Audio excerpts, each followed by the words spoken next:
Ladies and gentlemen, welcome to the Sunshine Smash here in Hope Sound, Florida. Ryan Reesbeck here with my good friend, Robert Bradley Jr. Badly. Yeah. Robert Badley Jr. Oh, God. How you feeling that today? That was a good intro. Yes, Ladies and gentlemen, we're live in Hope Sound. We're live on YouTube. 23,412,000,000,000 on hand today to watch 14 seniors go to battle. One man will survive. What type of bug is this? Holy cow. I don't know. Is that a stink bug? All right, but yeah, we're live in Hope Sound. We're getting rocking and rolling. We're on a polo field.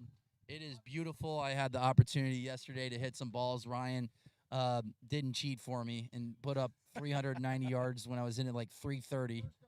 But what do you think about the grid so far? We kicked it down the grid for you, so you got through. So congratulations. Yeah, no, it was nice. It's actually it wasn't bad hitting on the mats, and it's nice. It's got a beautiful view of the palm trees, and I've personally never hit on a polo field. I know that we did it. 2017? Were you out in London when they were hitting on the polo field? That was one of the events I missed. So. Okay. Yeah. But this is a fantastic venue for long drive. It is. It's wide open. It's all grass. They've got the grass trimmed nice and short. They were playing polo in the foreground, and so earlier this morning practicing. They've got a competition here tomorrow as well. Yep. And just awesome watching the horses and the riders run around the background smacking a polo ball. So, but the conditions, we've got overcast conditions right now. It's raining a little bit earlier. The ground's a little soft. The grass is a little soft, so probably not going to see a lot of roll. But this is when the good players shine, right? I mean, you got Dave Mobley, who ended up winning the last event out in Mesquite, who's said, I keep saying it like a broken record, one of the best ball strikers in the history of life when it comes to hitting a driver. And I said he'll be in the booth tomorrow as well. The mobs, Tom Peppard's not here today, but, Ryan Gerhardt's back. Zach Adams is back again. So I'm going to guess that you'll see those guys here at the end. But 14 guys in the senior division right now. We do have an east wind. It's an east to west grid, which means it's slightly downwind. There's not much movement in the flags right now, but I'd say probably 5 miles per hour at best. What numbers do you think are going to be put up right now? 335s, 340s are big numbers? I think those are going to be big numbers. Yeah. It's a little wet in that 315 to 325 range. We are at sea level, so we're not going to see monster drives unless we get a fairly decent tailwind, because you're not going to get the rollout here. No. Well, you know better than anybody being out in the grid yesterday, but we got Mobley in slot number 1, Anthony Livingston, who is the host for this event, and Roy Studley. So got a bunch of Florida boys on the tee box right now. So we're live in Hope Sound, a little bit north of Jupiter, Martin County. And the weather's perfect as of right now, as far as there's not much humidity. It's probably 73, 74 degrees. It's perfect. Temperature's great. It's great. So I said hitting on a polo field, so it's nice. It's just a lot of green grass, Bermuda. And we'll go live here. We're live on YouTube right now, so if you guys have any questions. But the boys are going to be getting after it tomorrow. Got a humongous field. How many guys are competing tomorrow? 57 at this point. So this is the biggest field we've had aside from the World Championship. We had 80 in the Open Division last year at the World Championship. So this is our second tour event of the year, and we're growing. Yeah. So no, it's good. It's I unfortunately backed out because I just didn't want to win. Well, you're being merciful to the other players in the field. Too slow, yeah, exactly. You're like, listen, I'm 190 ball speed, and I'm gonna hit it by 15 yards. So you're 220, and you can't even hang with me. So well, we want to wish the best to Bryson DeChambeau, who ended up having surgery yesterday. Obviously, we would have loved to seen him out here today, but more importantly, it's nice to know that he is safe at his house with Hoagie and Huddy and Adam and Shaler. And they're taking relaxing, care of him, taking cooking little him R&R. breakfast, whatever. But DeChambeau, if you're chiming in, get well soon, big guy, and go out and once you're healthy, go win a bunch of PGA Tour events. So. Yeah, it is unfortunate, and that's his injury. I hear. I don't know the hook of the hamate bone. It's like a baseball injury. It's one of those deals. Like me playing professional baseball, I felt like every catcher broke it, and they just took that bone out and they were good to go. It's like a super speedy recovery. It's more of just like letting the skin heal and all that good stuff. Well, from my understanding, that bone doesn't get a lot of blood flow to it. So once it's injured, it's really a slow recovery, difficult recovery. So I'm going to say he made the right decision getting that thing out, because it's like I said, it's not that big of a surgery per se, but it's a pain in the hand instead of a pain in the butt. So So- we've had our fair share of surgeries. But all right, so we got Mobley at 340, called it. 340 is a good ball, and then Anthony Livingston's at 315, and Roy Studley at 322. So point system: 200 points for first, 100 points for second, 50 points for third, 25 points for fourth. If you don't hit one in play at 0 points, this is 5 sets, and it'll be, the top 8 will go into the quarterfinals and down to the semis, down to the finals, and then, like I said, one man will survive. Dave Mobley, 2-time world champ, one in the Open division, one in the Masters division, just set the bar at 340, which we said would be a big That's number. going to be a big number. Yeah. And Ball striker. it's picking up a little bit. Yeah. Roy Studley in slot 3 there, he had 2 or 3 drives that were, the ball flight was really good. Mhm. Probably 175 apex. He's known for hitting a little bit of a lower launch, so he's improved this year. What Get a a little- name having I- Studley as I your know. name. I got Respec. You got Bradley. He got Studley. I got to Is it- sign in the PLDA. Do you know the password so we can look at these numbers in front That's of us? not my laptop. I don't know. But I do know Ryan Gearhart is in slot 1, and I know our 2020 national champ, Mike Bauman, is in slot 2. Yeah. So, newcomer here to our competition, Timothy Sickink.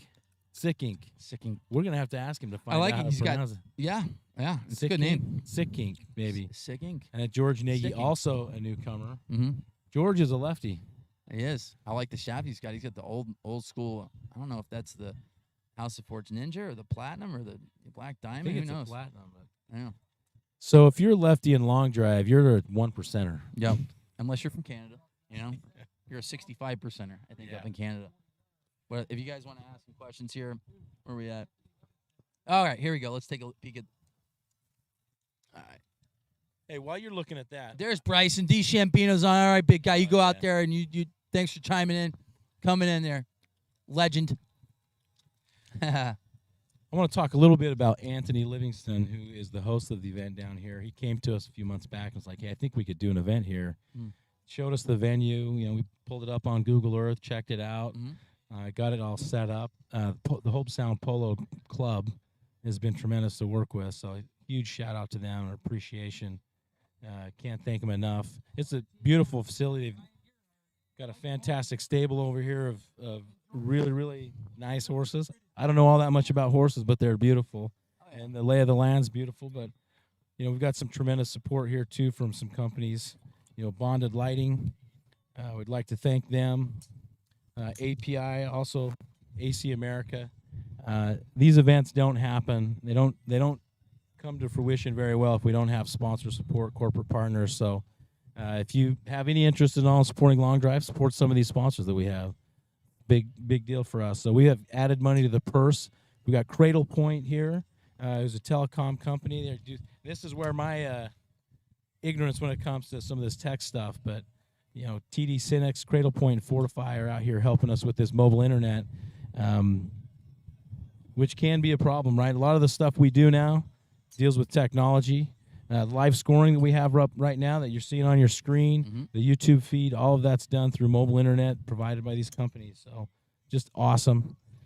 Let's talk yardage here. Yeah, well, I'm seeing a lot of zeros. Yeah, well, Ryan Gearhart, like I said, Mike Bauman. Bauman's a guy that hits it nice and high. He's a really good hitter. He's been around for 20 plus years. He seems ageless, right? He just he never rarely loses speed. I would go out there and see he's a 210 guy still, and he's 50 in the. He's got to be 53 or 4, I think. Yep. It's a nice high ball. So right now the wind's picked up a little bit. We said it was probably 5 mile per hour about 5 minutes ago, and it's picked up. It's significantly more. So Bauman's still looking at a number. So it's 5 miles per hour wind out of the east right now, currently. That's what it's saying on the weather as of right now, with a 50% chance of rain. Barometric pressure is 10.89732114. Just kidding, I made that up. All right, Ryan Gearhart, 338 yards. Ryan ended up making the semifinals and last event at the Desert Launch. And you said, the superfecta kind of picked it there. You and I both did that. So you're going to be probably looking at someone like a Ryan Gearhart, Mike Bauman, Zach Adams, and Dave Mobley. More than likely are going to be there at the end. And for me, I can never go against Dave Mobley just because he doesn't miss the center of the club base and he can shape any shot that he wants. He's a machine. He is. So Gerhardt's building on his set at 345 miles per hour. Like I said, I feel like the wind's picked up 3, 4, 5 miles per hour here over the last few minutes. Gerhardt's got to be one of the faster seniors out there too. Yeah, and he's 45, so he's I guess him and Zach are technically making their debuts in the senior division, even though they've been in the sport. I mean, Zach's been in it since I've been in it. I think his first year might have been 07 as well. So. I love Zach. So we're gonna get some reaction. If you're watching the live feed on YouTube, you'll see Zach is very loud. He likes to yell at the ball. My guy. Does that bother you? Like if you're you hear it and, like he's behind you on the tee and then you hear that yell. I said my favorite round of all time. It was like me, Zach, Ryan Lau, and then it might have been Landon, and these dudes were just screaming, hollering. And I said, I'll never forget my 6th ball. I couldn't hit it any better, and I yelled Kelly Clarkson as loud as I could, and I think me and Landon ended up winning the set. It was awesome. All right, so numbers: Ryan Gerhardt takes down the set at 345, Mike Bauman 341, George Nagy 325, and Timothy Sickink. Sorry for destroying your name. 285 yards. So. But like I said, Sickink. I'm going to say Sickink. That's what I'm going with. All right. There he is. There he is. Big loud. Come on. He's slapping his legs. Absolutely. Calves, his quads. He's got about $32 worth of tape on his finger, just on his left finger. No glove. No glove. I love but it. he's all wrapped up. He's such a stud. So my first memory of Zach was in like the 2008 or 9 World Championship, Final 8. Yeah. And he hit a ball, and he was pumped up, and he yelled at it, and then immediately he knew that it was too spinny. So the disappointment on his face, he just goes, "Yeah, oh no!" And he did that like 3 times in a row. Yep. And after that, I was a fan. This is a good group, guys, right here. You got EJ McConnell, is a great ball striker, professional out of Naples, manages a bunch of the Bonita. Yeah, Bonita. Bonita Bay, I think. I was gonna say Bonita Bay or Bonita Springs. I didn't want to butcher it, but you have Clay Lanigan here out of Atlanta, Georgia, who's been around the sport for a long time as well, and Chris McLean here in slot number 4. But yes, and EJ, he'll be a guy that's gonna be probably putting it 335 up to 345. A guy that can win this event as well. Zach Adams can definitely win. So I think this is Clay Lanigan's first year as a senior. Yeah. So yeah, he said I saw him in the parking lot. Said that he just turned 45. So he's been around for a long time. Really good ball striker. Yeah, that's a nice ball flight right there. You can see those yellow balls pretty well. So I'd be curious to see what that number is. So if you're looking down the grid, looking down the barrel right now, there's a little bit of right to left wind. So it's more of a northeast wind, I feel. It's definitely it's been left to right the last couple of days, but right now it's right to left. Right left.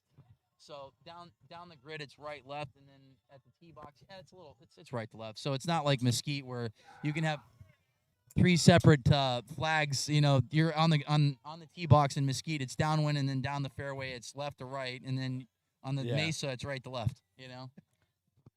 Chris McLean had a good drive here, 312. As he's competing as an amateur, and that's one thing people don't realize. We're trying to grow the sport, so you have the option to compete as an amateur in our tour events. If you're a member, you'd be an amateur member. So Chris McLean here competing with some of the top pros in the world, actually the top pros in the world in the senior division. 312, and he's hanging. He's right there. Zach Adams, huge ball, 346. That's long of the day. Zach hits it nice and high. And the wind's picking up. Like I said, I feel like the last 2 sets are very similar. Yeah. So I said 335 to 345 is probably a good ball. All right, so we got some questions on. I'm struggling with patience in my backswing and letting it set before the downswing. Any training suggestions? Well, as I always said in baseball, you got to have a short, compact, downhill, loose wrist tension, free swing. Keep your head in a vice, slight bend in knees, think fastball, middle way, and adjust off speed. I don't think that's going to help you. But at the same time, for me, when I train, it's really nice to have TrackMan, Flight Scope, Foresight, those things, because if there's a reason why those numbers spit out like 20 different tiles. And for me, getting my hands to set at the top of the backswing is like the most critical thing, because I feel like I can direct my hands. I have to think in baseball terms. Think inside half of the baseball, hit it over the second baseman's head. So those are kind of like the things that I look for. But yeah, getting your hands to set at the top is important. And I said, for me, it's I focus on my right hip as well. Try to keep that weight in the inside part of my right hip as long as I possibly can. And then, like I said, set the hands at the top, rip from the inside, try the inside half of the golf ball, and try to beat the guy standing next to me or the 3 other guys on the tee box. Yeah, for me, I know I take the club back more slowly. Mm-hmm. That for some reason, that timing, it requires me to be patient at the top. Yeah. when I get to where I bring my hands back fast, I turn back to the target fast, Yeah. which is usually early. Then I cast and come over the top. Mm-hmm. So I would say it depends on the type of hitter you are and what Yeah. you're doing, you know. But for me, taking the club down low and slow away from you, high hands at the top, and then like you said, that right hip, turning with that right hip, keeping your hands back. You know, depending on the sport you played, Yeah. like I think I come from turns, baseball yeah. background, so I have that tendency to rotate my shoulders and torso at the same time, and hips back to the target, which causes that casting. But depends on what you're doing. But I like the question because that's one of the number one things that you see, a swing flaw that you see in players. Yep. Zach Adams, the longest drive of that set at 346, and then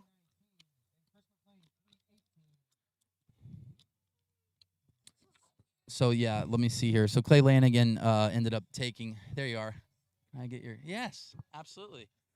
Martin Borgmeyer has entered the chat room. Entered the tent. That's right. He needs my car keys for his sunscreen. But E.J. McConnell ends up taking third that set. Zach Adams ends up winning this set at 346. Clay Lanigan took second. And Chris McLean took fourth.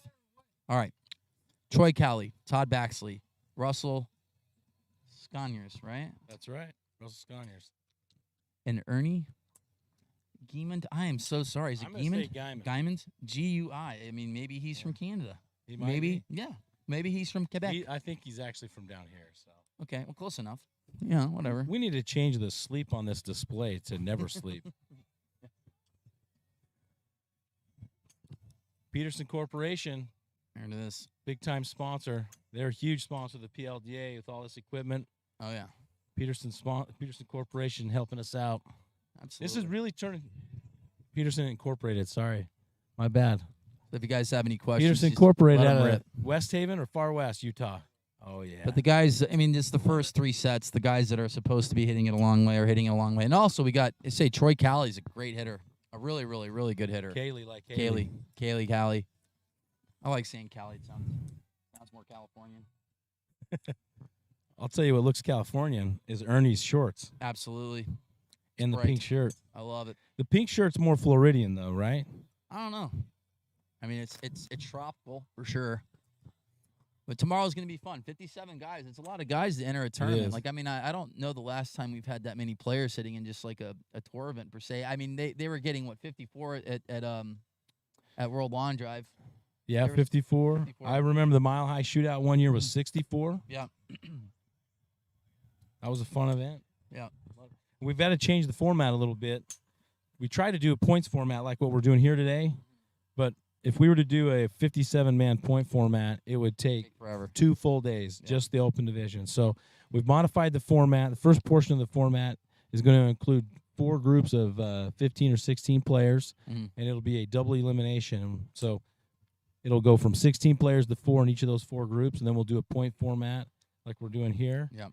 Takes about an hour and a half, and then we'll go final 8, 4 for 2 players twice, and then again final 4 for 2 players, and heads up match, just like we did to Mesquite. So Troy Cowley, 345, 4 out of the first 5 balls in play. Kaylee, sorry. hey, I forgive you.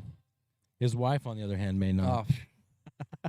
Sorry, Miss Kaylee. Let's talk about mats here, because this is something that Yeah. in Mesquite, the tee box is artificial. Mm. And one of the things we've got here is we're on grass, but we're not hitting on grass. We're hitting on turf mats.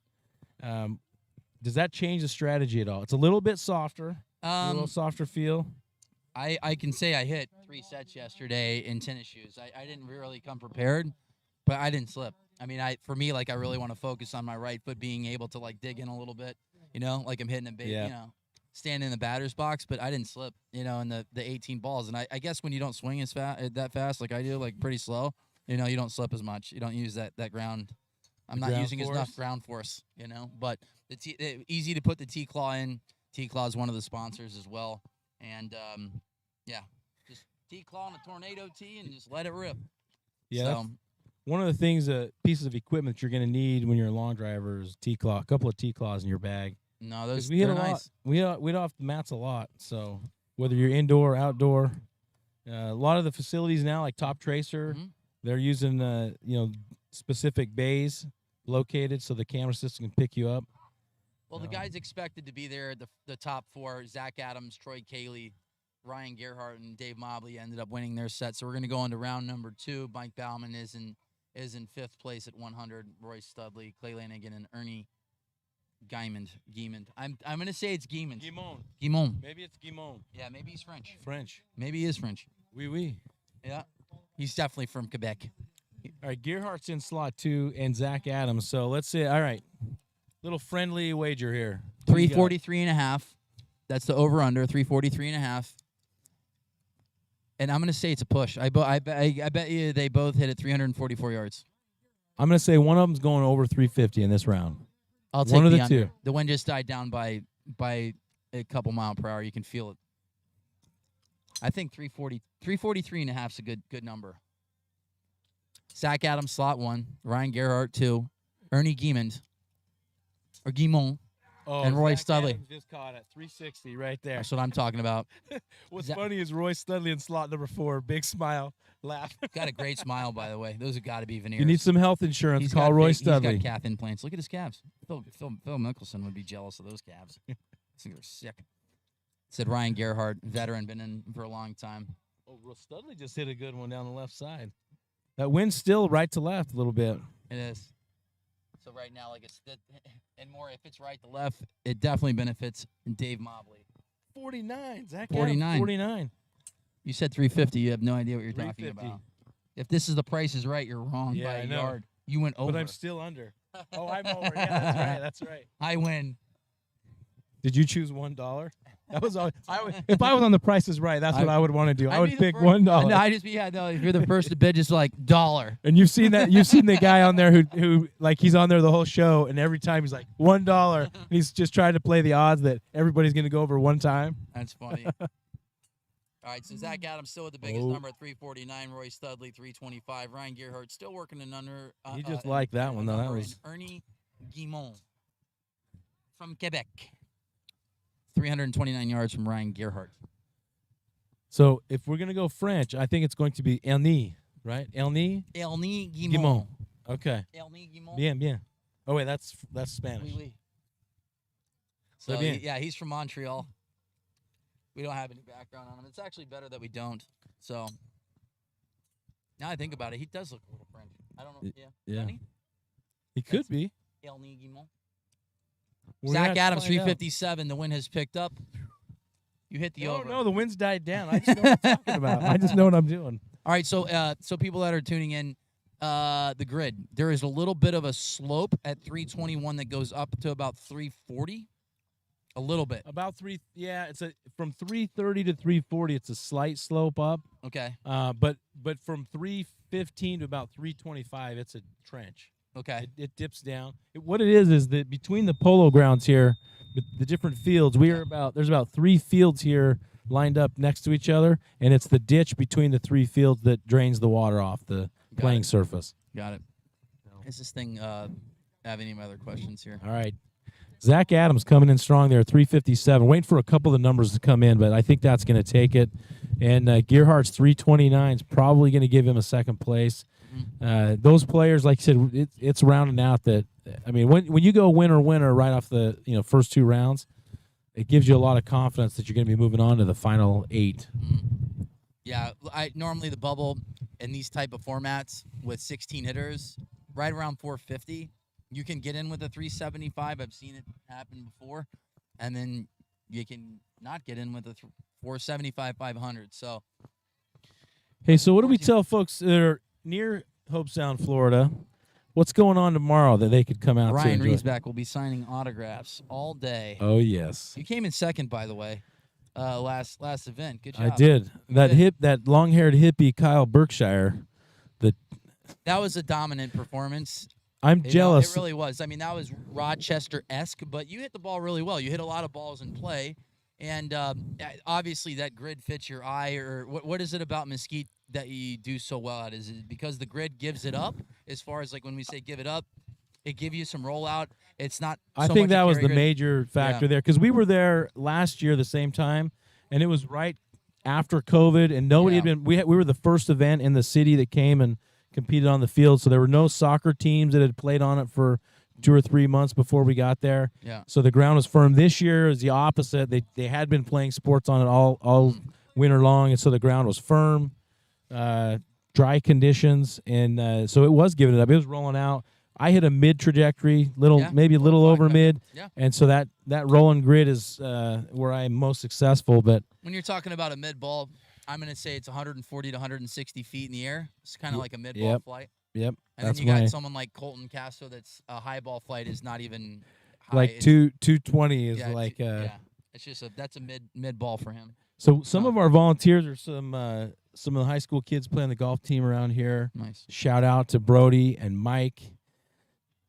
There's Dalton as well and Devin. And congratulations, Brody, on getting an A+ in chemistry class 3 days ago. That was awesome. That's right. Big test. So these guys were asking Colton. We were having some food over there, the food trucks, right? And they were asking him about his setup, and he told them. He said he swings the D10 shaft, 2-degree loft, and then he was telling them how his launch was 15 degrees. Blew their mind. These guys are on the golf team, right? Yeah. So. It's a lot of blowing their golfers, minds. Like I said, the DeChambino being on, the one thing that Bryson, when he got into crunch time, when he first got in, he was plenty fast enough to advance through the rounds, like the round of 80, round of 64. And I just remember him and Brian, his caddy, Ziegler, they were working on, I was like, can we just get him up to like three or four launch? Because like he's been hitting driver his entire life at like practically neutral. Right. So like for someone to be like, dang, he can launch it at that number with a 2-degree driver. Like Colton hits the ball so high, he's and swinging up on it. It's crazy. But like I said, we go back to Bryson. Like it was just a fun performance last year. Like the World Championships was so much fun. Like you guys did such a good job. And just the feel, the vibe of the whole event was awesome. It was fun to feel electricity, energy. Like that was just, they were packed every single day. Just we're just hitting bombs, and it would have been fun to see the grid. I wish the grid was like it was when we were just in Mesquite last month. We would have been seeing some monster numbers. There would have been balls that were 450, 460, 470 balls out of the grid because Mesquite only goes to about 469, 470 yards, but.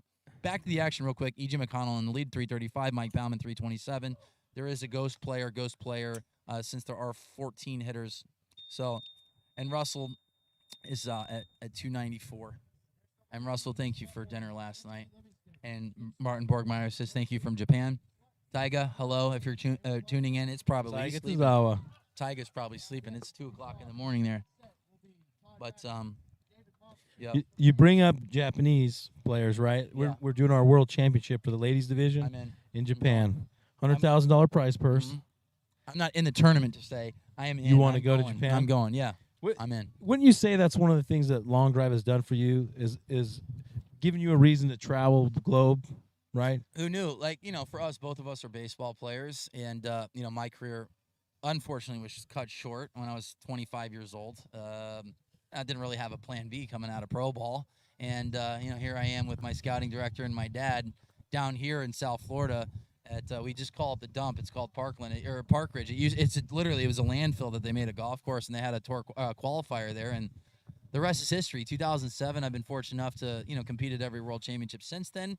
And hit golf balls literally all over the world. Like we've been to Mexico City, Dubai, London, China, like Portugal. It's awesome. Yeah. It's just beating the crap out of golf balls and hanging out with the boys. It really is. It's a lot of fun. The guys and the gals. It's a brotherhood, a sisterhood, fraternity, sorority, whatever you want to call it. We always say we root for each other when we're on the tee box. We try to kill each other. At the end of the day, and after your 2 minutes and 30 seconds, or back in the day 3 minutes or 2:45. High fives and hugs and all that good stuff after. I would say the camaraderie and the brotherhood amongst the players is really one of the best parts of the sport that you don't see on the videos. You don't see in these competitions or in interviews, but it's one of the best parts of the sport. It is. And I said we keep bringing up Bryson, but I can guarantee you the PGA Tour is not like that. It's very tight with your team. Yeah, these guys are playing for millions of dollars every single week, and they have their trainers, their PR team, agents, what have you, and Yeah, I mean it's I'm not that this isn't serious business, but it I mean we're not going to be unrealistic here, right? Like we're not playing for millions of dollars. Yeah. So a lot of this is a game of passion for people, Mhm. and like I said earlier, sometimes it's the second sport, right? They're done playing something else, and they want something to keep that competitive fuel going. Mhm. And this is a great outlet for it. You can practice on your own time. Yeah. You know, study it out, and then get together. Every month or so, and we're trying to build out a network throughout the country, throughout many countries, of people getting together and hitting long drive. Kevin Boudreau in Northern California at Hagen Oaks, once a week on Thursdays. I was there last week. I was visiting family in Sacramento, and I said, "Hey, Kevin, you guys doing that?" And he's like, "Yeah, every Thursday." Yeah. So, and it was honestly, there was about 8 of us, and it was a blast. And guys just having a good time hitting balls, no pressure, doing sets, right? Having a little competitive 6-ball set. Aaron Hoffman, I owe you. He got me. He's he funny, got me man. 2 out of 3. He's a funny Crazy dude. legs Hoffman. Yep. Anthony Livingston right now starts off at 324. George Nagy at 318. Troy Calley still working on number, and Clay Lanigan. But yeah, Clay Lanigan just took the lead at 320 Clay's yards. first drive down the left side. Calley had a good start off. I think he hit 5 out of his first 6 balls in play in his first set. And I knew he won a couple events in 2020 at the One Stop Power Shop when PLDA was just getting started. Yeah, he was rolling there. But you mentioned a little bit ago about Colton. Colton going 229.9. We just have a new member of the 230 club, and see, in his mind, he doesn't feel like he's 230. Oh, no, he well, is 1/10 of a mile per hour, and in his mind, he was like, I didn't get it. Yeah, but, Ryan Gregnall ended up getting in there. So you got Berkshire at 234.4, Martin Borgmeyer at 231.9, Ryan Gregnall at 231.9, and then Ryan Colton's Respec right there. at 203.9. I think I hit 187 yesterday, just lighting it up. But yeah, Gregnall, congratulations on that as well. It's pretty cool just to watch Kyle, start pressing that envelope. I remember seeing a video of him right after he won the World Championships.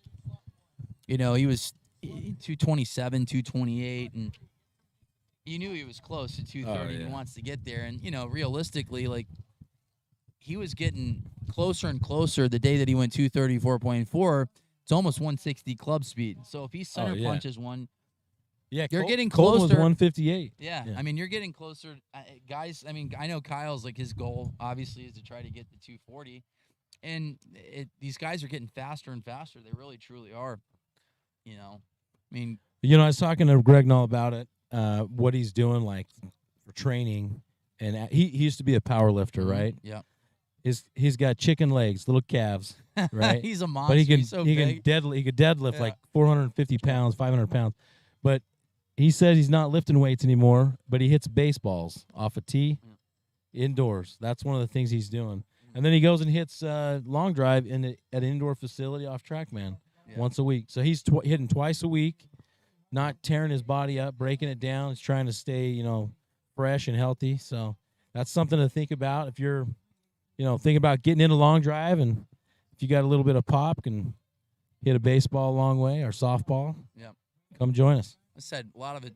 There is some mechanics that talk about being a pitcher. There's something about swinging a driver and throwing a baseball or pitching very similar as far as timing goes, kinetic sequencing. Like, I'm not the one to be talking about that. The golf swing. Actually, I was going to ask you, as a pitcher, like, what was your speed range? What were you at? Like, what was your fastball? I topped out at 96. I mean, I was more of a command guy. I don't want to compare myself to Greg Maddux, but I was more of a guy that would pitch like 88 to 93, 92, 93.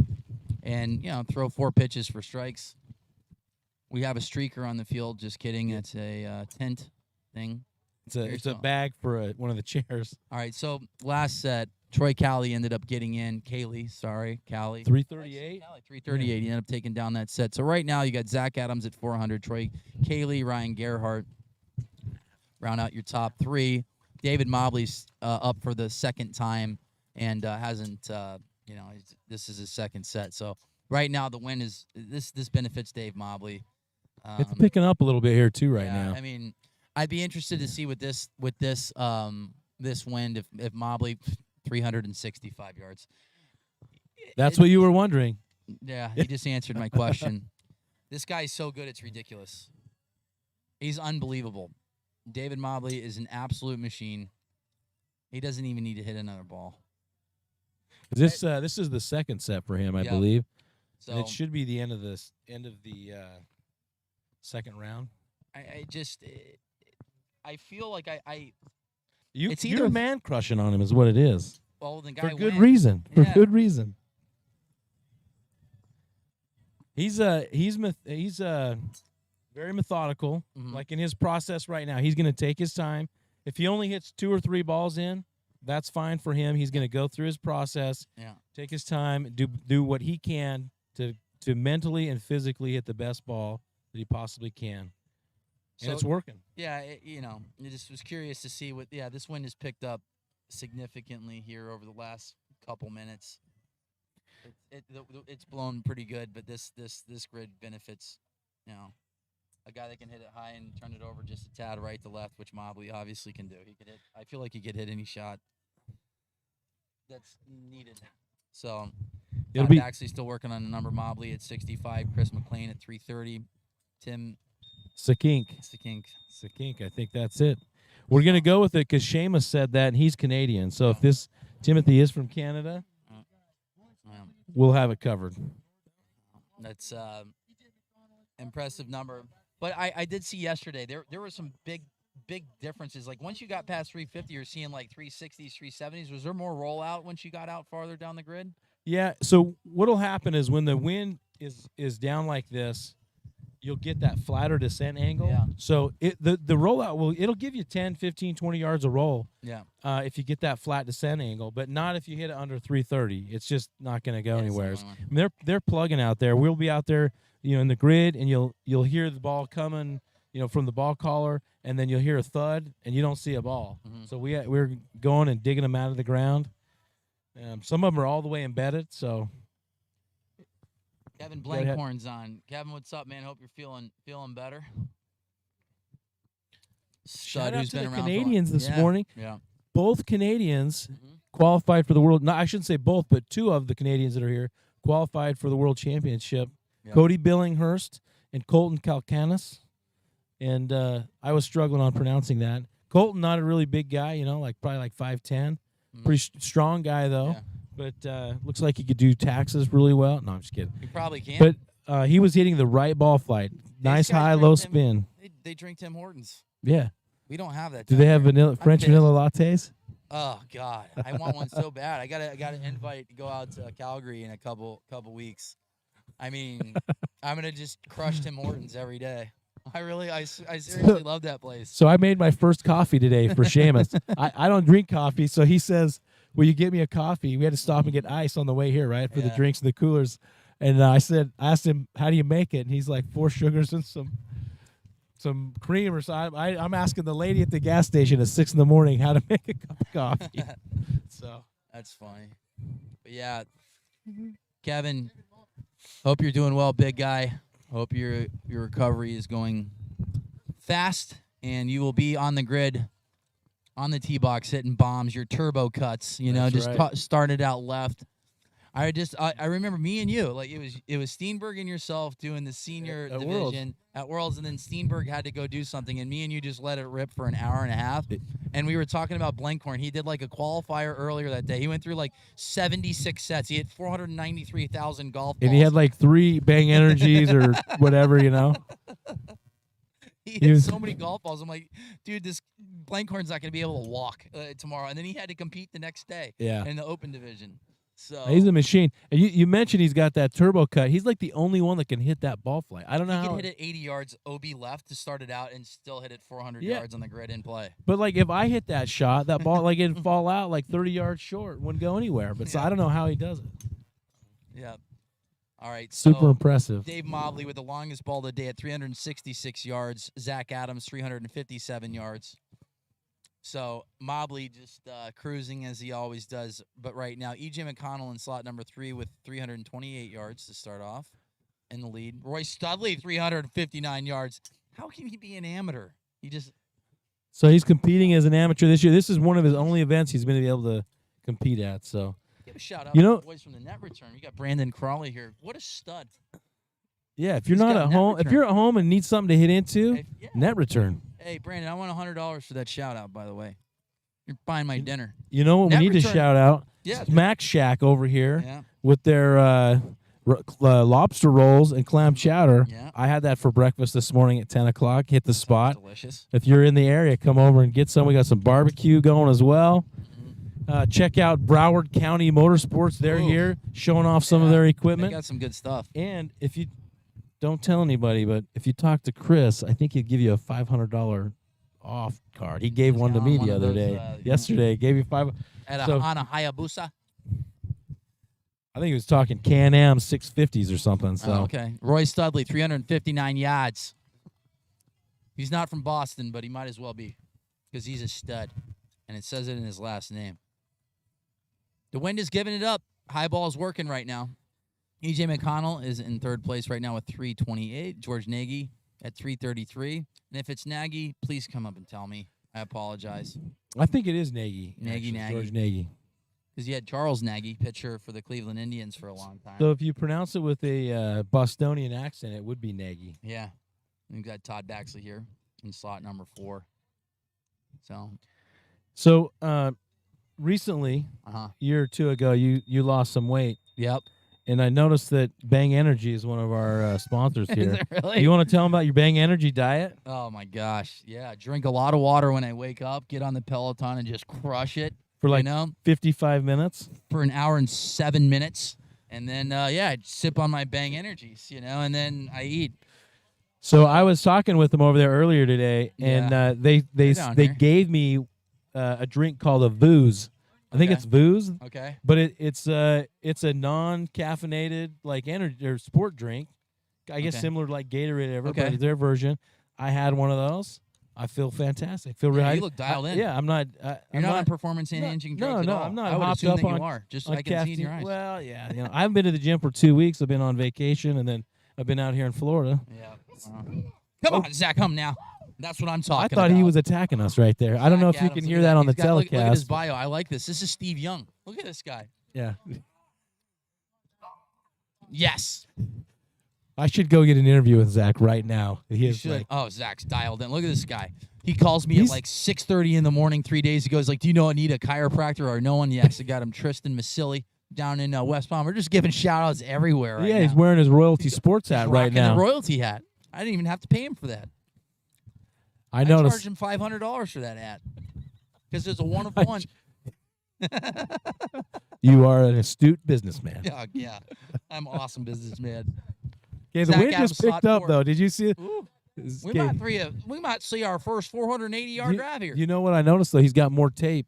Got more tape He's on got his hand. He had started with $23 in tape on his left hand. Now he's got $27 worth. He stopped at Dick's Sporting Goods on the way over here. Brought up did. all the tape they had. I like he's rocking the Endless Summer Invitational shirt there. Yeah, shit. Shout out to Oh, Murray that's a and- good and one. Anthony That's Newville nice there. high right down. Maybe a little bit of a heel cut. So right now, Right. Zach's prototypical ball flight is a little bit of a high cut, straight downwind. I slot 4, maybe a slight disadvantage. I mean, in Mesquite, 3 of the 4 days we were there, 2 of the 3 days we were there. That's what I'm talking about. Slot 1 was good. That's his move right No. there. No. No. I love it. I love Zach.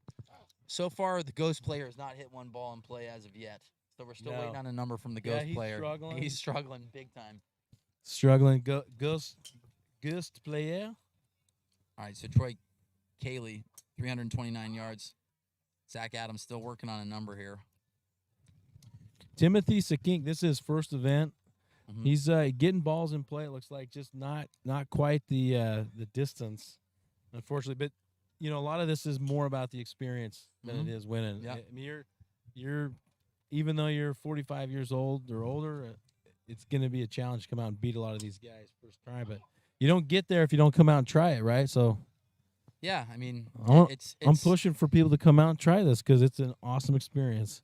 come out to a local, and the good thing is you could hit a lot yesterday if you really wanted to. Yeah. Oh yeah. I mean, you could have got in. I mean, granted, you don't want to ever hit 10 sets, but you could probably hit 8 to 10 sets yesterday. A couple times you had four qualifiers. So Zach's Zach- in a 365. that's the first number. ball. So him and Mobley are shining the brightest as of right now with this win, downwind. and to be expected. Roy Studley has an A next to his name, which he's in this division he's definitely not an amateur. He's fast. Yeah. He is. He's got good hands. So I want to talk to you about something. One of the sponsors over here, I didn't know this is one that Anthony Livingston had set up. Mhm. It's called One Pulse.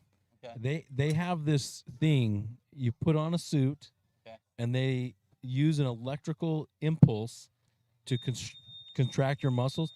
You can get a workout, like an hour workout, in like 15 or 20 minutes, right? So It's M Sculpt. yeah, Or whatever. Miha Body Tech EMS Fitness Technology, 20 strength sessions that are streamlined so fitness goals are easier to attain. But I was talking to the gentleman that owns it, Mhm. and he was describing this to me. We got to get you. I did it. I did. Did one. you? I did it. Yeah. Did- So I got to tell the story now. I was an Uber driver one night and eating at one of my buddy's restaurants, and I can't tell if I you're, can't even. I you're can't make messing this with up. me right I'm now. not. And if you're seeing my hat, I said I love car girls. Whatever. It's kind of a joke, for my lawn drivers page. But there's 3 girls, attractive. I hear one of them say, "We need to get an Uber," and I'm with my buddy Nate Croyle, and I just can't help myself but say, "Well, I was like, I'm an Uber driver." And I just got to take my son's car seat out of the back, and I'll drive you girls wherever you want to go. Well, their house was like right down the street. Well, 2 of the girls own a med spa, like 20 minutes Yeah. from here. And I went on last week to do like a promo for their business, and it was called M Sculpt. And I don't know if it's EMS. So I don't know if that's M Sculpt or not. They put it on my abs, which I don't have abs. I barely, I got a dad bod. You got an ab. I got a skinny dad bod. I got good calves. But anyways, the first 5 minutes, my stomach was like, it was like shocking me. And it took me a little bit to get used to it, but it was about 30 minutes. And then for like 5 days, I just felt like my stomach contracting. And I, I was like, it actually works. It felt Yeah, good. that's what. And this Yeah. guy's It works. ripped. This guy, You don't even have to work out. It's like doing No. 30,000 sit-ups in 30 minutes. are we getting the view Moral of the story David is Mobley that here? If you ever need to be an Uber driver, just be an Uber driver. Just tell pretty girls you're an Uber Yeah. driver. I don't know. For all the single guys out there, you're welcome. No advice. Do you need to get like a sticker or something and put in your window just to like be like, no, I'm legit here. Look, I don't even charge for it. we do not condone or encourage any illegal activities on this. So All right. So Zach Adams with 3 wins in a row in the third set. Troy Kaylee at 500 points with a 355. Dave Mobley, Roy Studley, Ryan Gerhardt, E.J. McConnell, Mike Bauman, and Clay Lanigan right now are in your top 8. Several guys are still waiting on their third set. Mike Bauman here in slot number 4, who ended up winning your Masters Division National Championship in 2020 at Spencer McDaniel's venue in Memphis, where you will be again this year. yeah, Shout out he'd to been Spencer knocking on the McDaniel. door too for years. Yep. We know that wasn't the World Championship. That was back during the pandemic. We didn't Mhm. feel good about calling it a World Championship because, when everybody can't travel, it's hard to call something a World Championship. But he definitely was the best that day. Yep. So you got Mobley in slot number 3, just taking his time. Right now, 500 points. You can cruise. And I know that Dave, Mr. Mobley, really probably wants to conserve his energy here. So here's a question for you. In this points format, Mm-hmm. let's say you win your first 3 rounds, 600 points, you're a lock to get through into the final 8. Do you take your last 2 sets and try and hit the best drives you can like you were the first 3, or do you work on stuff? Do you change? Because I know Mobley's working on things. No yeah, doubt. No so doubt. he is not. I mean, he wants to win, right? But Mhm. he might be trying out a different shaft, Mhm. a different head, a different setup. He might be trying to flight the ball a little differently, see what he can get on the left side, right side. Mhm. So And what he did last event, I can go out on a limb and say that he's probably the first person ever to win a long drive tournament with a 10.5-degree driver. I mean, he's capable of doing that. It's crazy. Like, he ended up hitting the crank F11, just the pro setup with a 10.5-degree driver, and just put him and Pepper put on a clinic. It was just really fun for them to watch. So we don't have a number as of yet in slot number 3 for Mobley, which we're not really getting a reaction out of. he only hit 5 balls. He Too. He hit left 5 one on balls. the tee. So But that flight right there, he was trying to hit it high right, Yeah. trying to catch that wind. Mhm. He left the face open a little bit. But Mike Bauman, 338 there, strong performance, waiting on a couple of callbacks. Yeah, probably. I So guess they're waiting on maybe the iPad might have died in slot number 3. got to get the power banks out. Yep. But You know, once again, we got to give a shout out to Robbie Peterson, who's sitting next to us right now, who has got more electronics on this polo field than a Kiss concert. Yeah, and he's got to use sign language to get our attention, to tell us things. Robbie, I don't do ASL, bro. I don't do ASL. I don't. All right, yeah, I'm gonna take a wild guess and say that slot number 3, their iPad has ran out of battery because there aren't any numbers as of right now, and he's walked over to the scoring tent to Seamus to give back the numbers. Looks like they updated Lanigan's at 340. Okay. Last ball there. That's Mhm. pretty solid Yep. there. Bauman's at 338. Guess is It might be a little different on points just because there's 2 ghost guys, so you might have to have 500 points in order to advance.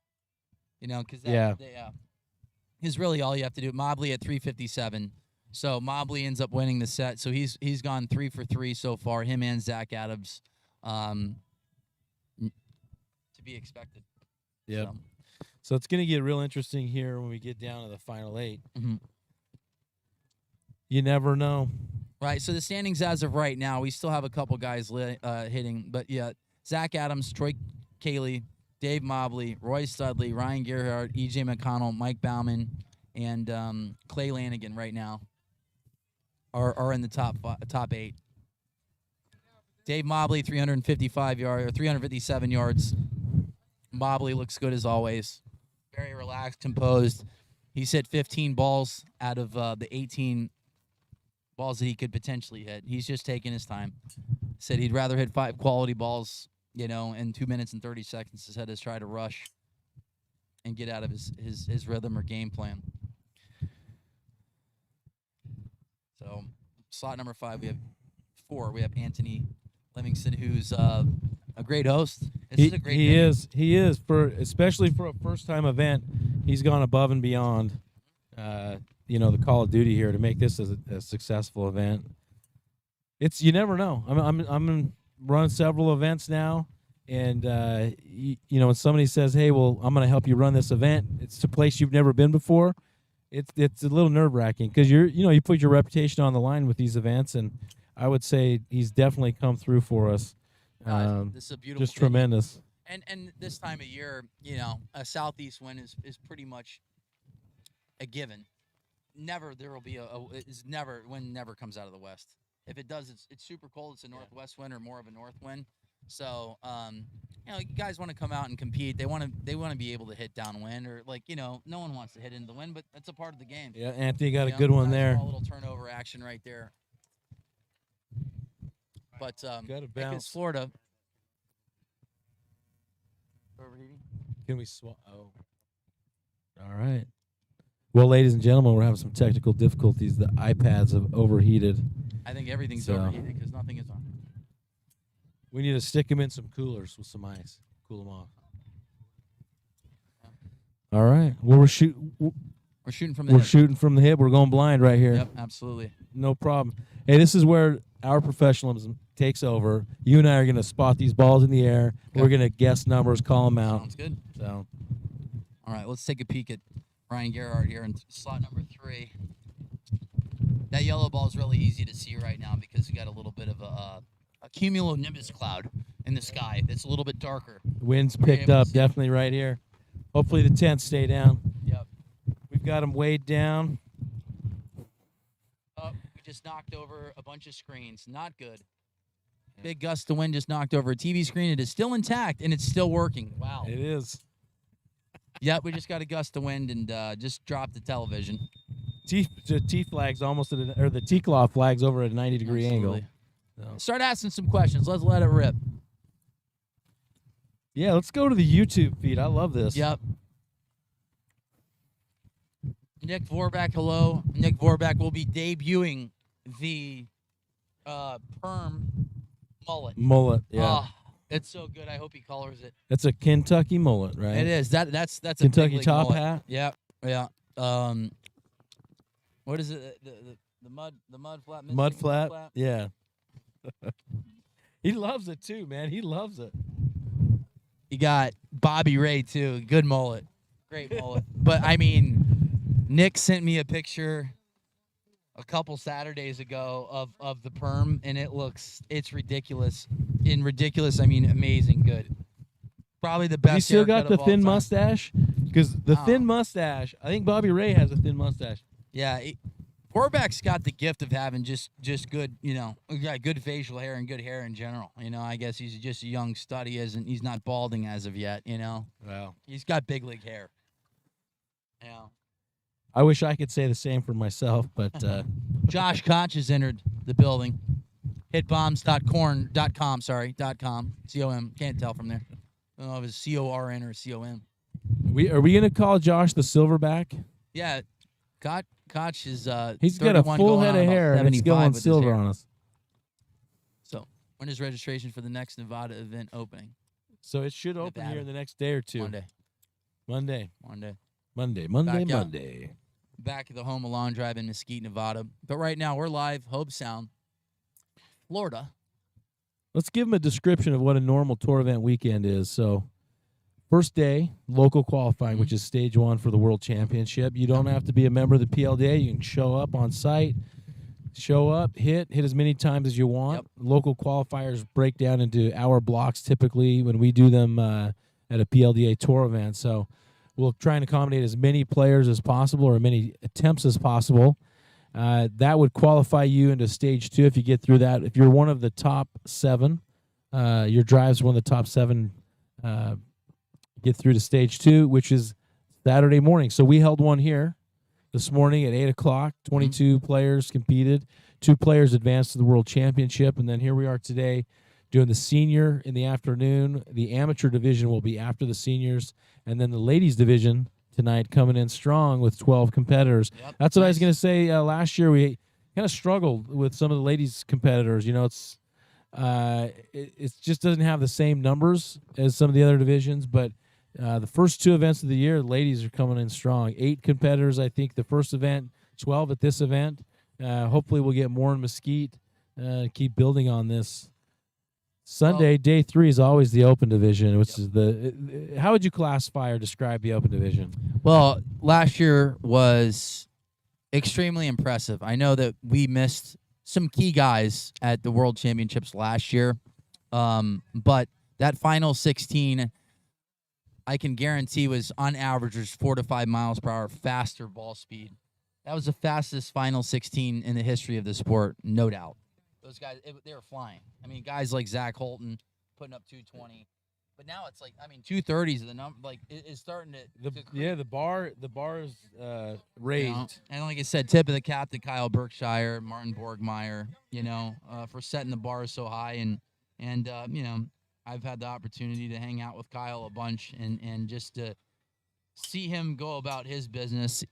He's a pro's pro, and you know who we haven't seen or heard much of this year? JJ. Justin James. Yeah, JJ's here. So Justin James, he ended up having his third child during the week of Mesquite. But Justin James and Kyle have been, during the COVID times and even before that, JJ and Kyle coming in 2017. I believe JJ was 16 was his first year, and then he ended up winning the World Championships in 17. But him and Kyle have been the class of Long Drive the past, 4 or 5 years. And, Kyle being the world number 1, just, keeps setting that bar higher and higher and higher. And like I said, we haven't said too much about him yet, but his performance in Mesquite was Rochester-esque, where he swept the entire field. In baseball terms, he threw a perfect game in Rochester, where he won every single set. And I think he ended up taking a second once or twice. But, he looked like he was on cruise control. With these type of conditions, he's going to be tough to beat. Yeah. He really is. Like I said, Colton hits the ball so high and he gets no spin. And, like, with this type of wind, like, anything's possible. When you get to the final 8, we'll say it again. Like, so people that are coming into this sport, And even someone like Bryson DeChambeau, who's coming in for the first time. Granted, he's, I mean, one of the best players on the planet. Yeah. On PGA Tour. But when he came in, like, he got to the final 8. Bryson could have won the World Championships. Absolutely. No doubt. So when you get to the final 8, you even look at a guy like Jacob Galladay. This is going to call him Jesus.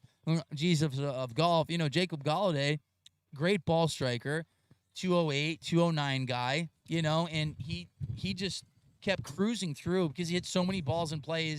And then when you get the ground to be your friend, anything can happen. It's possible, so people that are coming into the sport, put a lot of balls in play, give yourself more opportunities to get good bounces.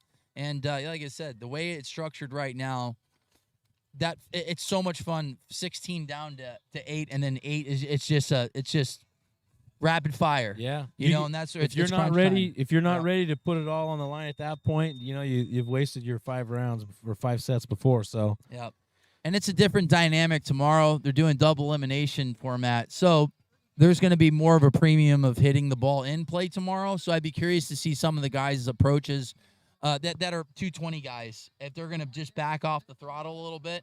But double elimination's a different format. It really truly is. It's psychologically, it's different. If you lose that first round, it's almost like a fight or flight type scenario where you either go all in and perform well or you crumble. Mm-hmm. It goes pretty quickly one way or the other. So, Bri Roberts, hello, the pride of Wales.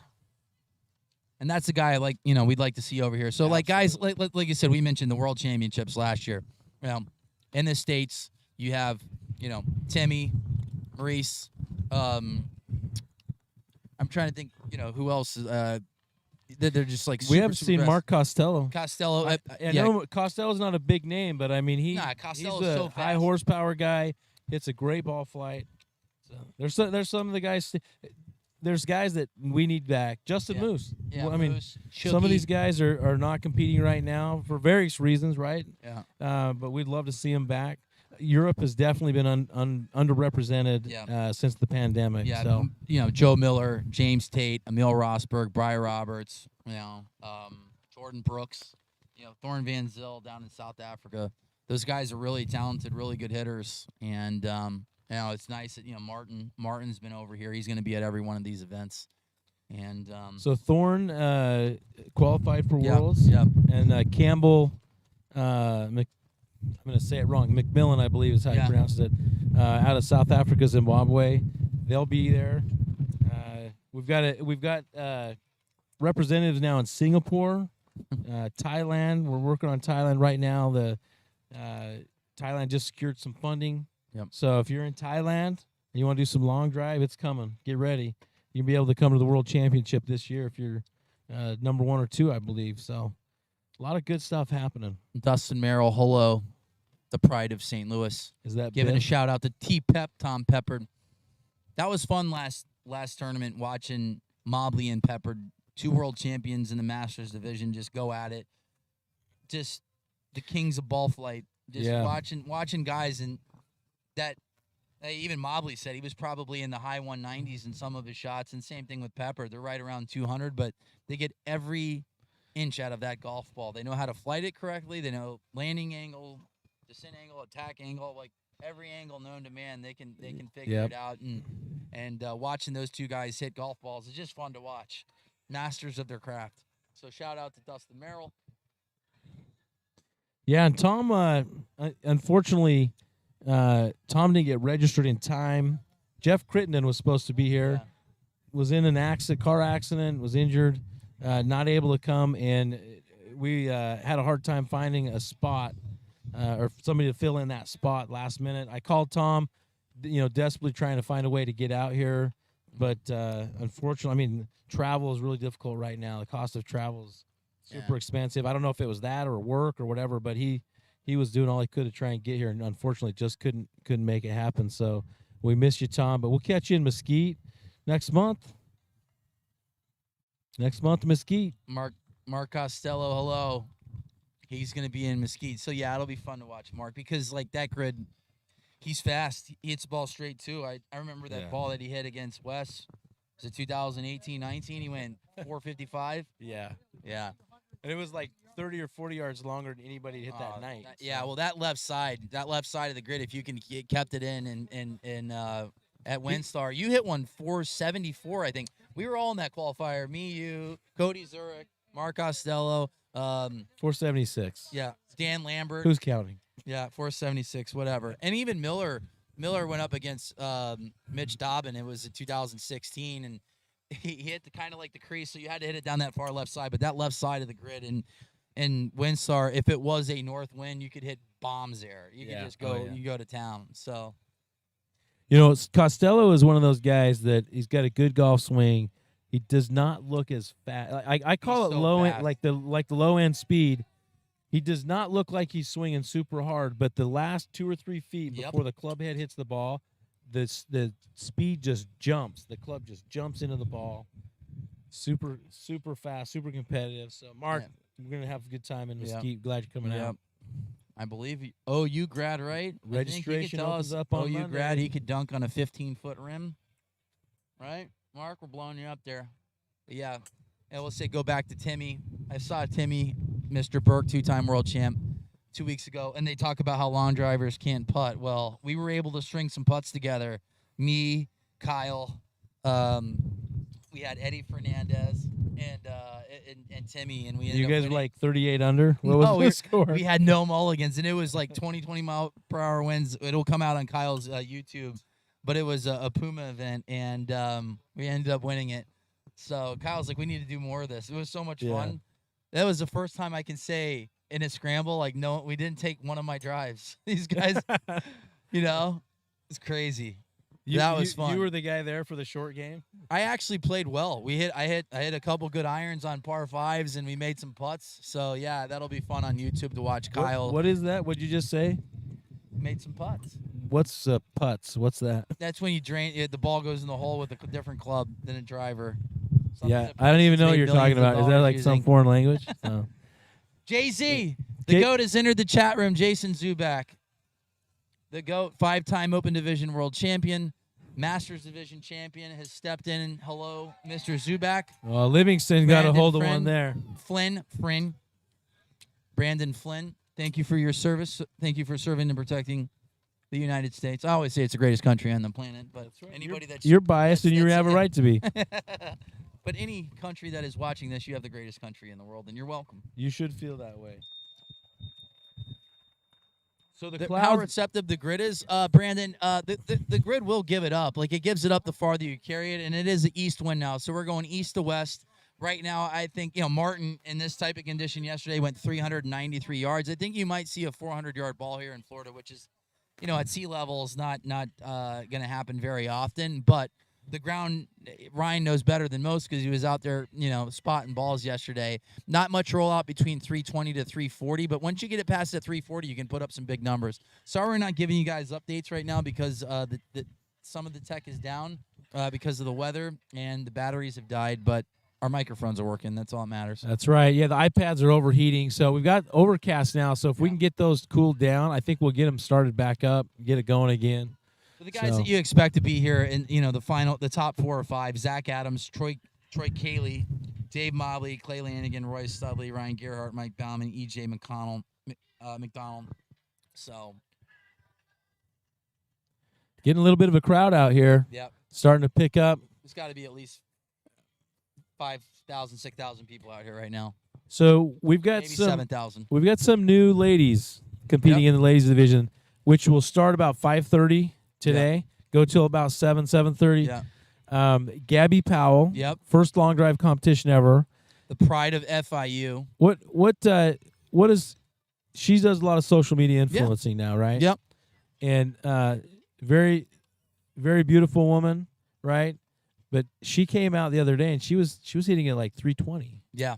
Well, her and Hannah Liner and then Michelle Rodriguez, they went to FIU, so they had probably the greatest team of all time when it came to social media influencers. These girls got like 200,000-300,000 followers, and good, really, really good people too. Gabby is dating Adam Svensson, PGA Tour player, who's actually at the RBC right now.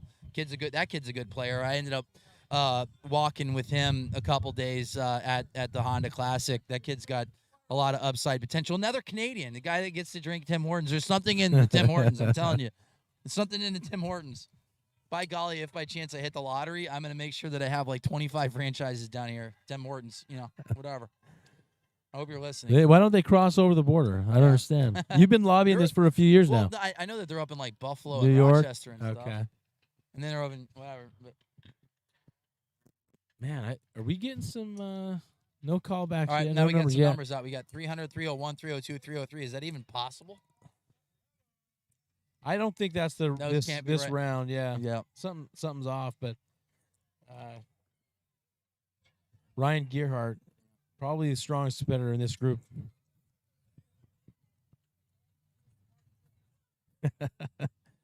They're getting a little harassment here from Martin Borgmeyer. I don't know if he's heckling or what, but giving Gearhart a little bit of a hard time. So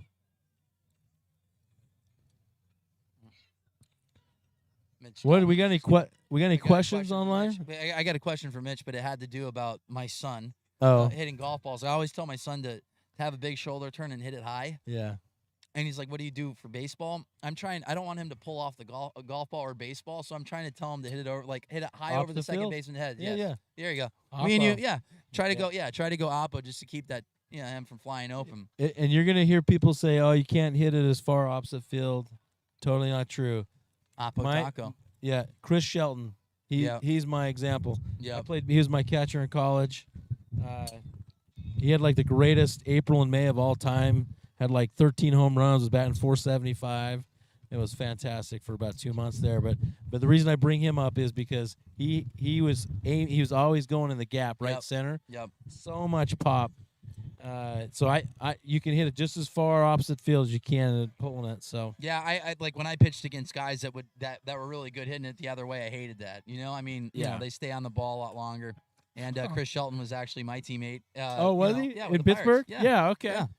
Shout out to Chris. Yep, great catcher, just a good dude. But yeah, he had great hands, really, really good hands. Yeah. And you knew that guy was going to get to the big leagues.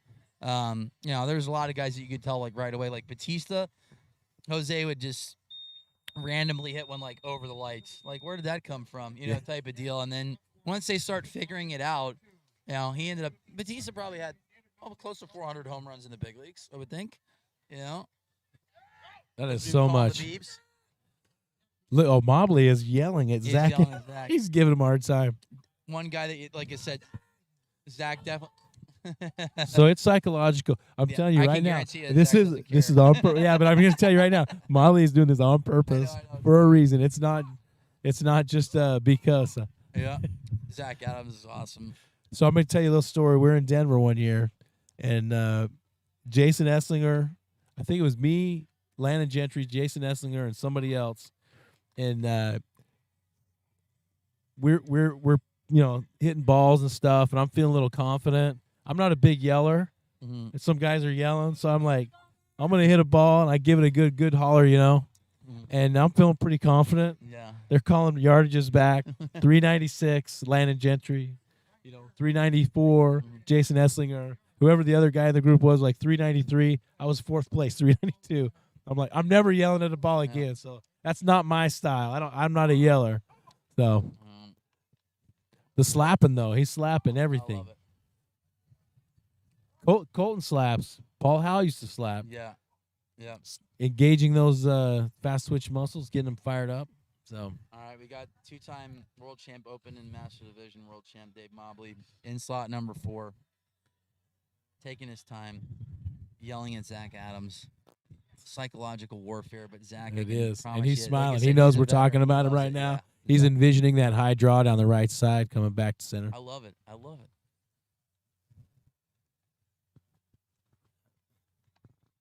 Oh, we're Look at trying this to picture. we're Look trying at to get the that. iPads online. That's right. All right. We're waiting to get some of this. Sorry for the numbers, but we don't have any of the numbers as of right now. The iPad's overheated. And that's Yeah. something I remember Golf Channel, had an issue with. Mhm. We're learning a lot of things that I'm sure they had to learn too. Yeah. World Long Drive. Those were good days. Was. Good days. But we have everything at our disposal right in front of us. What we'll have tomorrow is in slot 4 as the TrackMan. It's a lot easier for us to, I guess, commentate and give feedback to the public, the people that are watching on YouTube. So first You ball, like that Zach one. likes it. Mobley taking his time. More than likely, I wouldn't be surprised if he hits 4 balls a set. And there's no reason for him to hit a bunch. Yeah, I learned too from David that he does not hit a lot of balls on No. the range between sets, so he's No. conserving energy, keeping his body warm and loose, Yeah. but conserving energy. For me, like I remember, like, well, still remember, like I just like hitting irons, like just tempoing irons. We talked about it in Mesquite, me and Mobley. I always felt like my first ball or everybody's first ball is normally the best one, just because Usually it's long. Yeah, a lot of it times it's the is. I longest. think you're a little bit relaxed. It's just like, all right, I'm just gonna get a nice swing on it. That ball is hammered. Zach did high, right down the middle, straight. Mhm. I wish we Mitchell. had numbers. Mitch Dobbin has entered the chat room. He says hello to both of us. Hi, Mitchell. Nick Vorback. Mitchell, tell Yeah. Deegan we said hello and keep swinging for the fences. Nick Vorback, that is great advice to the youngsters. Hit like Miguel Cabrera at 420 feet to right center, but just don't drink 420 beers and drive home. That is good. You need to find someone like me, an Uber driver. That's right. You know? Willing to help out. Yep, Take one for the team. Sacrifice. yep, Be that guy. yep. Zach is in the flow state right now. Mobley just taking his time. God, his tempo he- looks that- so good. that Oh, ball my flight was God. great, too. He's so good. Oh my God. Nice and smooth. Doesn't tee it up high. He tees it. I would say kind of a middle range there, maybe even a little lower than average. Watching him hit a golf ball is so much fun. Like, it's, for me, like I always like watching Mobley hit. Oh my gosh, that's money.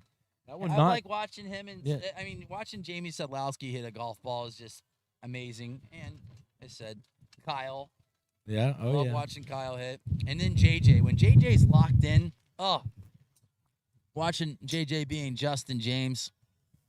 Justin is turned into like just like a complete hitter. Watching him in 2020 at One Stop Power Shop, watching him maneuver the golf ball, hitting draws, hitting cuts, hitting it high, hitting it low, changing from a 1X to a 4X. I mean, he's one of the guys that really hasn't gone to the more of the softer setup. He might do a softer setup being like maybe a 1 or 2X in the earlier rounds, but when it comes to crunch time, like a lot of times you'll see JJ hitting a 4X because your dispersion's going to be tighter. He's so strong. I was just gonna say he is strong, and he definitely uses his whole body, putting that ground force into the mat. You know, get that pressure. So push up. Mm-hmm. He definitely uses his body. So. Yeah. Yep. A shout out. I'm See excited. Lance Reeder out in the crowd. Look at Lance. Lance and Susie. Lance with 20+ world championships for Crane Golf. Just came out with his new driver, the Fire. The Fire. The Fire. I've not seen the It's Fire. in the car. It's in the car. I don't know if he's going to debut it right now or Oh. show anybody. But Lance Reeder and Susie, you know, Lance is a humongous supporter of Long Drive. He's been in the sport for a really long time. Mobley with He giving the thumbs up. Yeah, no, Mobley. He's Mobley hitting bombs. he's telling us he's setting him up. Is what he's Yeah. like. We're gonna line him up, and I'm gonna knock him down. Yep. So let's try to get a call back. We'll listen to Seamus give a call back on those numbers because Zach was yelling at his and Mobley was stoic like he always is. Yeah. And Well, in his these last rounds- two balls in these though rounds he's stoic. were Later phenomenal. On, he won't be. Yeah. You know, he'll let you know if he hits a good ball or not. And I think this is going to be the first There we go. group of round 5. We're famous. My hat, Bogey Bros. It's a good hat, man. I love cart girls. You know, I occasionally. Well, post you know, stupid things they on bring the Long Drivers. goods. They bring the They goods. do. They keep you hydrated, and they keep you fed. You know, if you had to go to a go-to sandwich on the cart, are you going with a tuna salad? Are you going with a chicken salad? Are you going with a ham sandwich? Very rarely do you get a turkey club. You know, on the cart, you'd have to get to the halfway house or the clubhouse to get one of those. I would go with the ham sandwich. Okay, I think. Do you get a hot dog on the turn? Oh yeah. Oh, yeah. Yeah. Down I here would in do South like Florida, like a cheddar wurst or something. I'm all over that. down in South Florida, we got Hebrew Nationals. you Oh, know? yeah. Oh yeah. Oh, yeah. You know. Kosher dogs. Oh, those are good. Those are good ones. You know.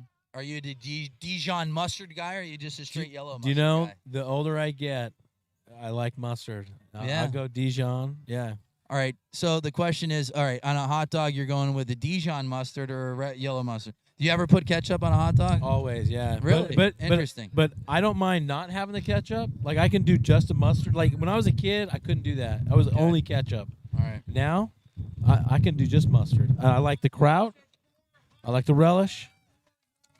How All long right, was that? So was that Mobley 404? Hey, was that Mobley? Oh, Zach Adams. All right, Zach Adams yelling at it. We're straight downwind, 404 yards. Zach Adams, Dave Mobley in the 390s. We're looking at about 15 to 20 mile per hour wind as of right now, and the grid is giving it up. The farther this ball goes down the grid, you're seeing some big numbers.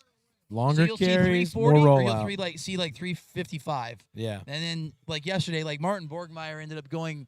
I think he hit 4 out of 6 balls in play, and the shortest one was in like the low 80s up to 390 something. So I think we're gonna see some big numbers. So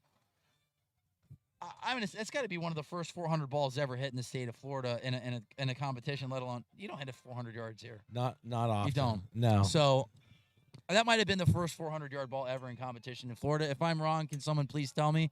But like hitting it 400 yards here is like impossible. Well, at the First Coast Classic, I remember I saw a 380 ball That's in ridiculous. the finals. I think it was Aaron Mansfield or Yeah. Justin Moose. One of those two won. They switched back and they kind of alternated back and Yeah. forth a couple of years. But I mean, it was. I mean, we were 365 was awesome, and they went 380 in the finals, and I Yeah. couldn't believe it. Yeah, so I mean, yeah, Florida, it's humid here, which it's not today, but it's straight downwind right now. You couldn't ask for a better setup. This is it. We're on a polo field, so it's flat. Yep. There is a little undulation, from 320 where it goes up a little bit to 340. But I think, like I said, the grid's giving it up. If you can carry it 345, 350, you're seeing some big numbers. And Mobley and Zach Adams both went 390 and 400. So Yeah, people ask, the difference between the senior division, open division. What is the difference in yardage, right? I think it comes down to, say one ball flight. I don't know. I'd like to see like someone like Kyle go up and hit one right now, or Martin or JJ. We had 'Cause similar I think- conditions the other day. What's the compression of these golf balls? So let's get into that. I think they're about 105, 100, No. 95, 90. So 90. I think guys, These are top flight bomb balls. You can buy them at Dick's Sporting Goods. they're soft. So like, all right, how much of an advantage is it then if you swing 20 mile per hour slower and ball speed? Like it shortens up the gap as far as distance. Like when you're talking about 115 compression golf ball to a 90. So someone that's swinging slower that gets more out of the golf ball swinging slower. Like, I mean, they're maximizing more out of the golf ball than someone that's over compressing it. There is more to it, though, because you've got to look at the club that they're using, right? And each club itself is different, but the manufacturer, how firm that face is, how they make the face, there's a lot that goes into it. But most guys here are hitting Callaway, Crank. The other, we're seeing some Brutes. It just depends, right? Some of these faces are a little bit softer, so you don't want to go, you want to go a little soft. Get some good. What do we got going over here, huh? You do love cart girls. I do. No, I'm just kidding. But yeah, I'd be curious to see. Like, I mean, 404 is a bomb. It absolutely is. They're getting every inch of that golf ball right now. Yeah. So, but we are straight downwind, and you get someone like Colton that hits it 9 miles in the air. Kyle, maybe Zach. you could hit a 420, 430 here. But We had 418 the other day. Really? Yep. Here. Colton hit a 418. Yeah. Okay. Well, the grid's giving it up then. You got an east wind. You're downwind. There's no humidity. What's that? Oh yeah, 229. But that wasn't even the 229.9. ball he hit. Yeah. 220 or 418 though. So it's impressive. Sean Johnson was hitting him over 400. So it can be done. The conditions are right like this. Like I said, that flat descent angle. Yeah, say Mitch Dobbins, 700 pounds of ground force from Justin James, literally triples his body weight. It's ridiculous. So Scott Kennedy's asking if Zach Adams wearing new brown pants. I don't No, know if those no, are the he's- old those are the Dockers from the 2003 collection. No, he's wearing the Okay, 2003 yeah. collection Dockers. So They're a little baggier than pants nowadays. So I was gonna say, you know, Yeah. not They're that like they're the- skinny yeah. jeans nowadays, but definitely not as MC Hammerish. well, I mean, as they were in the that's like- past. yeah, Tiger Woods Yeah. back 2003, Yeah. but those are Dockers. Like I think that he could be in a definite commercial for Dockers. Are they? They're still around, aren't they? Oh yeah, oh, Are yeah. they? Oh, I think J.C. Penney maybe. I don't know. I don't know. Oh. Who knows? They're coming back because everything that was in the '80s is coming back. The good thing is, guys, is that we're winging it right now. We don't have any of the numbers. We have no idea what the numbers are. You know, we don't. But you're going to see Zach Adams, Dave Mobley there at the end. You know, Ryan Gerhardt. Same guys is pretty much, you know, we're missing T-Pep, you know, and Jeff Farley. Yeah. Farley was out there. I really would have liked to have seen Crittenden here as well. Yeah. You know, unfortunately, the car accident, he wasn't able to make it. But Ooh. Roy is a Well, studly. he's got great hands. Good hands. Yeah, you mentioned someone like a Mark Costello, just really fast at the bottom. Roy Studley's got really fast hands. Yeah. Slot Clay number 4. Lanigan. I like to see Clay here.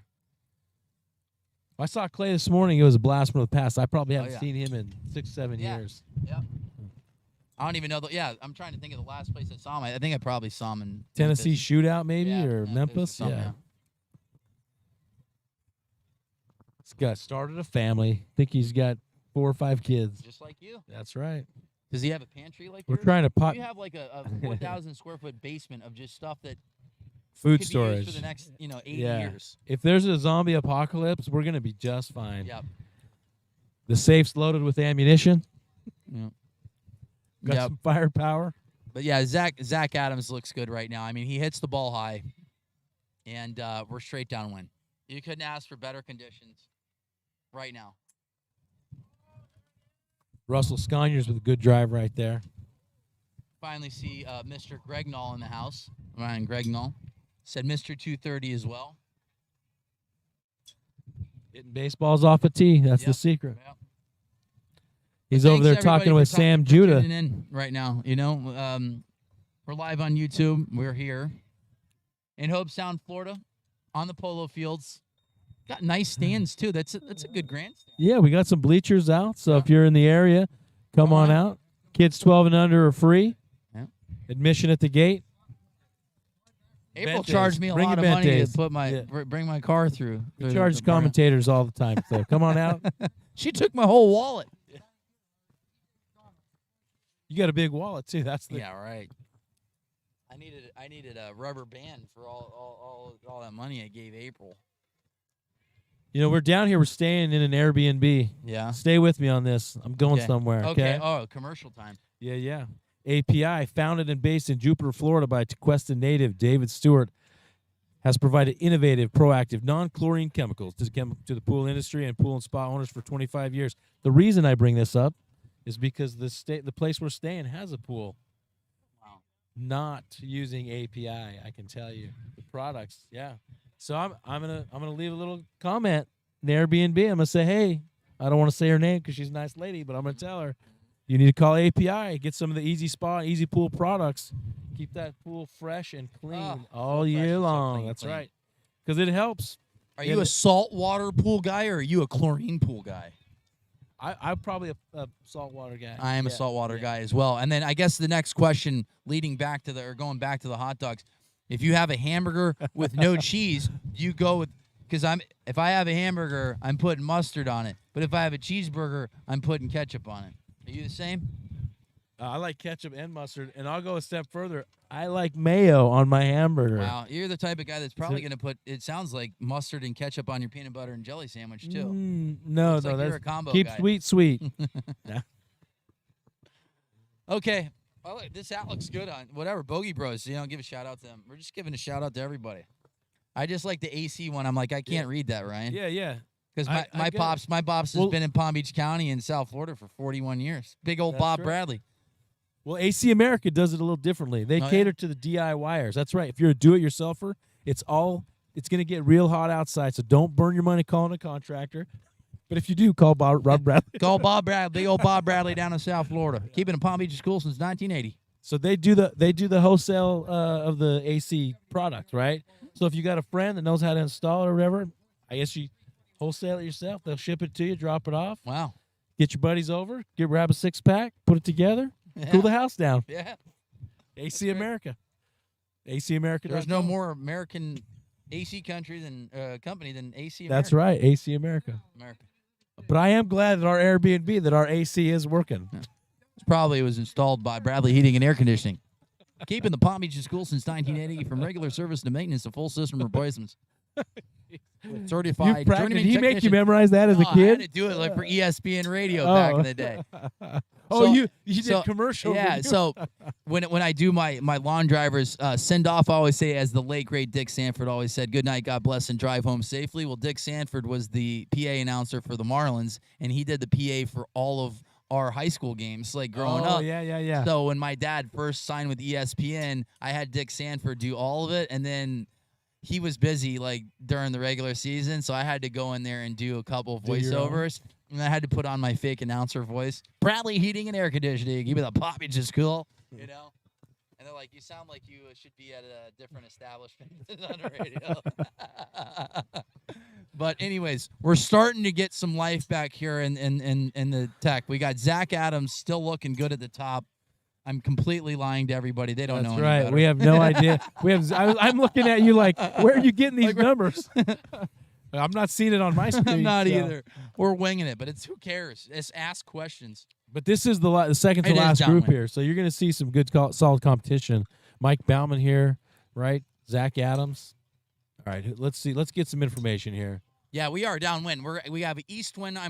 Right now. It says that it's 10 miles per hour. I feel like it's a little bit more than that, because those flags down the grid are ripping pretty hard. I mean, we did lose a TV here not too long ago. What is Ryan? What does he mean by that? Ryan seems like a guy who would like mustard. Brandon, what are you implying?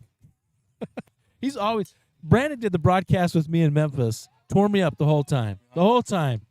Well, when you serve and protect the greatest country on the planet, just because we are an American, we have to be patriotic. Brandon can say whatever he wants. Well, and he's a nice guy, so He he is a can nice pull it guy. off. Yes. He's got a nice swing. He too. gets me baffled though. I'm not sure if he's like making fun of me or if if he really believes it or if he's just he's toying with my heartstrings. Is what he is. I've seen a couple of his stories that are. I mean, he's a genius. There was one where Brandon ended up getting these text messages on Instagram where they're talking about we'll pay you $10,000 if you reply back, right away. And then Brandon went on just on a rant with this person back and forth for like 30 text messages. It was hilarious. I think he finally gave up his social security number to get that 10 grand. All right, Bobby, we're gonna do a No, come back. All right, tell me your name. Andy Hawk with Cradlepoint. Yes, sir. So Andy, I am gonna give you 20 seconds to do your elevator speech about what Cradlepoint is, because we're using Cradlepoint today. Yep. All right, here you go. Well, we connect people, places, and things securely all over the world. So we ensure that in-vehicle IoT and branch networks are able to securely connect and are never down. It's critical that people are connected to the cloud, to their applications.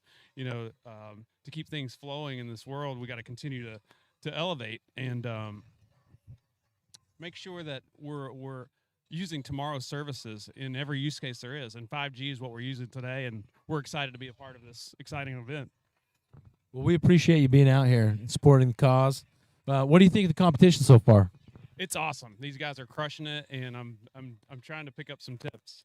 I golf when I can, and just couldn't be more thrilled to be here and see it in live. I've seen it on TV, but I've never seen it in person. You're going to incorporate some of these swing methods in your telecom corporate golf outings, right? Absolutely. I got to jump up and down more. I got to get pumped up. I got to hit the gym and quit eating so much candy and ice cream and fattening foods for sure. Don't give up the ice cream. Just I'm telling you right now, it takes mass to move mass. So if you get rid of the ice cream, you're going to lose some mass. It's one of the best things I ever learned. So we appreciate you being out here, Andy. Thanks again, Cradlepoint, TD Cynics, and Fortify, keeping us connected. We're going places with this. I want you to know the data acquisition is going to be a big thing for the PLDA in the future, and being able to capture data and process it here on site, staying connected, like you talked about, having the speeds, having the connectivity, so we can do that. That's the way the world's going. 100%. Thanks for letting us be a part of it. We look forward to doing it again. Thank you. We appreciate it. Got to get our sponsors in, man. These guys are awesome. They're coming through for us in a big, big way. Well, I didn't even know what you were talking about there, Andy, so it sounded good to me. No.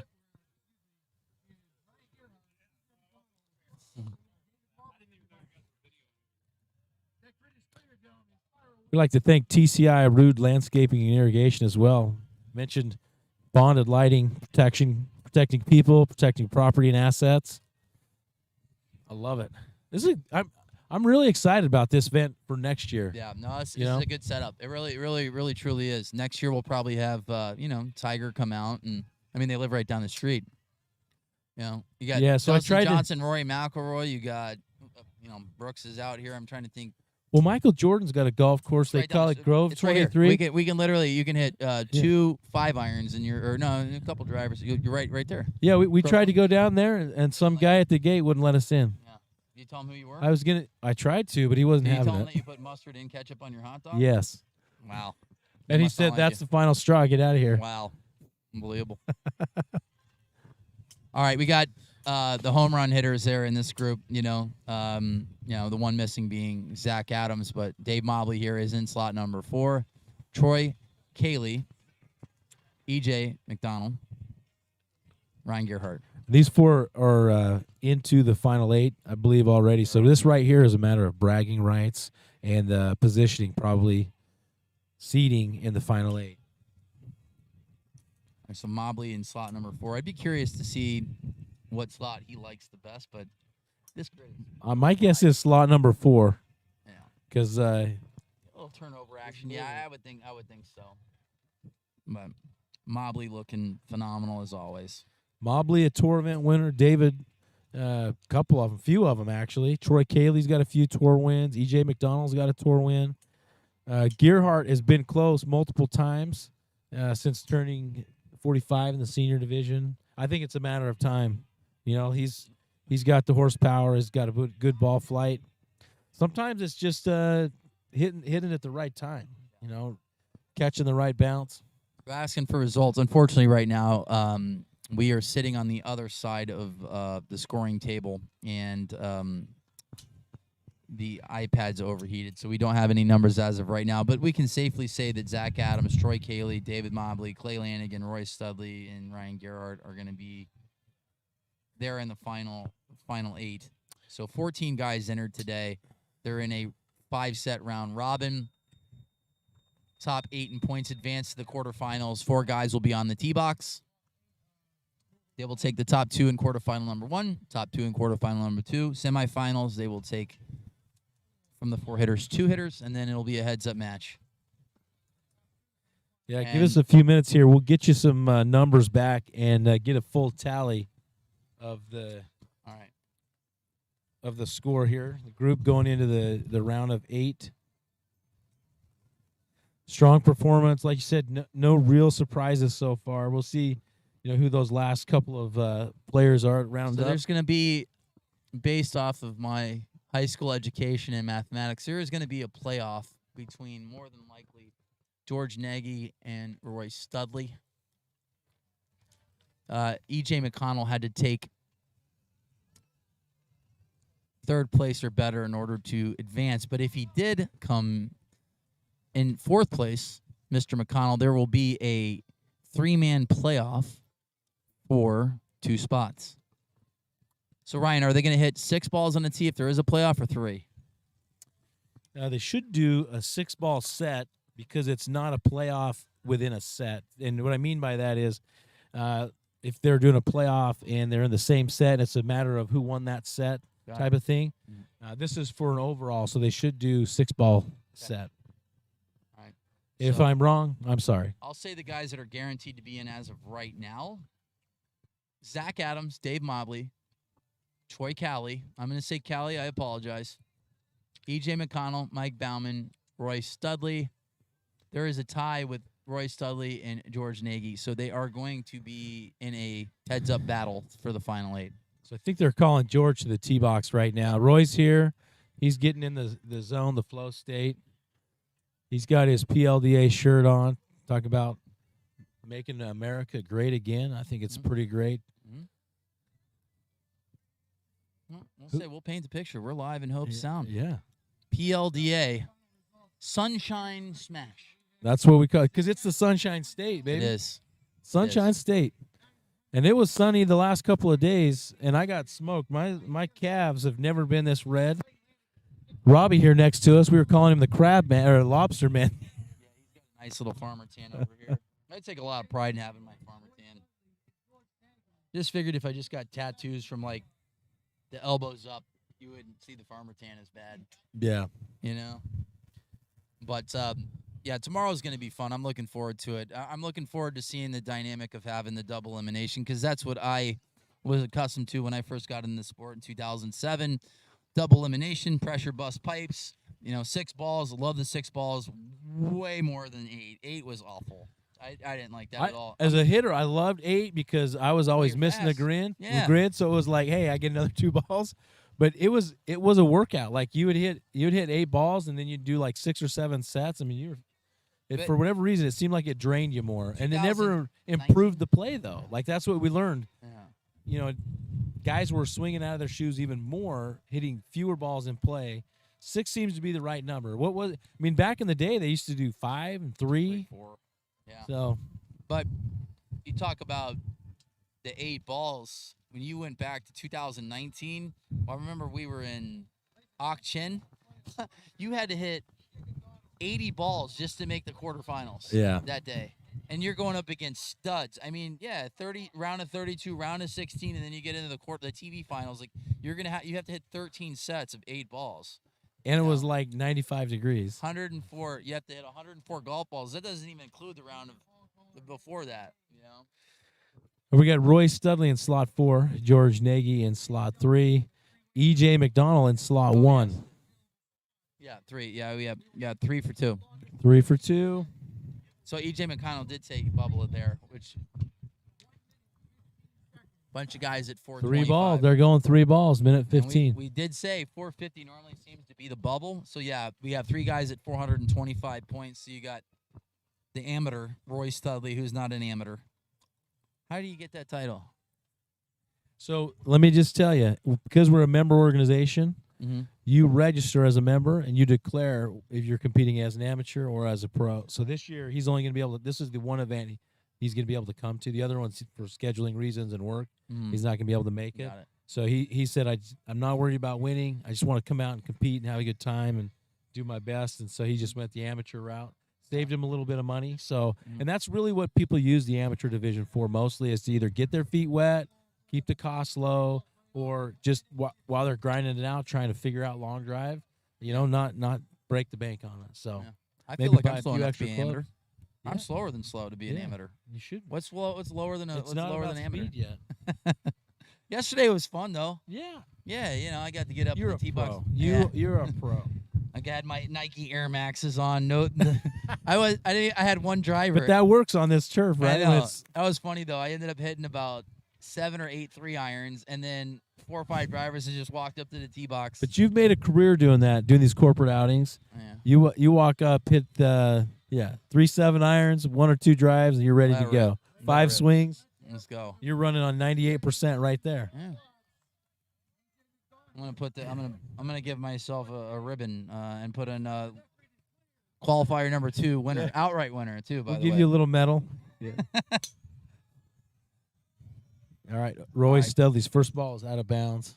They're doing a 3-ball playoff. Yep. Doing 3 balls. EJ's ball on the right side is right on the line. It looks like it's going to stay in because it shouldn't roll very far.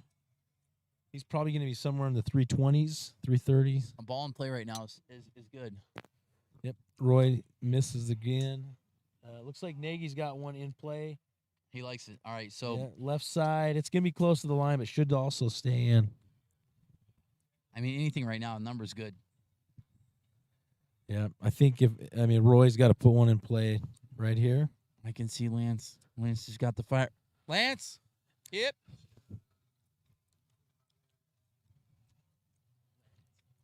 All right.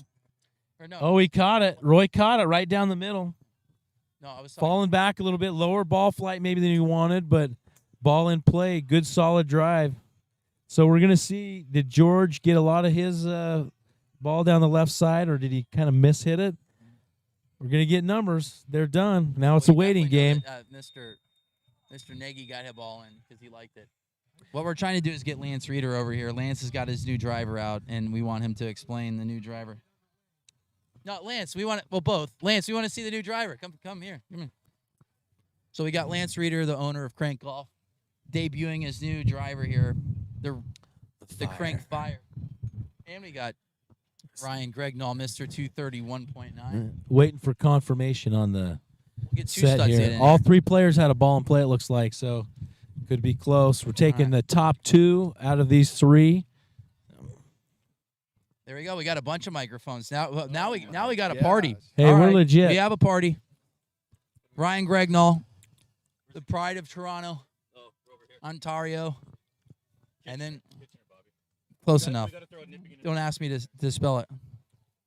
Let's We're go. waiting here, trying to get a call back on this playoff here. So 2 of the 3 players are going to be going on, and then we'll go. Oh, you want us to sit down? Robbie wants us to. How low do I gotta go? How low do we gotta go? I don't know if they're trying to make this suspenseful or what, but Okay, seems like we should be getting a call back Okay, we quicker. gotta Maybe Got they're detention measuring. with a butter knife They right might now. be measuring. So All right, we got Lance Reeder, the owner of Crank Golf, with 20. How many world championships do you have now? 22, 23? 26. 26? Close enough. Whatever. you I are was off. shortchanging him. 3. I'm Can fired. you believe it? 26. All right, so are you debuting the Fire this week? Oh yeah. Oh, you guys want to see it? Yes. Yeah, Oh, that's we got what. you over. And then Mr. Gregnall, Mr. 231.9. You just knew that was a matter of time. You think you went 229.9 like 4 times. Yeah. We'll start with the head cover. There's the new Fire. Form of the Fire. But this is the head. Talk to us about the technology in this head.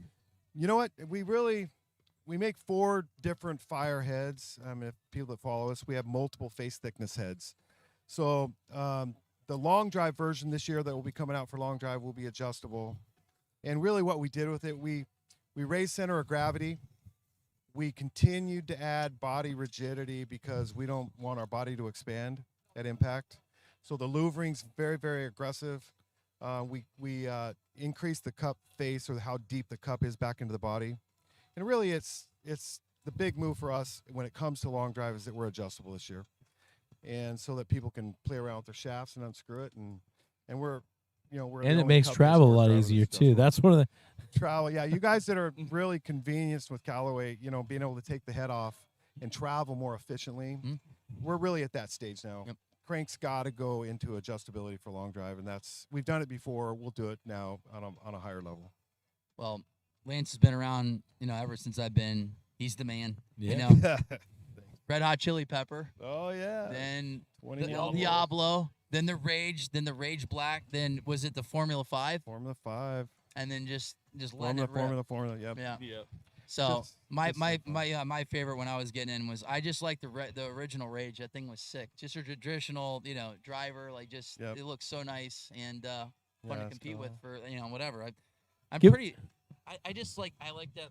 I always like that look. But these things Traditional are look. sick. It and is. it's nice, like It's you very said. aggressive The looking. fact that it's adjustable, but what Lance has done over the last several years is gone to the everyday, or no, not the everyday player, but like the guys that want to go out and just have some fun and hit it farther than everybody. So he started doing the non-conforming drivers per se, like for a tour event, and that's just escalated your sales. So talk about crazy, yeah. your, I mean, your we're- business model. We're really, long drives are addiction.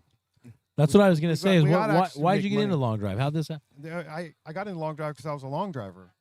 I started making heads because I was tired of breaking them. And so that's really why we made the first head that was almost unbreakable, which is the El Diablo. Mm. But as far as our business model goes, we have multiple face thickness drivers for guys that are moderate to slower swing speed, So we have the Formula. So we have the Formula Fire Pro, X, and Double X. The Pro is conforming.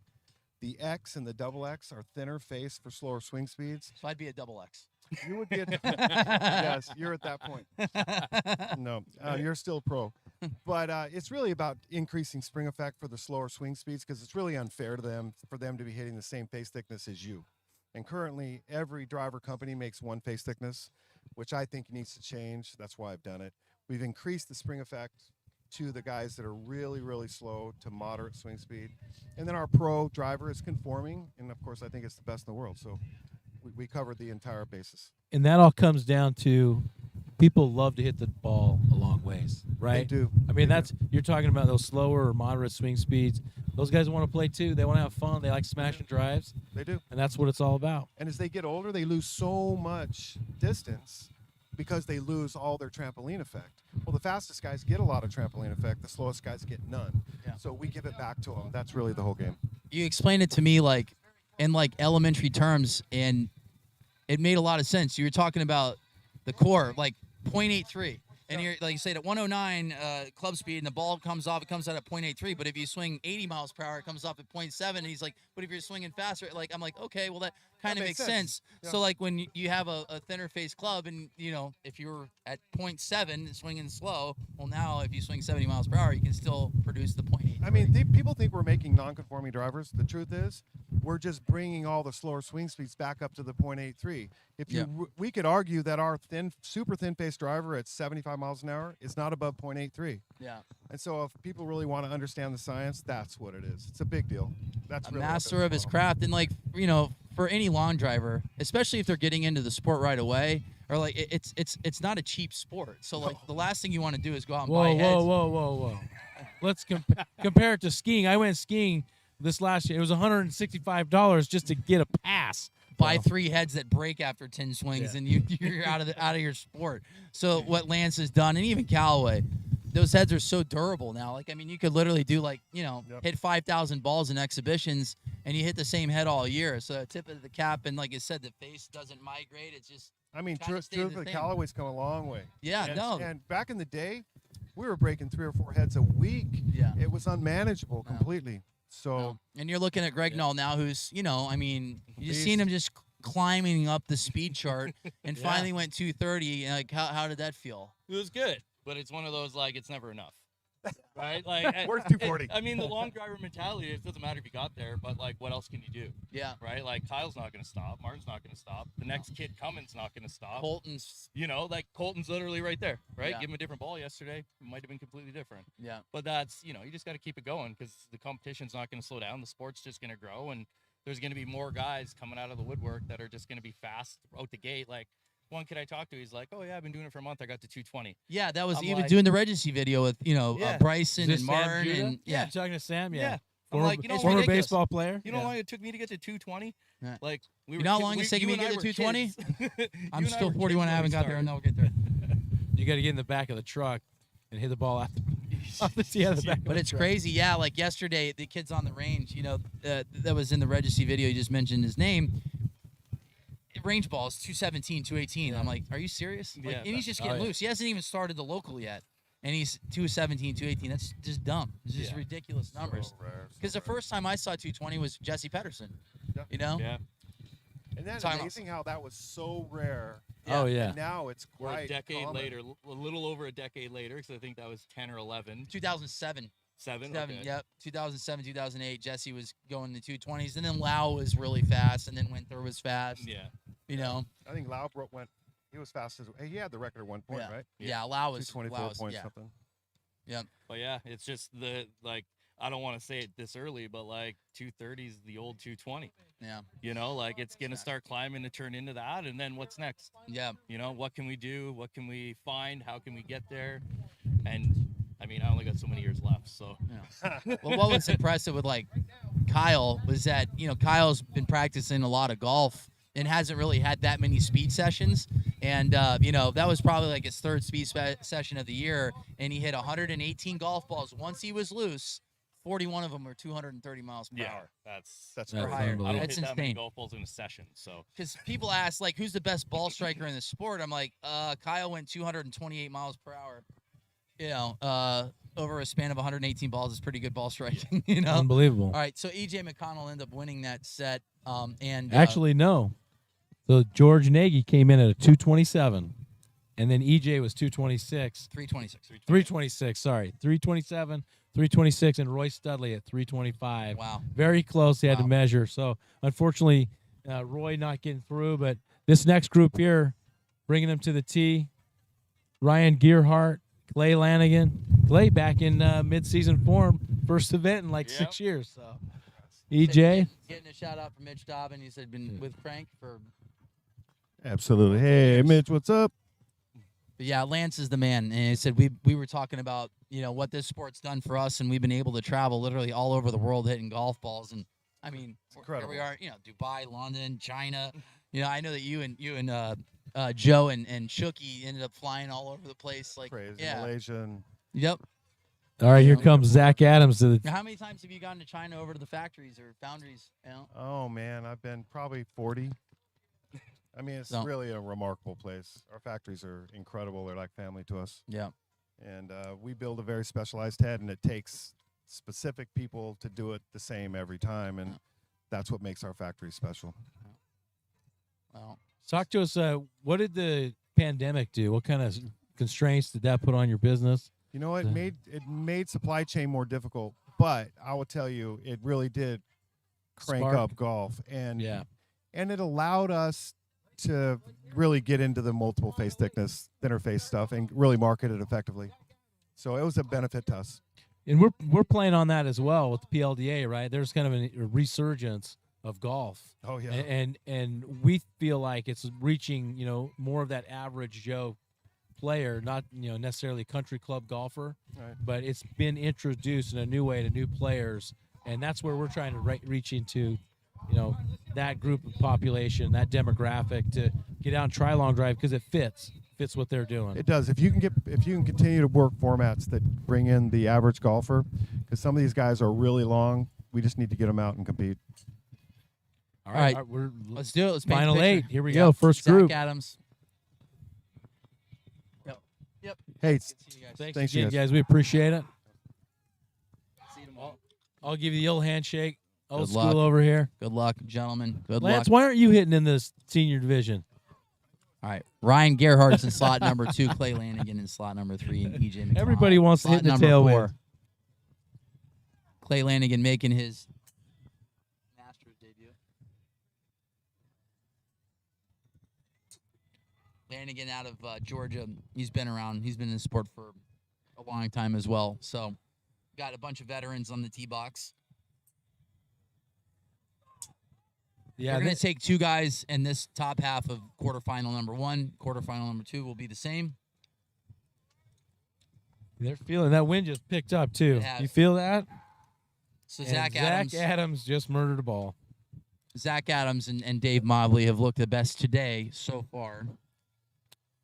With the biggest balls going in the 390s and 400. Like I said, Zach Adams might be the first person ever to hit a 400-yard drive in competition in Florida. There hasn't really been that many competitions here.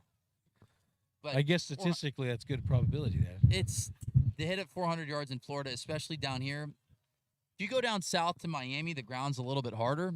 But, I mean, I said we're hitting on a polo field. Maybe the turf's a little bit tighter. I'm not sure. I have no idea. But normally this time of year, it's all carry. You might even have a ball go backwards. We had Regardless some of how of good those your landing yesterday, angle yeah. is. Yep, we had You some of those know? yesterday. So It hits the ground, it jumps back about a yard. this turf isn't long, but it is thick, kind of cushiony, Mm-hmm. and so you're not going to get that, maybe a ryegrass.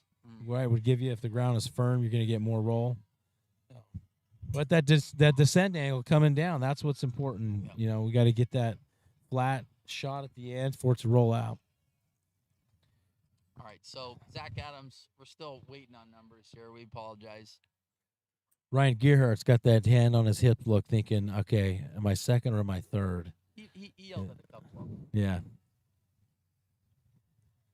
Waiting for a call back here. Coming to the tee, we're going to see Troy Cayley, Mike Bauman.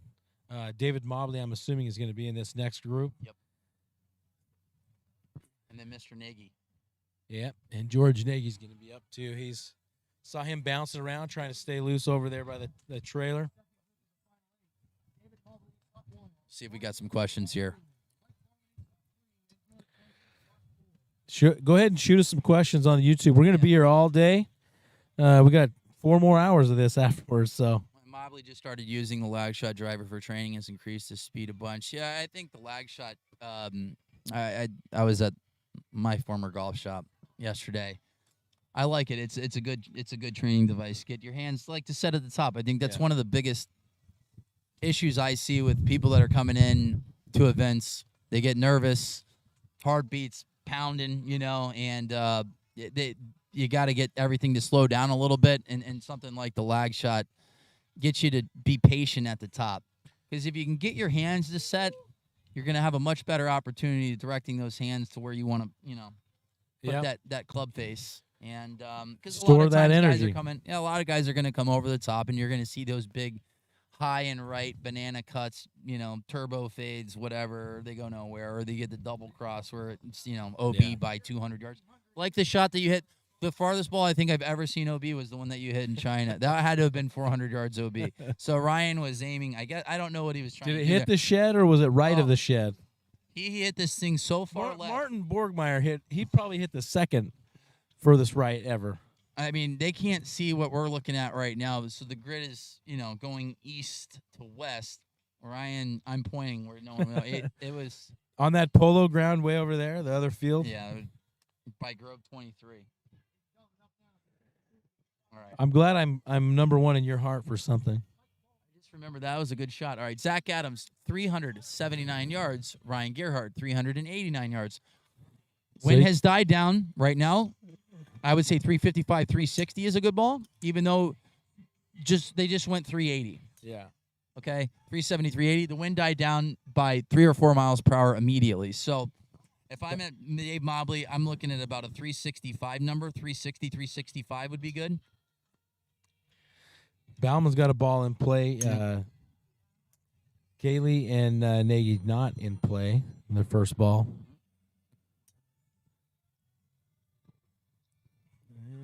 Looks like down the left side for Bauman.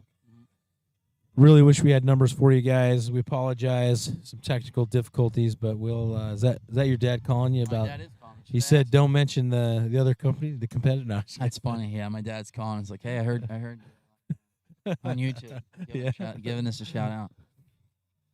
But yeah, Mobley's in slot 1 waiting here.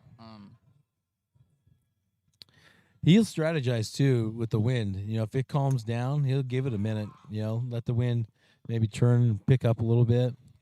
Want to say hello to Jeff Gavin, last year's world champion, 2-time world champion in the Masters division. I believe Mr. Gavin won in 2014 or 15, and last year. So Jeff will tell us. And guess what? Jeff gets to drink Tim Hortons. It's unbelievable. As much as I think you might get a sponsor out of this. At least have them come down just to have a barista or whatever. Just have them fly down from wherever their headquarters is, and give us some Tim Hortons coffee at all of our tournaments. It's the least we just ask. our French vanilla. Yeah. At least. See, Jeff Gavin, hello. What other questions we got in there? Not sure. No, they're talking about loft. What are most guys using for the loft of the club? So a lot of the clubs now come in like a 5 degree is the standard loft. And then, like you mentioned, or Lance mentioned, the adjustability. You can take that club and just by adjusting it, the settings on it, you can go down 2, up 2 sometimes, depending on the cog system. But typically at least 1 degree plus or minus that. So some players, like we talked about, Colton Casto, he's trying to get that face turned down as much as he can to a 2 degree. It's actually hard to find that equipment at 2 degree, but for a while there, I was hitting a 7 degree. Didn't have as much success, so we went back. Now I'm hitting a 5. What are you hitting? I hit it 3 degree. Yeah, about it. But I don't hit it far enough. You hit it high. I'm a mid guy. I gotta use a little bit of loft on the club. Yeah, I've always been kind of like a 3-4 degree kind of guy. So Royalty makes putters. What's the loft on most putters? 3.5. Yeah, 3.5. So you and your driver, your putter and your driver, Pretty much the Same same. off. Yeah, I just, the last, 6 years, I can't get off the XR16. I mean, that head, 440cc head, that head's money. And that's a Callaway. it is a Callaway. And we talked about the Rage, regular Rage from Lance's. The first foundry, I know he had a couple foundries, but that Rage head, just, I think Joe Miller won with that one too. Yeah. It was just a good looking head. It was just traditional, and Kind of a black gray with some red on it. mhm, if I remember. it was good. I think it was. I don't know if it was 440 or 450 cc's. I don't think it was 460. It could have been, but like Lance, I just honestly, I'm surprised that a big OEM hasn't tried to buy him out. I mean, his drivers, like I said, they don't break.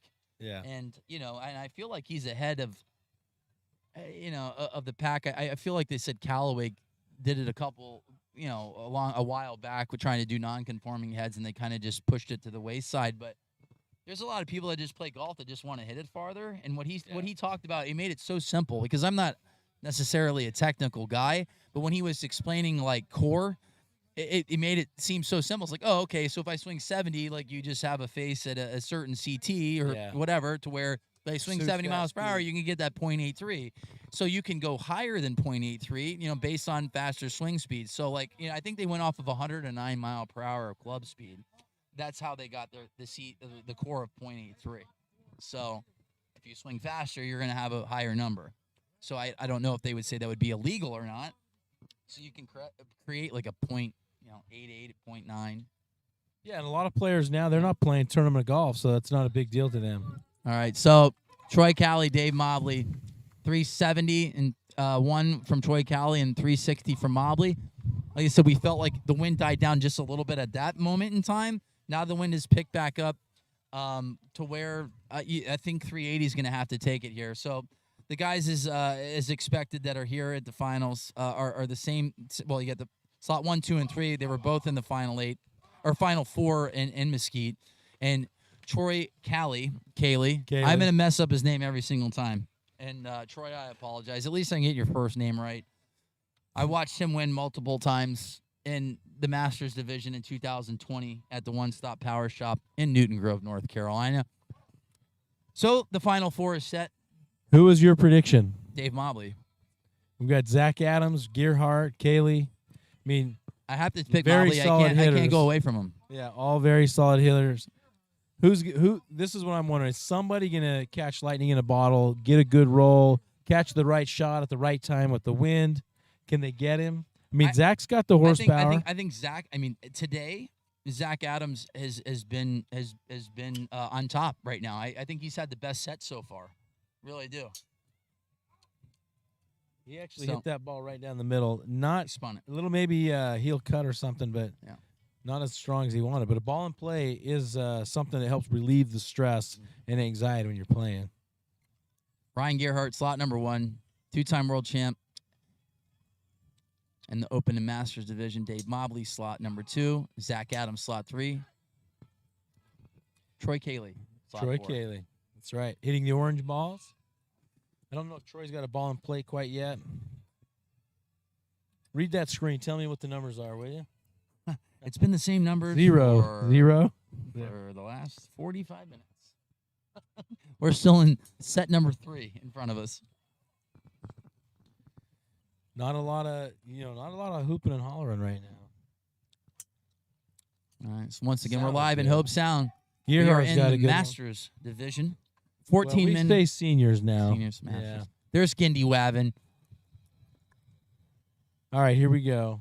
Gearhart's got a good one. Gindy Wavin. I love it. Wendy Gavin. Hello. Hello, Wendy. Oh, Troy Cali. That one looks like it's just. We gonna haven't be heard much bounds. out of Mobley as of yet. So. I think he and ideal Zach both condition. keep leaving the face open. Yeah. All right, so I'm going to say Mobley's going to – it looks like he's more looking down the right center of the grid now. I think Mobley likes this ball. He didn't say much about it, but I think he likes it. So, and we'll definitely get some feedback from Mobley because he will be announcing tomorrow in the Open division. It looks like he's looking more down the right center of the grid right now. Gearhart feeling pretty good right there, giving a little fist pump, shaking it. Mhm. He likes that. You said it earlier. I mean, he's due for a W. He is. He is. He's good. He's a good competitor, solid, fast, hits a lot of balls in play. Zach Oh. Adams likes it. I love it. I love it.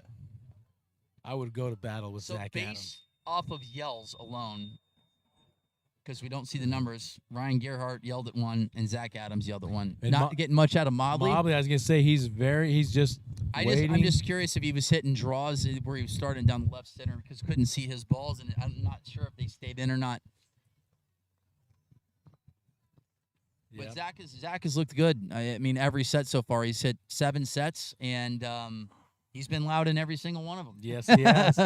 To be expected. I like the emotion from Gearhart right there Yeah. because he doesn't show a lot of emotion, so he must have really felt like he caught those really well. It looks Zach's like leaving Zach his Adams- clubs yeah. in place. He's coming back. Yeah. He feels pretty good. Yeah. I think we need some 80s rock to get this going. Let's get this party started.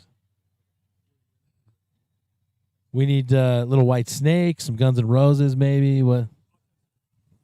Can't go wrong with. Is this Pantera? What are we listening to here? I'm assuming they can't hear this on the broadcast. I'm trying to paint the picture, set the mood. Kinda sounds like Pantera. Yeah. Nah. I think Seamus, if you guys come out to competition, he's under the live scoring 10. He relishes in the music. He's a DJ, a live scorer. He's over there doing. He's like Robbie. He's wearing like 6 hats at the same time, doing a great job. Mr. Blankhorn's back. Martin's ball was by far the farthest. OBO was calling his ball, and he yelled at it. Third ball flight for a strong tailwind. You want to tackle that one, or you want me to give it a crack? Hit it high, hit it low, hit it in the grid. It all depends on the other conditions, right? It's a puzzle. You got to solve the puzzle, Yeah. right? Yeah. Because if it's an all carry grid, you got to go high. You can get away with a little more spin downwind, Yeah. right? Maybe you want a little more spin, so you're gonna spin a little bit higher. So tailwind. I mean, we saw. I think it was back in 2014, 15. Jeff Flagg. Do we know the numbers? Oh, let's hear the numbers first. We'll come back to the 362. tailwind. 360. All right, here we go.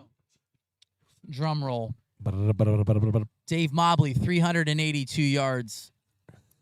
Ryan Gerhardt, 367. Oh, I feel The tension. the tension. I'm not. We're gonna be really quick. Zach Adams is 100% going to be in the finals, and Dave Mobley, 382 yards. Troy Cayley. Wow. So, What was Zach Adams? hey Zach. Hey buddy. There he Good job. is, right here. Zach, Only what are you live gonna on do in the YouTube, you can be championship sitting round? next to a guy that's going to be competing in Visualize the and finals. produce. I love it. A man of Thank few you, words. Royalty Sports. Visualize and produce. I gotta give him get some credit there for he texted me at like 6 a.m. and he's like, my back hurts. Tristan Vasili at Pure, my chiropractor All right, here, and to the tee box. Here he goes. pretty cool because when we're out in Dallas, Troy Van Beesen at Cairo Sport, he's got. Oh, here it comes. This is gonna be the So two. Scotty Scheffler ended up, winning the Masters, and Mitch goes out there. So, anyways, my 2 chiropractors the last, 15 years, Tristan Vasili and Troy Van Beesen. So, congrats, Troy, on another Masters win with Scotty Scheffler, and he's got Jordan Spieth as well. So, all right, but the expected finals: Zach Adams, Dave Mobley, and Dave Mobley just doesn't miss. He doesn't miss the center of the face, and So who They was said the he's pretty longest in that solid. last set? Zach Adams by 5 yards. I mean, as of right now, on paper, Zach has had a better day. Yeah. Yeah. And he's hitting 2 or 3 pretty good drives every round, every set. So And Mobley will say it. He knows that Zach's faster, so he'll try to do the old psychological warfare, which he is a master at, and he's a master of hitting the center of the club face and shaping shots. And I don't know if anybody could get in Zach's head right now. He Oh, no, seems like Zach's- he's yeah, zoned. But like you said, He's- yeah. He's got it dialed in. So All right, so this will be fun. all right, I'm gonna see if I can give you a in or out on each of these balls. All right. All right.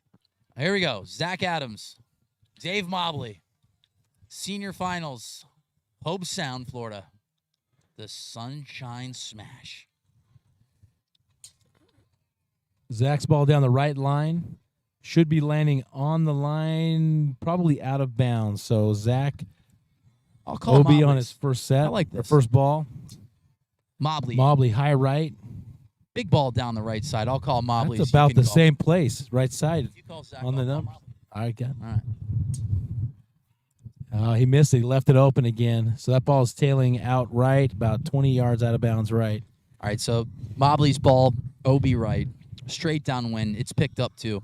We're actually finally coming out of the tent to feel that there's a good stout east wind, east to west grid. Dave Mobley on his second ball, taking his time. 2 minutes and 30 seconds on the clock. Okay, Zach's ball looks like it's going to be in right on the left side. He liked it. I didn't see Mobley's outright. So Zach so far only ball in play if my high school math is treating me right. You have a good high school. All right, Mobley. Ooh, Mobley with his slinger, 140-footer. This one's coming down the middle of the grid, going to release down the left side. Boom, big bounce. Zach, They're going back. big high cut on the right side. We'll see if they're going to move back there. Okay, this could get real fun and interesting. 1 minute left on the clock, too. Mobley might have to speed up just a tad. Yeah, he's got 3 balls left. Mobley, high ball down the right side. This one's flirting down the line. I actually like think this it might ball stay flight in. a little bit better from Mobley. The first one is about 140 feet in the air. That was 170. I actually like sitting here so I can get this. Zach's The world ball champion has just out of entered bounds the- right. Left it open again. So he's down to 1. Mobley's got 2 balls with Mobley 26 better hurry up seconds. here. I'd be interested to see Mobley's going to speed up on this last ball, the 6th ball. Ooh, big ball That is with a good Mobley right ball. here. And did you see it planed out too, right? Yep. Got high, kind of I like the higher ball flight right there. Mobley's got 11 seconds left. Big deep breath. I really like that 5th ball from Mobley. I'm gonna say that one Zach's was ball bigger. flirting with the line on the right side. Oof, Mobley's looking good. Big ball, OB right. Okay. All right. This is gonna be close. All right, so now we're back in the action. That was actually fun standing out there Yeah, and it watching was. it. You can see the ball flight. Mobley was hitting it a little bit higher. After the ball, the third ball that he hit in play was like a mid-ball draw, and the one that his 5th ball he didn't yell at, but he hit it higher, and I actually like that ball flight a little bit better out of him. All right, we're gonna see. They're gonna go over. They're gonna go over and tell Seamus under the tent. Keep the suspense flowing. I'm getting some body language from Mobley. He seems like maybe he felt like he could have gone a little bit further. Yeah, because he didn't yell at that 5th ball. Maybe he didn't catch it on the face. Optically, his 5th ball looked better than the ball that he yelled at. Yeah. Oh, he did it. He did it. Congratulations, Zach. Mobley, here 364 comes yards. out the brotherhood right here. Give him a big hug. Congratulations.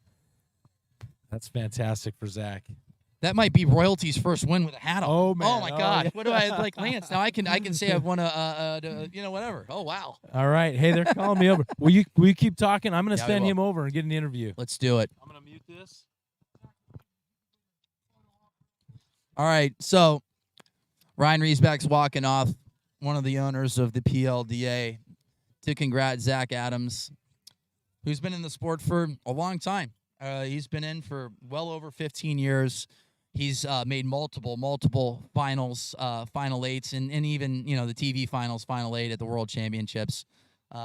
Zach is a great competitor, great dude, and he is the 2022 Masters Sunshine Smash champion, beating the 2-time Open and Masters Division World Champion Dave Mobley, who will be in the booth tomorrow with me, calling the action for the Open Division. But it's actually fun to see, like, balls go 370, 383, 90, 400 yards in Florida. I've lived here my entire life. This is probably one of the worst places on the planet to hit a golf ball far because it's humid, the ground is soft, and it doesn't go anywhere. But Ryan Riesbeck, okay. Trying to hear what Zach is saying. You got Kyle Berkshire has just entered the chat room. Mr. Coyce. I'll jump on here with you, Bobby. That way you're not talking to I yourself. can talk, whatever. But good job with all that good stuff. Appreciate it. All right, so is Tiger from Japan playing? He is not. He hasn't made it yet. But we're gonna get a word from Zach Adams here in a minute. He did hit the ball better than he did. He was the best today. Like I said, we were talking about it. He had the longest sets of the day. He was consistently just a few yards better than everyone that was hitting today. And that grid, the grid does give it up after about 340, 350 yards. There is some rollout. It's the conditions kind of stay the same for the open division. We're going to see 400-yard drives tomorrow. Yeah. Zach was putting a lot of balls in play, which Yep. helps with, like you're saying, the grid and getting the bounces. And the grid is, people are asking, the grid conditions, I can't really tell that much rollout per se, but based off some of these numbers, it just being in Florida, and like I said, with the humidity, there has to be some roll to be putting up numbers at 370, 80, 90 yards. So and the grid looks phenomenal, by the way. This is it's a beautiful grid. It's flat. We're on a polo field. Plenty of room to hit on the driving range as well. So tip of the cap to Anthony Livingston for hosting us at this venue, and we're looking forward to seeing. Well, they have an amateur division coming up here in a few minutes, and then the ladies are going to be getting after it at 5:30, and then the open division starts tomorrow. 57 players currently in the field, and there will be a double elimination format to 16, and it'll be the round robin. 5 sets of guys, 5 sets hitting, 16 hitters, and then this new format is phenomenal, by the way. What were the yardages for the final? Zach Adams, 375 yards, and Dave Mobley, 364. Sitting in the tent, you really can't feel that east wind because we're getting blocked by the tent. But it's a nice wind. So we're gonna try to get Zach Adams over here in a minute. I can yell at him real fast. Hold on, don't want to yell into the microphone. Zach, yeah. We're gonna interview Zach right now. Yeah, we're gonna interview him.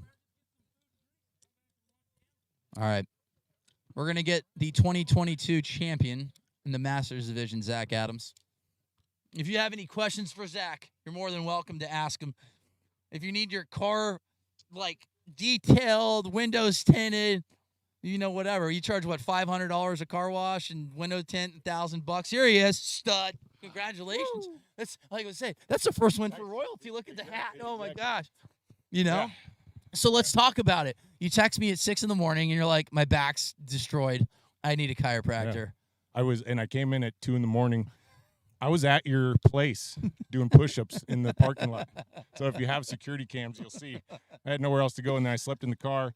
I knew I needed some therapy, so you had a guy. Tristan. And, Tristan got me. I was so tight that he could barely adjust me on the first day. This morning, got adjusted, and obviously I was able to do what I could. So you look great. We were saying consistently, you're the top of the field today. I think I led every category and for balls in play and everything else. Yeah, so. and I don't know how many events we've done over the career or the span of the sport of lawn drive in 45 years in Florida, but I don't know if anybody's ever gone 400 yards here. It's damn near impossible. Sea level, humid, the ground's soft. Most of the times, here, it'll go backwards at a country club. Yeah. You don't get too much rollout, but you put up some huge numbers, and you got Mobley. Right. You got the best stud. Yeah, you got the best in the world. He's not going to make it easy on you. So I knew I couldn't hold back. Yeah. I didn't think I had it, and somehow I squeezed by him. But he's an incredible hitter. It was such a pleasure. I talked to him after, and it was just he's one person that I looked forward to, and I knew I would probably meet on the box, and and it's just such a pleasure to do that and compete with them. And you've been doing it for so long. This is when was your first year? It's been 14, 15 years. Yeah, well, 07. You were there in 07. Yeah, exactly. Exactly. Year. Maybe it was right around the same time. And right. It said you're always accustomed to being there at every tournament. Yeah, exactly. You made a lot of Final Eights. Right. Yeah, I've been working hard at it for the last 24 months. I think in the other years, I had a lot of talent, but I didn't put in the hard work. Yeah. So this year, after COVID, I just started changing my lifestyle, getting healthier, and obviously look at the difference. You know, like I'm able to actually win. Feels good.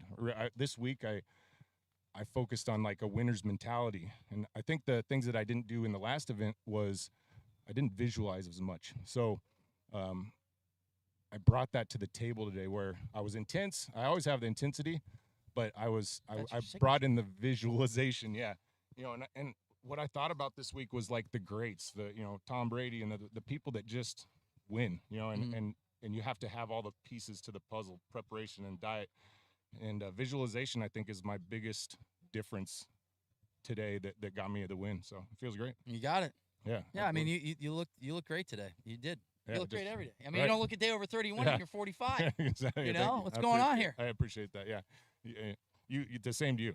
Same to you. But you are 31, so. yeah, no, 41. Well, look 31, right? But no, congratulations. It was Yeah. fun to watch. You know, I've been fortunate enough to compete against you, and it's always fun being on the tee box with you because you know what you're going to get out of you. You're going Right. to jump, slap the leg, know. couple of yells here and there, and it fires me up. And it was funny. Like the one said that you and Mobley were walking up, and Mobley's like, talking some trash, and I'm like, I don't even know if Zach doesn't even care. Like, Yeah. he can't. No, he just. I do get in the zone pretty Yeah. well, where nothing really penetrates me. So You're a veteran. I Or- mean, yeah. you've been doing this a really long time. Yeah. You know, I mean, yeah, you're It's really nice, good at what you do. right? You Yeah. know? So yeah, Well, nice to congrats finally on nice to your, finally I mean, win. is that your, Yeah. that's your first? Is that your first win ever? I mean, it's pretty much my first major victory. You know, Yeah. 2009, I finished, like tied for third, fourth in the world. Mhm. Came up against Jamie Sadlowski, just a phenom. Yeah. He put me on the ropes, but I've scratched the top, so many times. Yeah.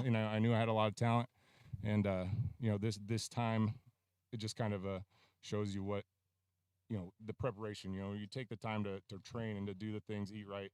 You can actually, get to to the top. So.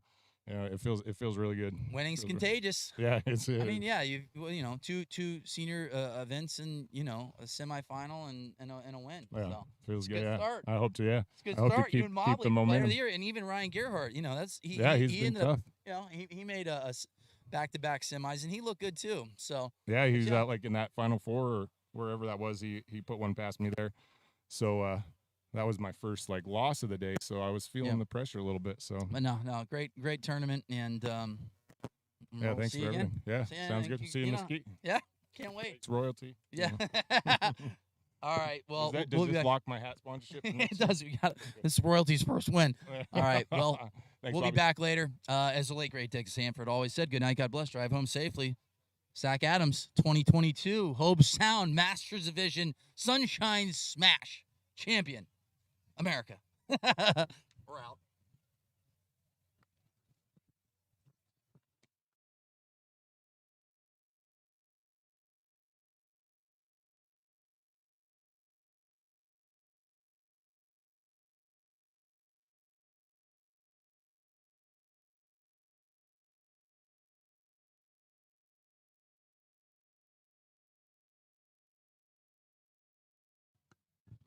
All right, so we're getting everything set up here. About to get into the amateur division. Just cleaning up the grid, letting everybody settle the nerves after all that excitement from the senior division. And then we're going to get started here just as soon as everybody's ready. Like you said, Seamus over there working many different angles, trying to get everything set up and good to go.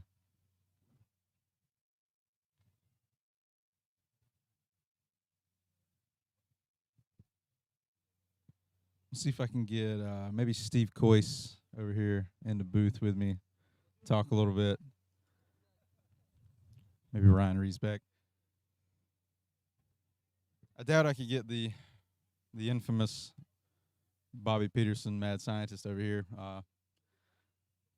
Doesn't seem to like the microphone too much. I joke with him a lot and say that the easiest way to get him to shut up is to hand him a microphone. Because he likes to whisper into the microphone like this. So, but I think Steve said he's going to come. He's giving me the thumbs up. So we'll get Steve over here in a minute. Commentate the amateur division. Mobley's behind me. Could get Mobley. So, but yeah, we'll be back in about 5-10 minutes.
What do we have here? Is that Steve Coyce? Two groups of four. The top two finishers will move into the final four, and the top two finishers from that will move on to play for the amateur championship.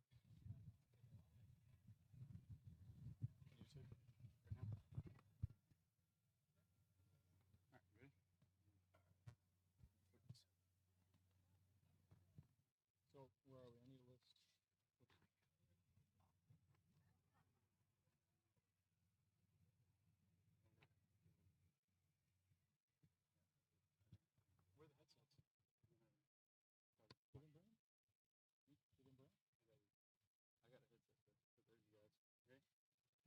All right, moving over to you in like. I don't know what they want to do.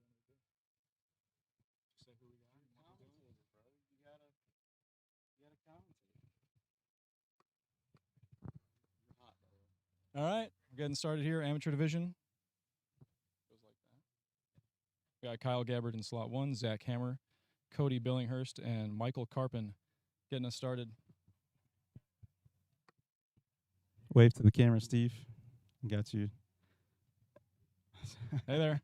First time commentator, Steve Coyce, sitting alongside the one, the only DJ Rob Nasty. What do you think of the facility, Steve? Well, it's hard to find a flatter or more wide open place than this. Polo grounds here down in, is it Hobie Sound? Is that how you say it? I've been calling it Hobe Sound. Okay, Yeah. well, Jupiter area. We're in Florida. Yeah, Florida. It's beautiful. I mean, it's perfectly flat. It's wide open. And right now it's downwind. So you, as a long driver, can't really ask for anything better than this. I haven't been out walking the grid yet, but the tee box here is pretty tight, pretty firm ground with tight grass, and it's exactly what you want to see. So I think we'll see some big ones here. Oh, yeah. Zach in the senior division went over 400 yards, so I wouldn't be surprised if we ended up seeing a few more of those. Yeah, seeing some of these guys warm up, they're bringing some speed and a lot of energy, so this will be good. All right, looks like we're about ready to get started here. Just waiting for Seamus to give us the go-ahead. And there he goes. Here we go.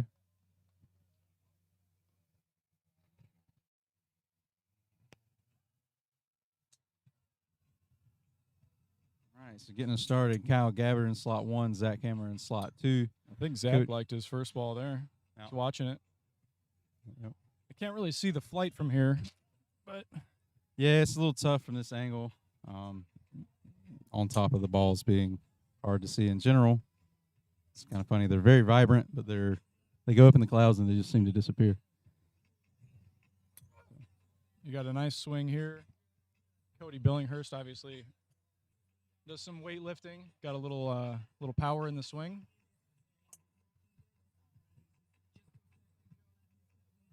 Michael Carpin in slot 4, taking his time. Yeah, he puts a good move on it. He's got a good swing, nice balance. They've all got nice swings right here. It's exciting to see it looks like they played some golf and they're bringing it here to long drive now. And here we go. Cody's stepping it up.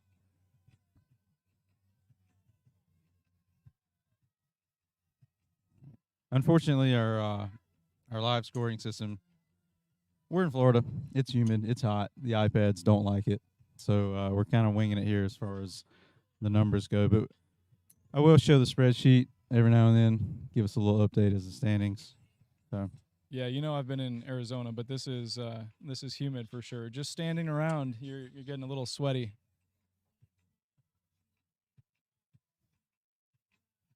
All right, one ball left here for Michael. Back to you.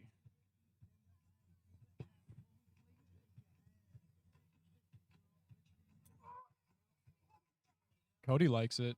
Cody likes it. Starting off real vocal here.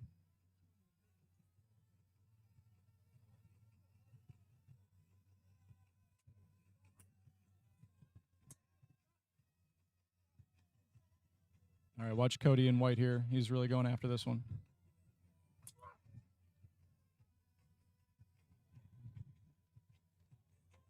Couldn't tell his reaction. Yeah, probably not going to be his best one there. He yelled after maybe his third ball. Yeah. Uh-oh. Kyle able to get that off just in time. I'm not sure. Let's ask him. YouTube, are you guys able to hear Seamus when he's calling things out? My guess is no, or very faintly. Maybe if we're not talking. All right. Well, in case they can't, we got Alex Blozier, Stephen Hopper, Daniel Ferguson, and on your far right side of the screen, Ernie Guimond. Guimond. I don't know how you say that. Don't get me lying, bro.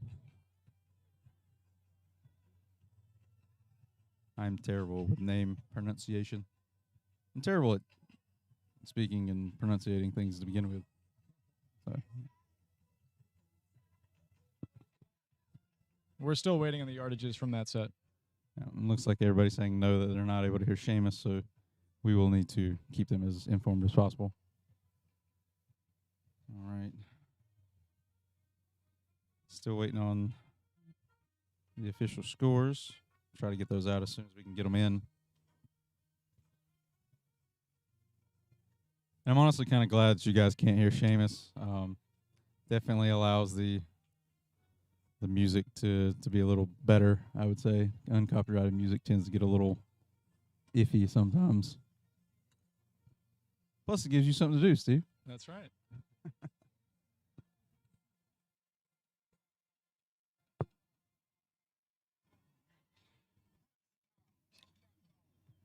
All right, they're clearing out of the grid, so we should be getting those numbers. See if I can switch over to them real quick. All right, looks like we got a 386 from Cody Billinghurst coming in first place, followed by Zach Hammer with a 370, and then Michael Carpin at 332, followed by Kyle Gabbard at 318. That's a little low for Kyle. He must not have had a very good set. Yeah, it sounded like he just kind of, thinned it or out on the toe, and it was in the grid, but it's obviously not a good number for him. What would you say? Cody was at what, 380? 386. 386 is a big ball right now. The wind, like I said, it is downwind, but it kind of sat down there for a minute. So we almost broke 400 very first set. Yeah. Not being out there, it's hard to say, but I'm guessing they're not getting a ton of roll right now either.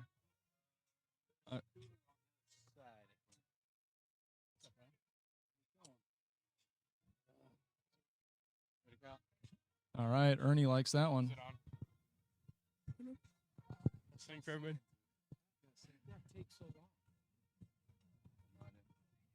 Yeah, Ernie gave a little chuckle after that ball. I think he liked it.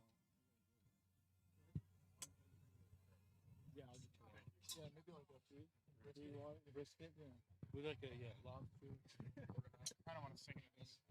Like karaoke. All right, we've got Kyle Berkshire is going to be singing for us here. If we could put in some song I'm sure requests. everybody's gonna be leaving now.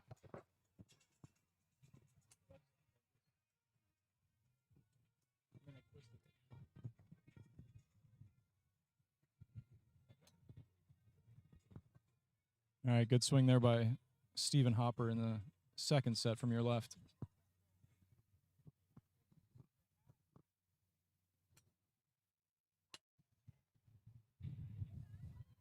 So, Kyle, you were walking out there yesterday. How firm is the ground? Do you think they're getting much roll right now? No, I mean, from what I was able to ascertain, probably anywhere from 5 to 10 yards would be about what you'd expect. It's a polo field, so there's a lot of hoof marks out there.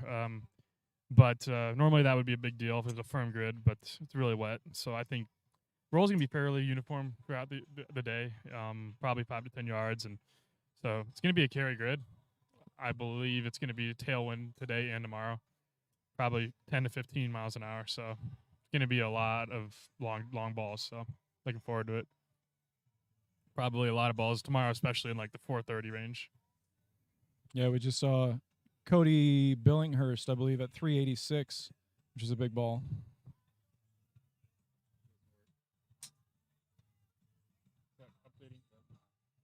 That's not. Are you seeing these numbers? No, we're not seeing the numbers. It comes in afterwards. Yeah, so just again, That was a the huge ball, live scoring is not working right now, so we'll give you the numbers as best we can right after the set. Yeah, we'll try to get them updated as quickly as we can.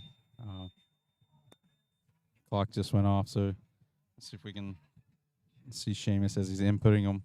For Brandon, I would say Robbie's hair is really close. He's got, Well- I mean, the curls makes it deceptive. Like, if you could pull some of Robbie's hair straight, I think it would be longer than Kyle's. I think I'll have to straighten it one day. And, I think it's one of the few things that I can actually compete with Kyle in, is, length of hair. So I don't think we want to see you straighten it, though. why not, bud? Well, What are you trying to say, bud? all right, so the third set here, we're going to have Casey Steed, Clint Oliver, John Gilmore, and Colton Calcanis.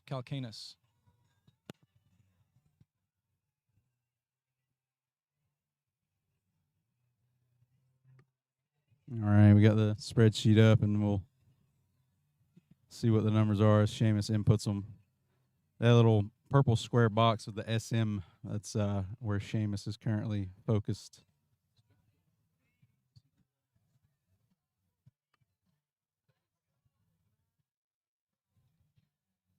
So we got John Gilmore in the third slot here, second from your right. Retired Marine, I believe, clearly in a very patriotic outfit here today. I've never really seen anybody have the flag attached to the hip while hitting. That's a cool style. That is pretty awesome. The I Marine think- Corps flag. What do you think about the aerodynamics of that, though? It's got to slow him down, right? Well, but it'll let you know if you ever get confused. All right, here are the numbers. That beard is very competitive with Martin Borgmeyer's beard for the Facts. best beard on tour. We All gotta right. have a measurement.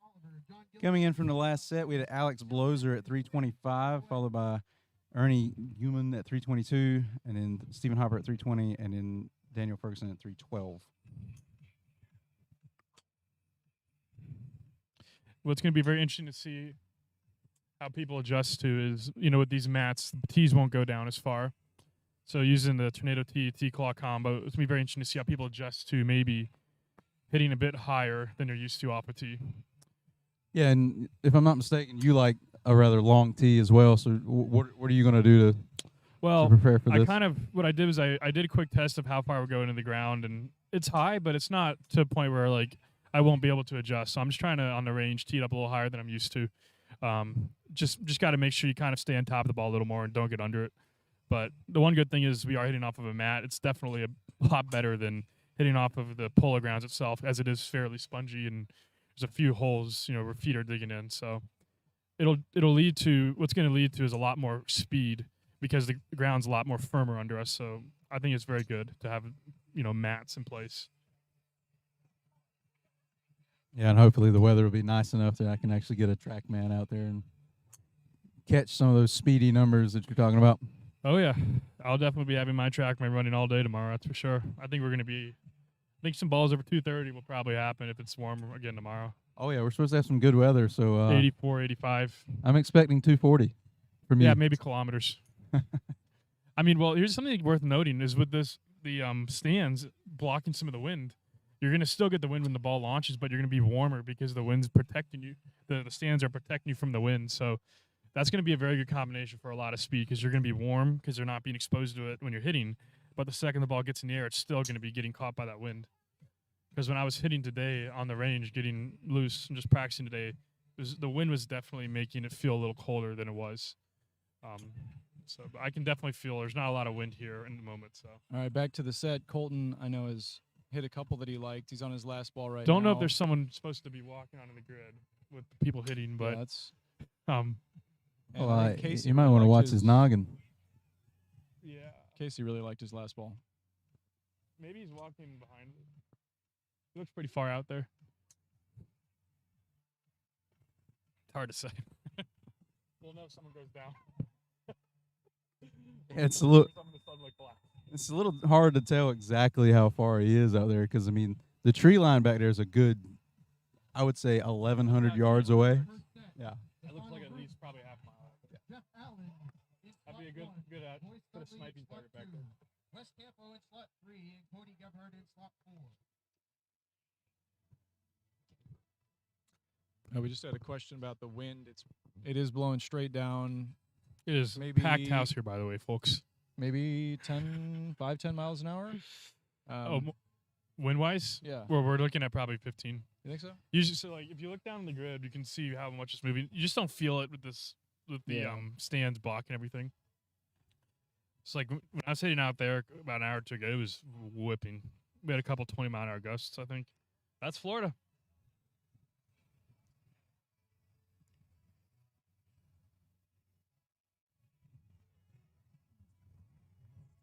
I hope they play this music, by the way, when we're hitting. This is my kind of music. Are we gonna get music requests going forward here? I would actually love to implement like walkout songs, Yeah. but it's gonna be kind of hard to do with 4 people in the tee box. So Have whoever's ranked highest from the prior set get That's to pick the music. hey, that's not a bad idea.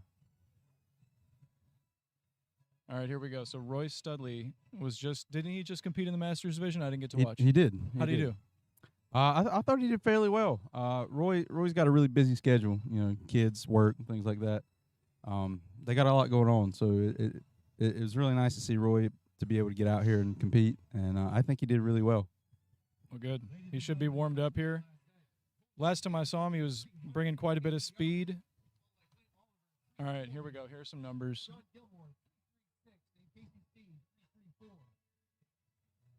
Can't see.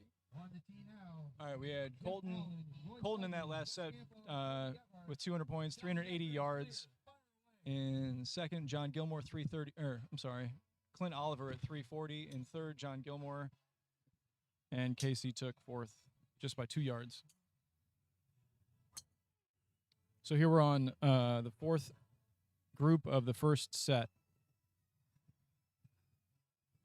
How do you like that driver right there, Kyle? I'm not sure who makes that. Reminds me of something. Yeah. Reminds me of 2019. I will say though, it's good to know that we're having some balls close to 400. So that tells me, probably a good number for tomorrow in the open division when everybody's really going is probably gonna be 410 to 430 if this wind stays similar. Have we seen anything over 400 yet? I think there was 404 earlier. Yeah, Zach with a 404, Wow, I believe. That's a good ball right now. And I mean, what does it rain here like every day? Is that because it rained this morning, right? Yeah, I mean, Florida is just a tough climate to predict. I mean, it's very tropical. I don't think it's going to rain tomorrow. I think it's a No. pretty good chance of no rain. I know it rained this morning a bit, but We're right here at sea level, so yeah, it's not going to be like- muggy. It's Yeah. going to be, humid. So honestly, it really doesn't matter if it rains or not, given the humidity and the moisture in the air. It's going to tend to be a little wetter on the grid no matter what. There's no puddles out there or anything. It's just so like last tournament for you guys, for reference, in Mesquite, we had some balls right out at close to 100 yards. Yeah, So- one thing that's kind of cool about competing on conditions like this is that the average golfer can kind of relate to these conditions. If you go out and you play on a regular golf course, you're not going to get 100 yards a roll. So to come out here and maybe get 10 Yeah. yards a roll on a really good one, maybe 15 yards a roll, that'll help people to appreciate, their drive numbers versus what we're putting up. I mean, a lot of the times when you're on PGA Tour and you see someone hit it like 380, 400, almost invariably there's a lot of, not to take away from it, I mean, the guys in PGA Tour hit it really far, but you get, fairways are cut pretty tight, so Yeah. the ball tends to run out, and you get a lot of helping wind, that kind of stuff. But yeah, I mean, conditions are everything, like I remember, little flashback, 2019, I think Tim Burke won the Atlantic City Boardwalk Bash at 288 yards, and then Yeah. the tournament before in Auction, he won with 474. So that kind of gives you guys an idea of what conditions do. So it's all about relativity. So right now, 380, 400 is probably a good ball, but tomorrow we'll probably see some balls approaching 440. I think Wes yelled out a little bit after his sixth ball there, so we'll see what he comes back with. I couldn't see the flight on anybody else.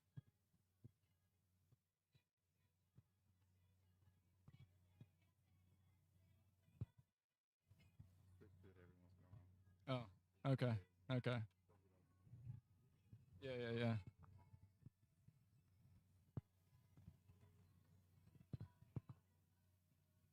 All right, we're waiting on the numbers there. And we'll have the second set. Everybody already knows I'm weird. So. Oh, I had to switch to the camera over here. You're just sitting there getting into the music, bud. Sing it for us. You know the words. What's that? I said sing it for us. You know the words. I don't want to destroy anybody's ears. Go back to the spreadsheet.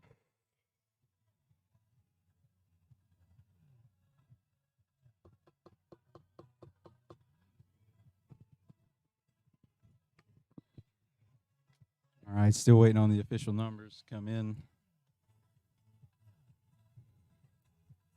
And that was the fourth set or the fourth group in the first set. So each of these competitors will hit 5 times. They'll change slots every round, so they'll end up hitting in one slot at least twice. And then what we'll do is cut it down from there and go probably 8, just like we did in the senior division. We'll go 8 to 4 to 2, and then we'll have a winner. All right, results. Jeff Allen took 200 there with 326. Roy Studley at 322. Wes Campo at 319. It looked like no marks for Cody Gebhardt.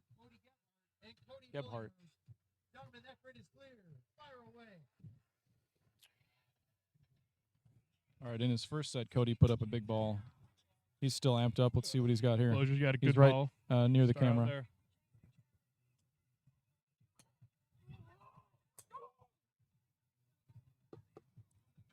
So apparently a few guys might have hit a good ball there.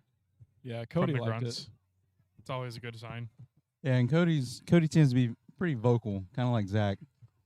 So Nobody throw is for quite me. as vocal as Zach. That's true. I'm sure a lot of people watching know this already, but just last year at Worlds, I was warming up, and on the range, Zach was near me, and he was yelling at the ball on the range. I've never met somebody else who does that, and I love it. I love that he gets that into it. Oh, Zach's really quiet. I barely notice when he's on the tee. I remember at Worlds last year, he was in one of my groups. And I actually have a better story. My first ever tournament, 2017, he was in my first set. And I hit my second ball, and he was hitting behind me. And then the second I hit it, I hear this. And I, jumped, 1.5 feet in the air. I was like, I've never heard anything like this. Yeah, you probably didn't know. Oh, dude, I was so people scared. do that. I've never been that scared in my life. I was like, All right, I I want can to see get off that this ball tee flight box. here, not to interrupt, but Cody hit kind of like a flat little fade going into the back right corner. Be interesting to see what the visibility of these balls will be against this black backdrop.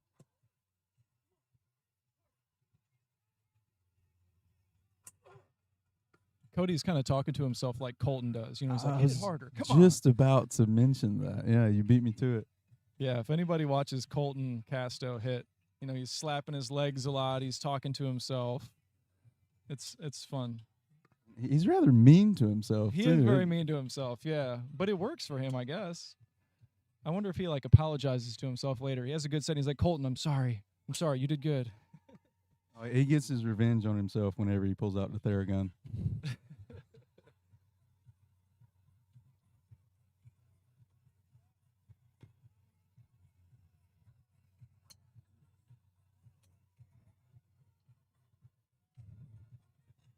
All right, Alex is watching that one. Uh-oh. Might have just gone out. There you go. Another good ball by Cody. That one's pretty straight down into the, again, right center. Looked a little low, maybe. It's hard to say because we're sitting down under a tent. And I don't know if exactly. Sometimes you'll compete with a wind that you're downwind, but the wind almost knocks it down. Yeah, when you're hitting downwind, it's really important to have a spin rate, probably in the upper 2000s if you have 140 plus club speed.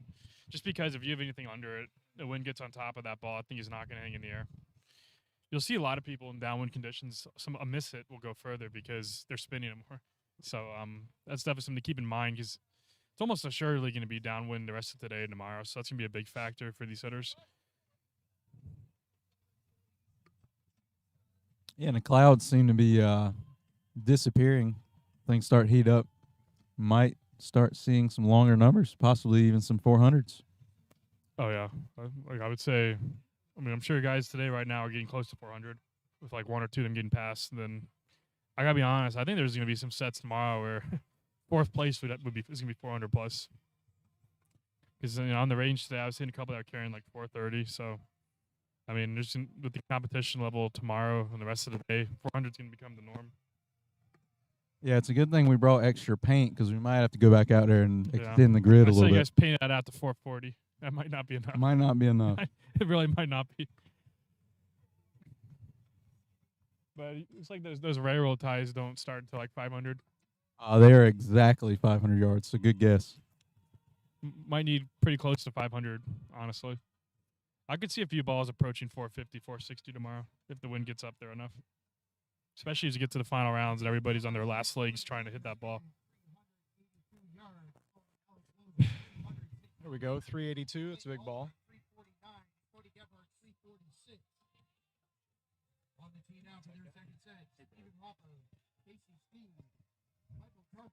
Bro, we're trying here. Got a lot going on. All right. So Cody Billinghurst took that set with a 382, followed by Alex Bloser at 363, and then Clint Oliver at 349, and Cody Gebhardt at 346.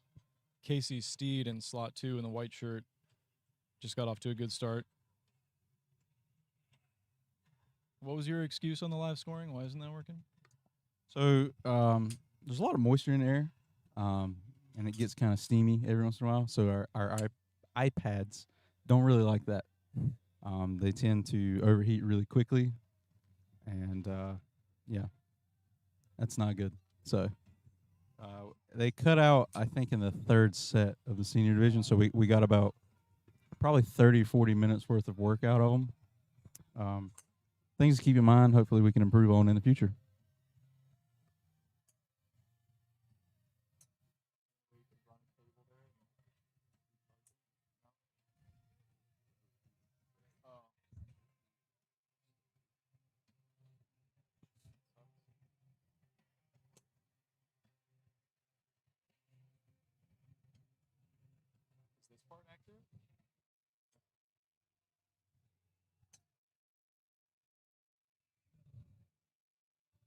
Can I refresh it?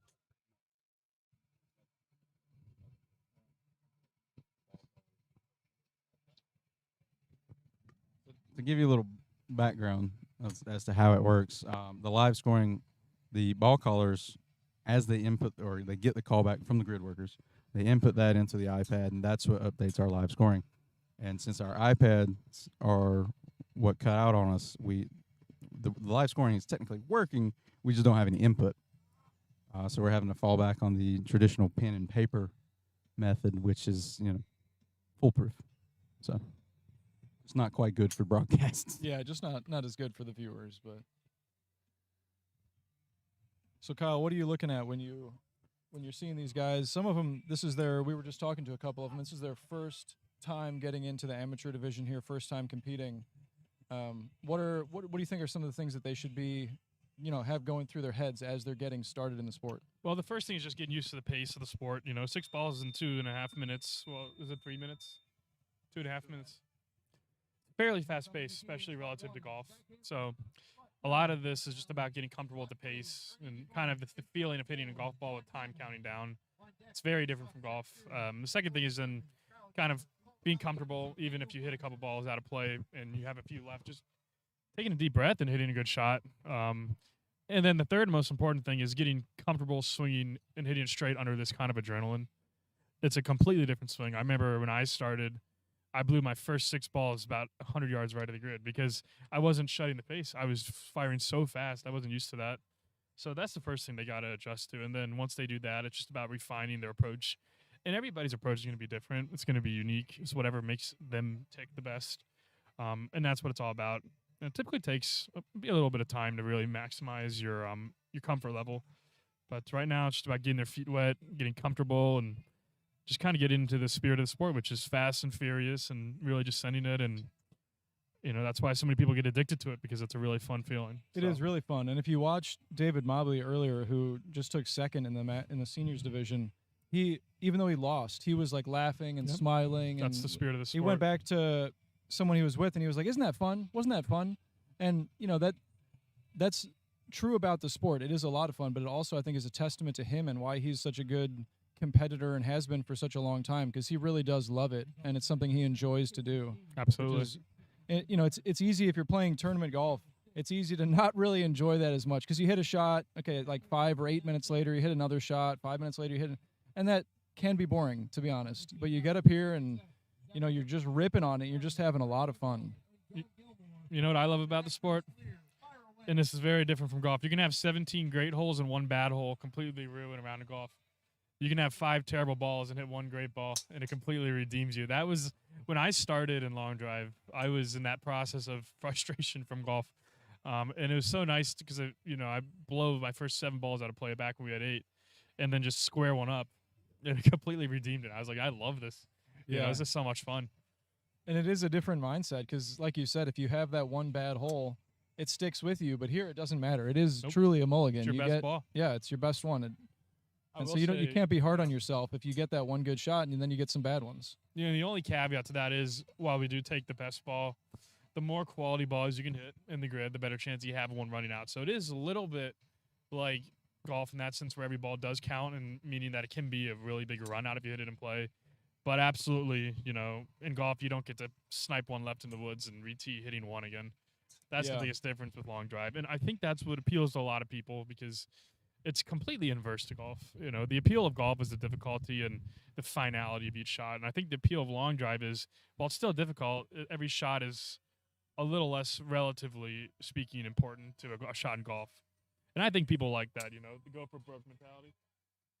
Yeah, and your comment about, you know, getting more roll out, putting more in the grid to try to get a better roll, better bounce. I'm sure you remember well the event at Auction in whatever it was, 2019. Oh yeah, I'm where- sure you love reminding me of that one. where you didn't hit your best ball. Yeah. You actually hit a lot of, I think, better ones in the same set, right? But you hit like one that was, you know, okay, and it happened to hit a really hot spot. Oh, you're talking about my Will Hogue match. I thought it was against Tim. Oh no, so it was at the finals. Well, all right, so against Will Hogue in the semifinals, I hit like a weak heel cutter. I landed at probably 380 and ran like 60 yards. And then against Tim hit a ball that landed at like 380 and ran 90 yards to 474. And man, I hit one of my best balls of my career.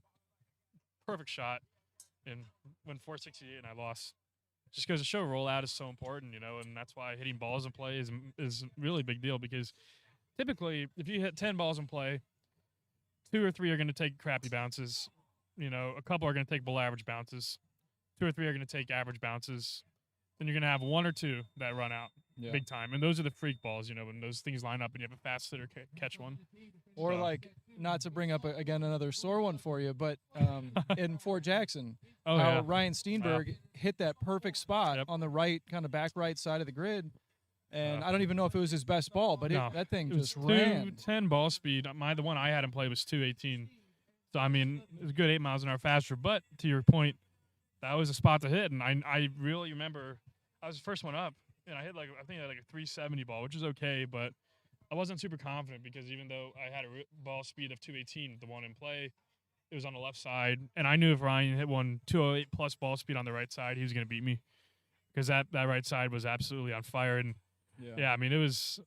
I think that's probably the first time I hit 6 balls in a row in play. Oh, really? Yeah, That's good. against you in the quarterfinals. Yeah, that was fun. So I got the choice of going first or second because I think I ranked higher than you in the. You point. might have, yeah. However, so I they don't gave me the choice. So I want to go first or second. I was like, well, I'll let him go first so I know what number to beat, and also, who knows? Like maybe he won't, you know, put a good one in. Yeah, you're hoping I would hit below 8 balls out of bounds in a row. And then you got 6 in play. I think it was your first 6? Like Yeah. you said, yeah. So that was nice. Yeah, I don't know where that came from. I'm not expecting to have that happen. It's just one of those things where it's fun, guys. I mean, because you're hitting so many balls in a row. If you get into a rhythm early, I mean, you can become like Iron Byron. You just start ripping them up the center of the fairway because you have such a good rhythm and a groove, you know, locked in. All right, let's get the results of that last set. All right, coming in first, we had Zach Hammer with a 338, followed by John Gilmore with a 332, Ernie Gulmund with a 326, and Jeff Allen, no marks.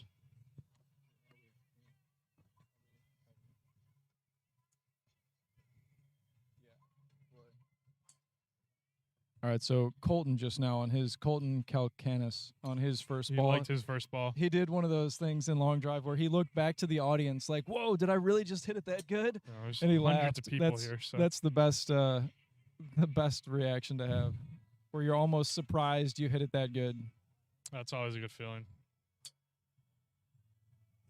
You know, I think you can relate when you react like a complete lunatic after hitting a shot. You know, you hit it good. Oh yeah. because you surprise even yourself. Yeah, and you're just, it's some sort of a subconscious response. You're not trying to react a certain way.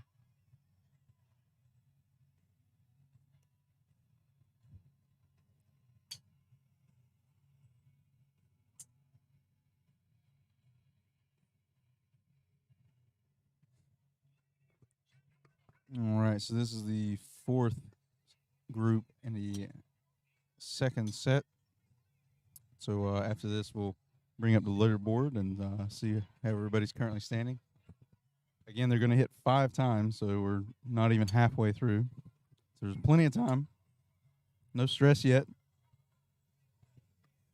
Yeah, from the competitor's perspective here, you're just getting started. You're only in your second set. There's still, everything is up in the air. Even if you won the first 2 sets, you got to keep going. And if you didn't do so hot, you can turn it around.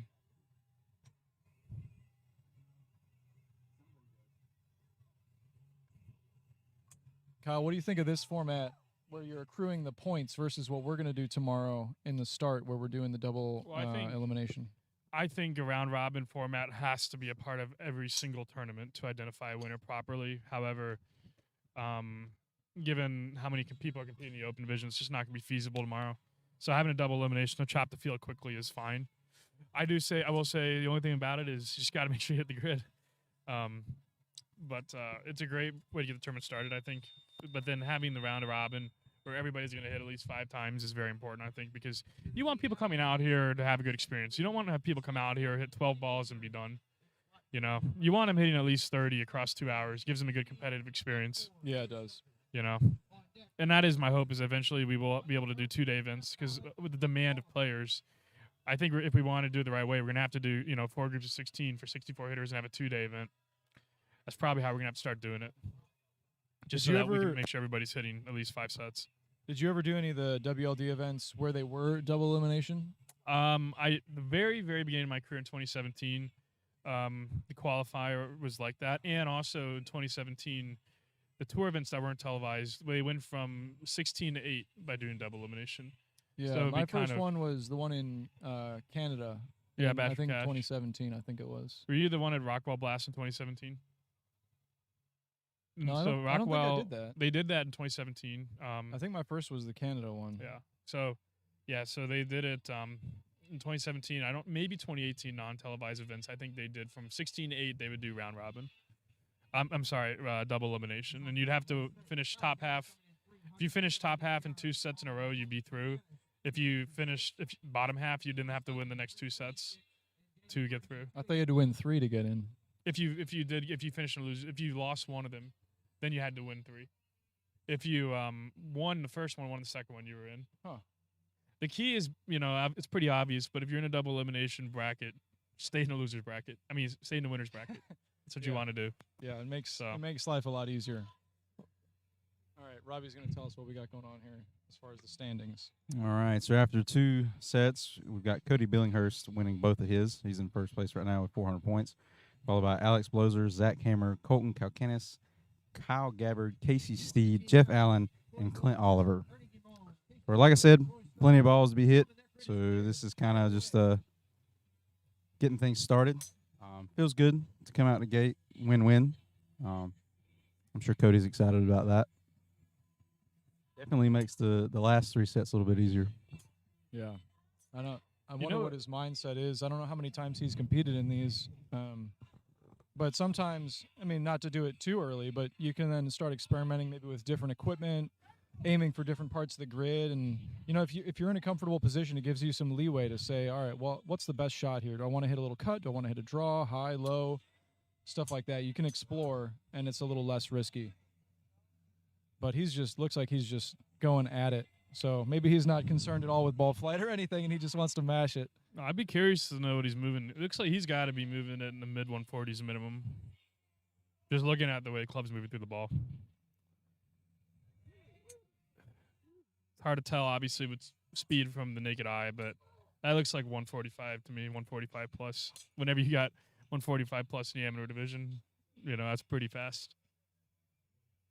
It all depends beyond that, though. When you have that speed, it 100% just depends on your ball flight. And I like to talk about it like this. Like, club speed, speed in general and long drive is kind of like the long game of golf, of long drive, and everything besides that, optimization, ball striking, landing angle, stuff like that, the boring stuff, the stuff that actually makes a ball roll out. That stuff is kind of like the short game of long drive. It's not really sexy to do or be good at, but it's what cash checks in this sport. Because you can have all the speed in the world you want, but if you can't make that ball behave down the grid and fly in an efficient manner for that speed, it doesn't matter. Yeah, it's a good way to put it because it's not going to get too many people's attention to say, "Oh, I hit that one with 1900 RPM backspin." But sometimes that's really the most important key, and nobody really cares. But that's what you need. Well, you have a lot of guys that really hang tough in this sport, swinging upper 130s at the pro level because they can just hit the center of the face over and over and over. And they're golfers, like a couple of names that come to mind are like Trent Scruggs or Justin Moose, guys that are elite hitters that they aren't the fastest, but they are amongst the longest because they are golfers and they know how to stretch the ball out. And that's such a critical skill in the sport because you really don't want to be in a position where you're relying on hitting 1 or 2 in the center of the face out of 6, because then your odds start to go down a lot. Yeah, that's why a good way to measure success in this sport, it scales pretty well, is average ball speed. That's a really good way to indicate how good someone truly is. If someone's averaging 220, 222 ball speed in a set versus 210 ball speed, you know who's going to be winning that more often than not. But if you have someone who can get to 225 but is only averaging 212 because they had a couple of 200s and a 204, and there's someone who maxes out at 212, 213 but is averaging 208, that's going to be a ball game, even if that guy will sometimes have 225 ball speed. Well, I mean, it's also a ball game because you and I have both seen people go at least 220 on all of their sets, all of their balls, and they only put like 2 in play. Yeah, well, the reality is they're not going to do good with the that. more speed you create, the harder to hit the ball in play. Yep. Just mathematically, physically. So it's kind of the trade-off. That's why, like when I train, I don't really even pay attention to speed much anymore because I know where my numbers are going to be pretty much every time. So for me, I'm trying to create the optimal launch conditions and swing it in a certain way that gives me a predictable ball flight. I really want to be hitting 40% of my balls in play. That's kind of my goal. And it's a nice goal to start off with. If you're hitting 40% of your balls in play, it's going to be hard for you to lose if you have at least a fair amount of speed relative to your competitors. Because I would say, on average, most guys are hitting 20 to 30% of their balls in play tops. I remember Bryson at Worlds last year, I think hit 46% of his balls in play, which was one of the reasons he made it as far as he did, even though he wasn't as fast as some of the guys. You say Cody got?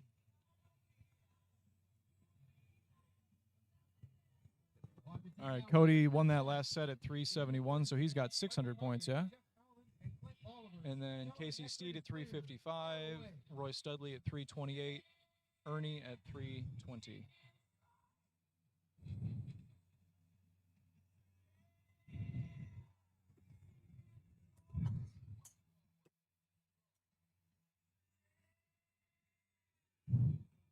That happens.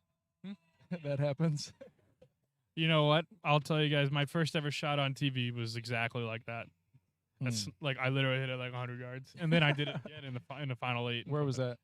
It was 2017 World Championships. I was against Trent Scruggs. Sniped my first one left about 200 yards and hit it about 100. I literally hit it like 120 yards. And then my first ball in the final 8 against Tim Burke literally hit the exact same shot. And I'm not exaggerating. Like, there's footage of it. It exists. It is probably was the worst 2 shots in the entire telecast. I mean, it was horrible. I was like, well, all right, can only go up from here. I was just talking with some of the people at Par for Success, and they were mentioning how there was some study about every degree down in loft you go, your average dispersion is like an extra 5 or 8 yards. Well, that's why I always try to hit a higher loft of club, because it's spin it's spin axis, and so there's 2 things that play into this. Spin loft is the difference between the attack angle and the launch angle. That's spin loft. And spin axis. And spin axis gets more unstable the lower the spin loft gets. And spin loft gets lower with the loft of the club. So if you can hit a higher loft of club, you're going to have more spin loft and you're going to have a more stable spin axis. And that's why shots tend to go straighter. But at higher speeds with a higher launch, a higher loft, you're going to hit it shorter because of increased spin. So it's kind of a trade-off. Yeah, it's for sure a trade-off, and it depends on the conditions a lot. Well, I think a lot of people are surprised if they actually come out to compete at long drive speeds.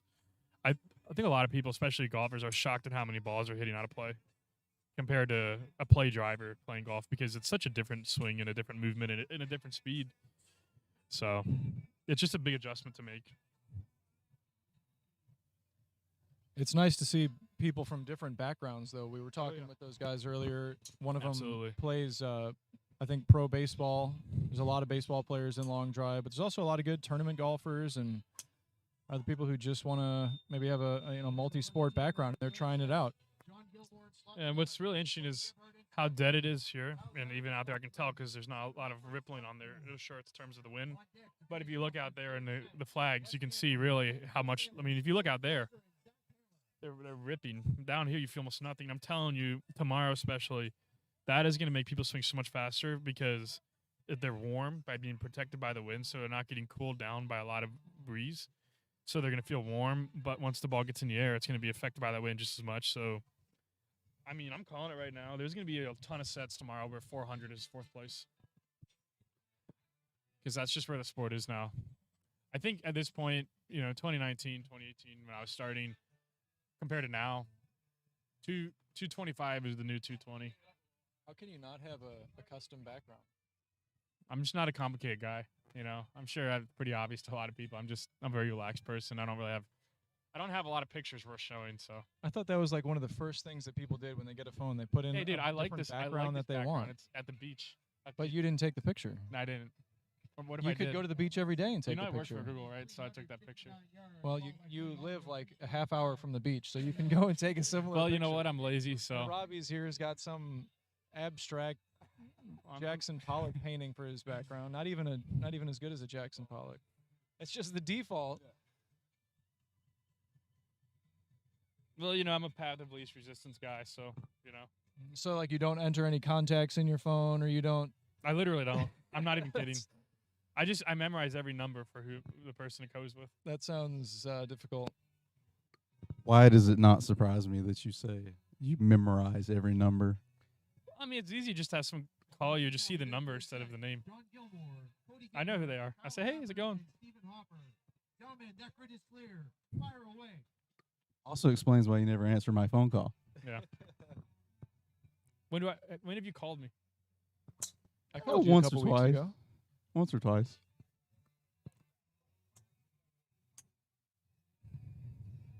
All right, looks like they're kind of getting in the groove here.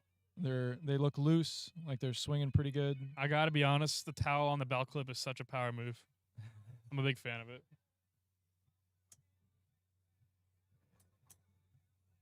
I wonder if it ever gets caught on the shaft on the way down. I hope it. Well, my fear is if it gets caught in the grip, which is going to grab the towel, it could really screw up your hands if you stay attached to the club. Maybe he should go left. That's hip. a true club pro guy move. I don't know if you guys know who club pro guy is, but that's a club pro guy move if I've ever seen one, and I'm here for it. I just hope the club don't come flying out if it catches it,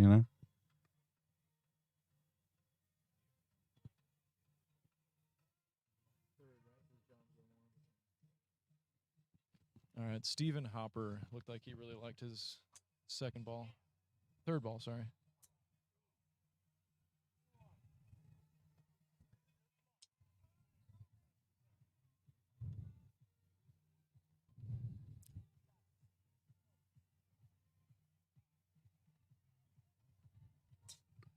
I really wish we could play some of this music on the stream and not have to worry about it, because some of it's kind of catchy, especially for the downtime. Uh-oh. I had a good flight to it. It was a nice little tight draw. Kyle Couple Gabbard ups with a on it. good ball there on his fourth ball. Took a pretty good hop, too. Surprised I saw that one land. It's tough because when the trees are so short in the background, you don't really have a lot of time to pick the ball up out of the dark background. That's what I love about Mesquite. You can pretty much follow the ball down against the backdrop of the canyon. The backdrop of the canyon.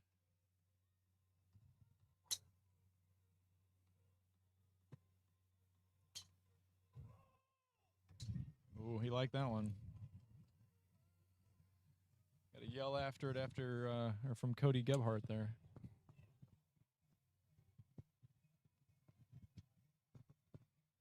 John Gilmore, last ball. Oh, I think he's just late.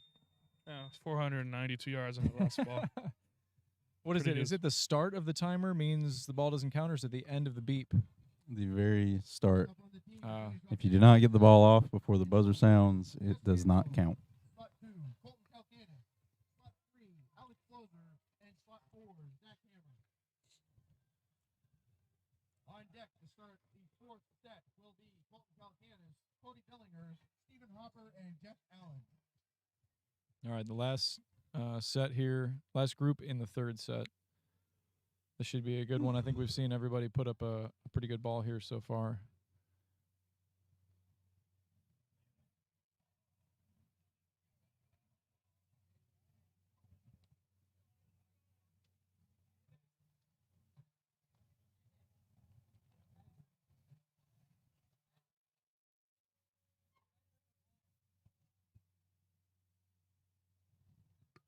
Looks like they are out there measuring. We might have a couple that are really close. Yeah, So- it looks like he's got the wheel. So does it work the same in the amateur division 6-inch rule? So if two balls are within 6 inches of each other, it's considered a tie. And in the round robin that they're doing right now, they would split the points. Unless it was to determine a final spot in which we would go to a 3-ball playoff. If we happen to have a tie in the later rounds, we would actually do a 6-ball playoff. So, and yeah, to confirm, they are taking the wheel out there to walk it off, or well, I guess I should say roll it off.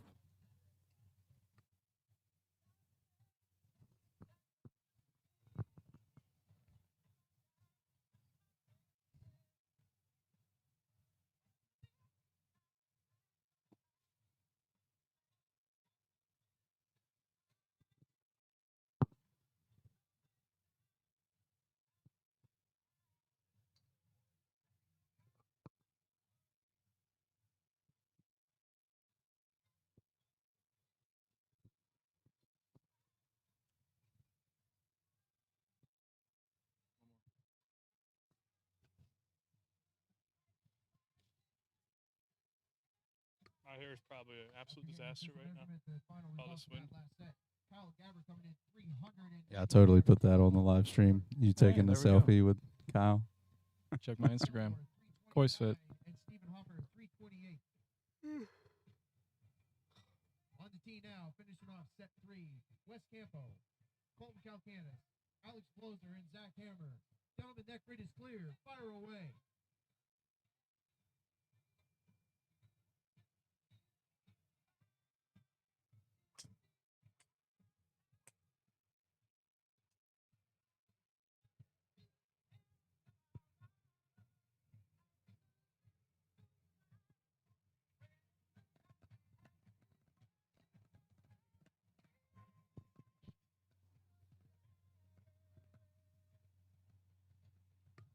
So quiet, you could cut the tension with a butter knife, as Bobby Bradley would say. Well, we are starting to get to those rounds where, you know, if you're right on that, if it looks like you're on that 8th spot, 9th spot, you're watching a little closer. Now it looks like Alex has been working on a couple things. I haven't seen him hit much recently, but he's almost got like a little check mark in his swing. But then he brings some good speed.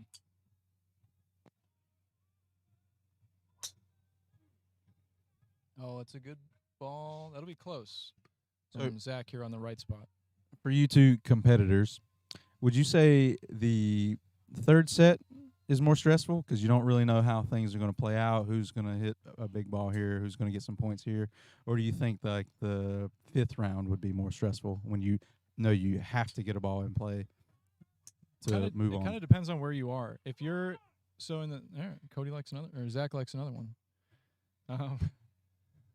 If you're so, I get it, like I was saying, it depends. If you're in the third set and maybe it just hasn't gone quite your way in those first two, the third set is in some ways more important because by the time you get to the 5th, I mean you already know what's up. But if you get to the fifth and like you said, maybe you're in a good spot and you just know you have to get a good number on the board, that for some players is going to be tougher. For some, like maybe somebody with a non-golf background or somebody who doesn't feel like they're as accurate or consistent.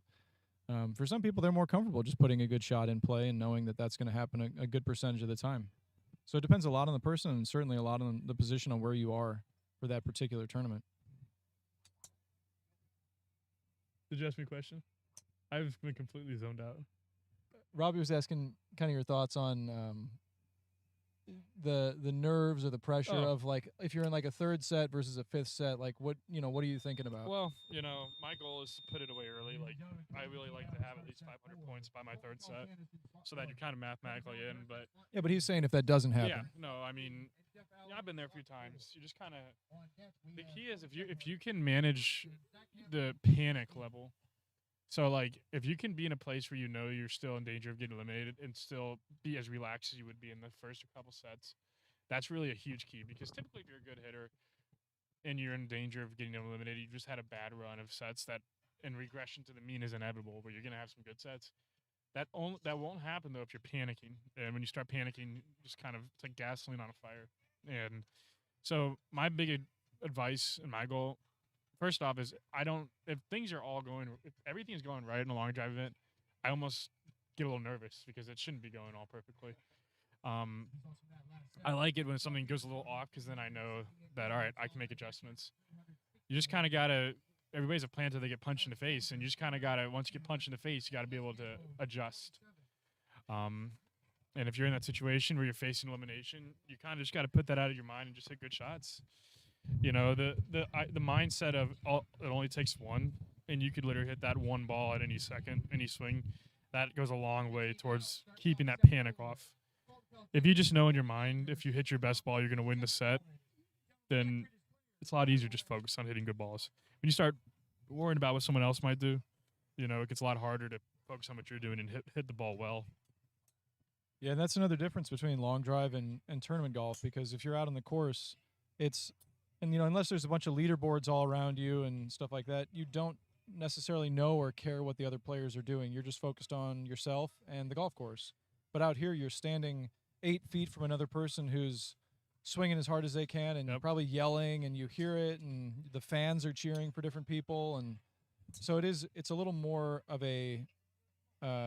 it's a lot more in your face. It is, more in your face, yeah, more head-to-head than just you versus the course. Well, and also it's a lot faster and more intense. So a lot of people, I think, the mood swings and the energy swing is a lot more intense and quicker in terms of how your mood changes, your mindset changes, because it's 2.5 minutes of very intense competing versus 5 hours of kind of more lower intensity, just drawn out competing. So managing those emotional swings, those mood swings, and kind of the competition swings, that's really important. You got to kind of approach it like that, where you're just going to have the same outlook no matter how the tournament's going, because things happen fast, in the sport, and you just got to accept that sometimes things aren't going to go your way, and sometimes things are, and you just kind of got to roll with it, Yeah, I've said it a bunch of times, so people have probably heard, but when I first got into long drive, I said that it was like if you take all of the emotions of a 5-hour tournament round of golf and compress it down to 3 minutes,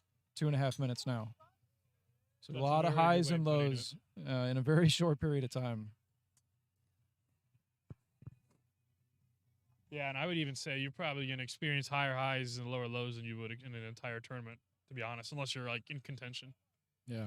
I mean, it's just a different feel. But I'll tell you what, I mean, I like to liken these qualifiers, these amateur events, as like a gateway drug to the sport, because once you start, it's extremely difficult to stop. It's like in Tin Cup. I don't know the exact phrase they use, but like a ringing in your loins or whatever it is, where you hit that one shot and it brings you back. And it's much more so in long drive because you're giving it everything than if you go out and you hit a perfect shot on the driving range of like a normal golf swing. It's not quite as satisfying. Well, yeah. I mean, I'll never forget for me that where I became addicted, it was I qualified and I won my local and the regional later that day. I think it was like 4th set. I hit my first 7 OB and then absolutely killed my 8th ball. and it ended up going 474, and that was the moment I was addicted to the sport forever. And everybody has that moment they can come back to as well, and it's kind of the genesis of a lifetime addiction. Is that But, your you know. longest drive? So I haven't gotten better since my first tournament. That's funny. It's funny because again, that goes back to what you were saying earlier about the. I would conditions love of to the know how tournament. many people in the sport who have been in the sport as long as I have actually had their longest ball be the first tournament. I doubt that. I think it's a very small number of people. If you think about it.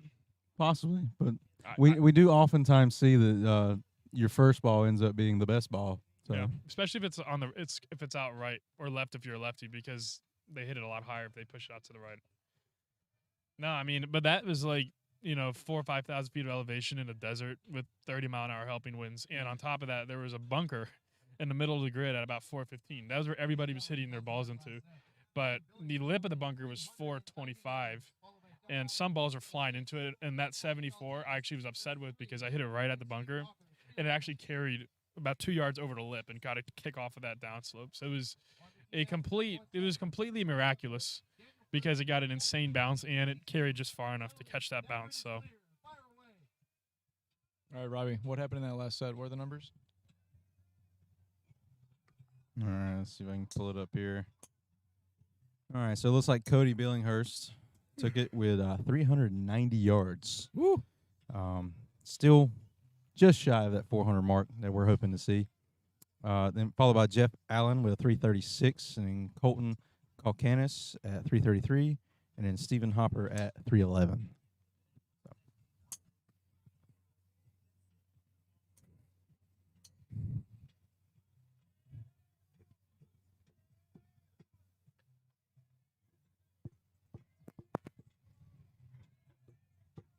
It looks like the YouTube wants to know if the tuning fork rang in your loins. I bet it did for Kyle on that 474 shot. what's that? The YouTube was asking if the tuning fork from Tin Cup was ringing in your loins. Oh, yeah. I had a lot going on inside me when I hit that. I mean, it was one of those things where I didn't know how far it was until they called it back, and I actually asked them like twice for confirmation because I didn't believe it was that far. Because when I hit it, I thought it was going to fly into the sand trap because it was going right at it. But it just got an extra couple of yards to carry.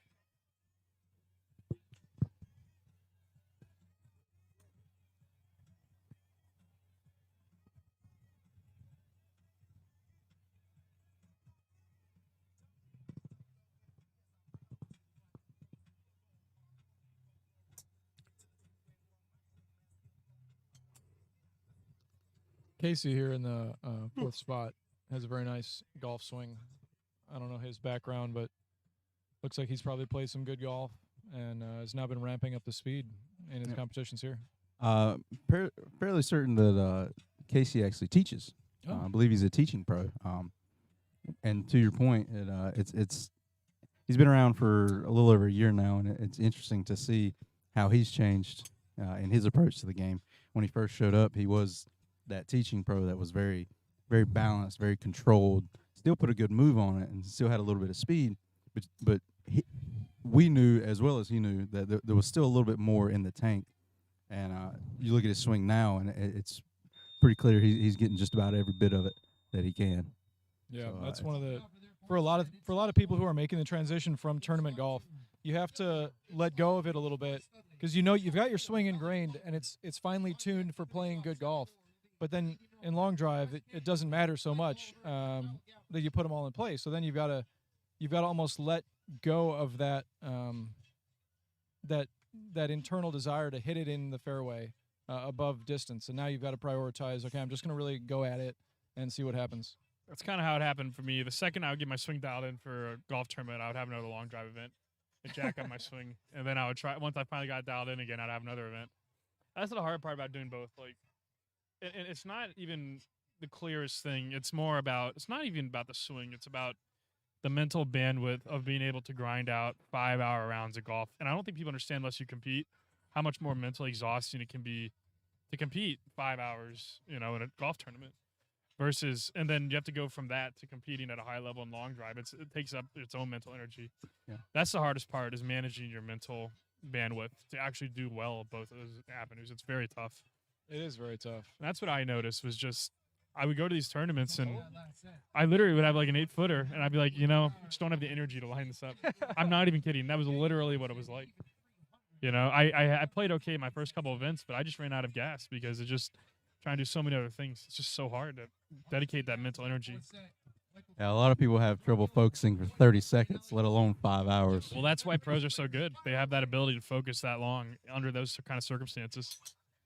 I don't think people understand. That's probably the single biggest thing that separates a really good golfer from a pro golfer is their ability to mentally focus for that long, under those conditions. I would probably phrase it a little different though, and I would say that they're focusing really, really hard on that one particular shot, and then they can basically shut their brain off. Yeah.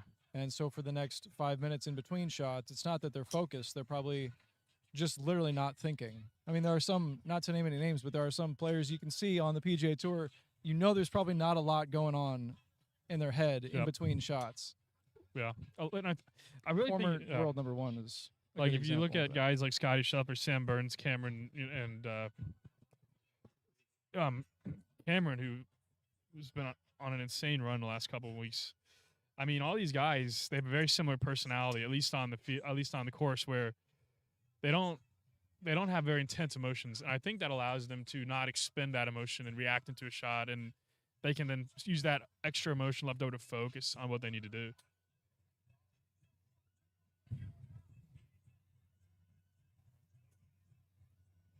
Getting back to the set for a second, Alex just hit a really good ball, but I think it bounced OB left.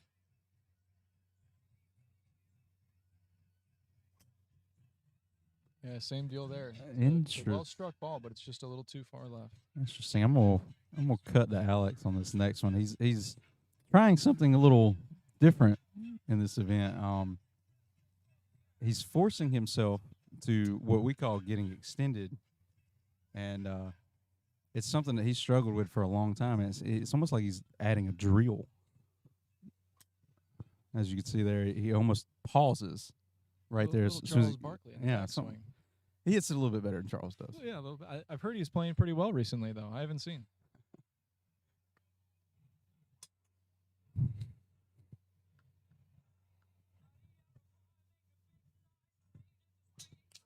Uh-oh.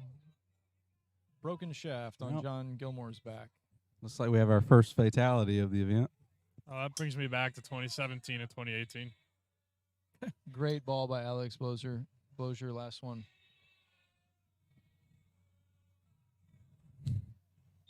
Next up on the tee to finish off the fourth set, Ernie Guimond in slot 1. Wes Campo in slot 2.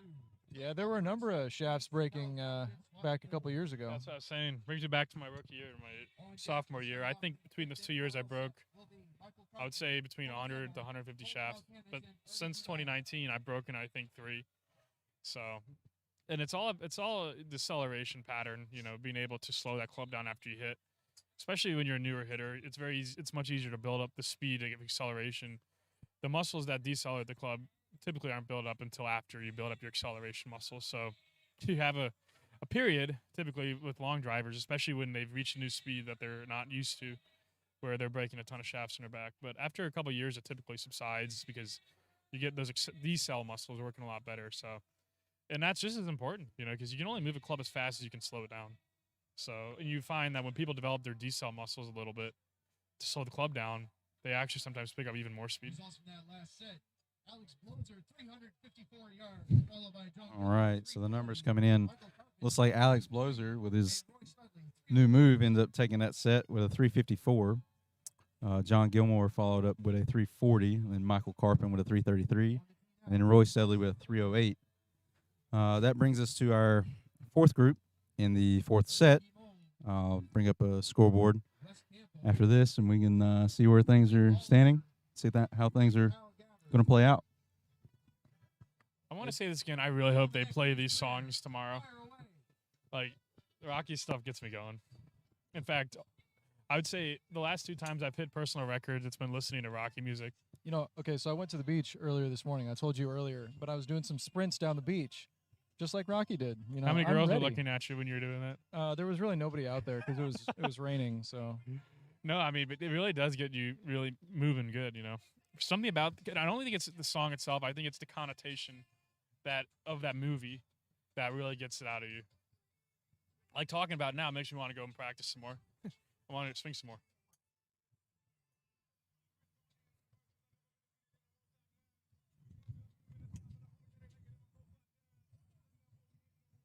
All right, so we got Kyle Gabbard, our reigning amateur world champion in slot 4.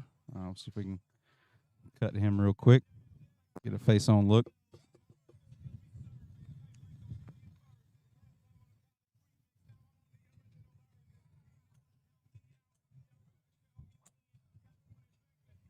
Got a good swing at it. Yeah, he looks like he's getting a little bit quicker since Worlds. I know he came to the OSPS and working on some things, and I noticed his numbers were a little bit higher than they were at the World Championship. So keep an eye on Kyle. How are your numbers looking, Robbie? About the same as they've been for the last, I'd say, 10 years. You were hitting it good last time I was out there. I'm hovering in the 190s, which is just fast enough to not be fast at all. So I saw, I think you had a few right around 194. For somebody who hits balls once every 3 months, that's pretty good. it's a little bit more often than that, but yeah, maybe 2 or 3 times a month. I don't know, man. That's close. It's hard to compete when I'm. I think the wind's pressing blowing this 30 one buttons. a little bit down. Like I'm looking at the flags and looks like they're coming this way a little bit. Yeah, kind of. That's the toughest wind too, when you don't know if it's blowing straight down or off the shoulder, because it can really affect the ball a lot. Yeah, that last ball Kyle hit, he was really hoping it would fall right, but it fell left, unfortunately.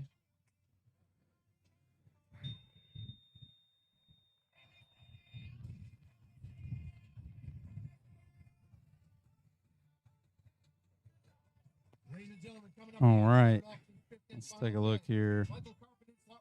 That's the wrong scoreboard. Let me pull up the correct one.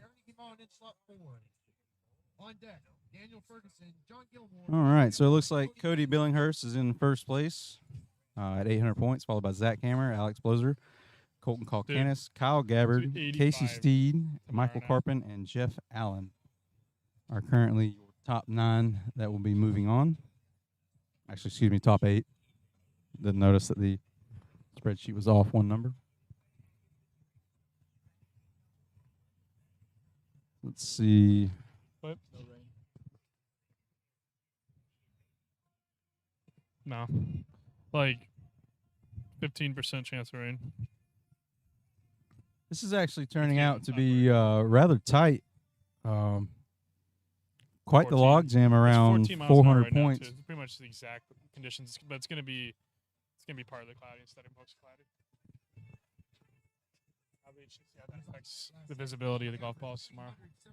Yeah, when that sun pokes out, it turns into a little steam room out here. All the water just starts to evaporate up on you. Yeah, so this could get interesting. I'm already interested. There's quite the logjam at 400 points here. Yeah. Can you make that bigger? I can make it bigger for us, yeah.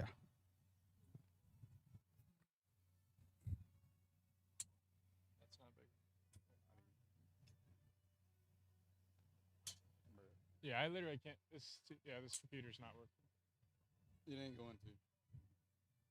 Oh, we're on set 5.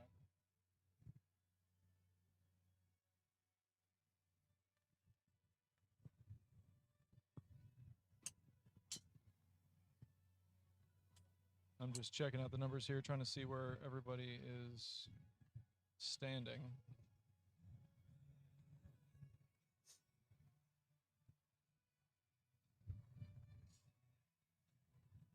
So right now in slot 1, Michael Carpin in the red shirt, he's currently in 10th. Is that 10th place? 8th place. He's in 9th place. So he's actually tied for 8th. So a good set here is crucial.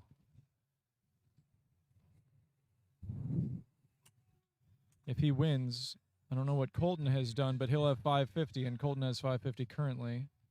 I mean, if Michael wins. Yeah, so Colton's probably safe around 500 points. Typically, like you see or saw earlier, the bubble tends to be around anywhere from 400 to 500 points. Usually, if you get over that 500 mark, pretty Generally, yeah. yeah, pretty safe.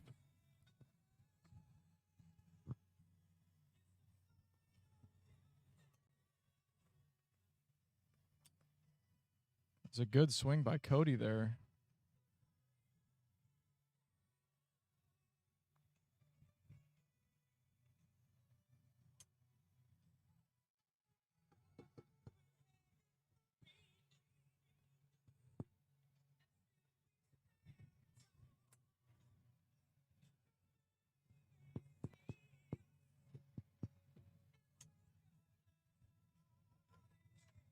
All right, Colton liked his last ball.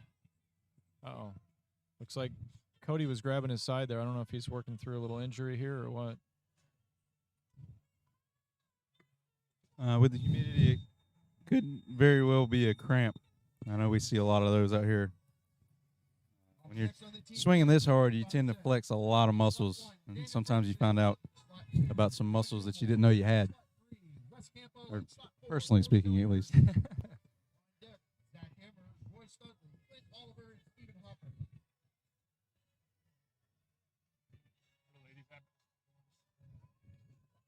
they doing all of the amateurs and then all of the ladies, or is it okay?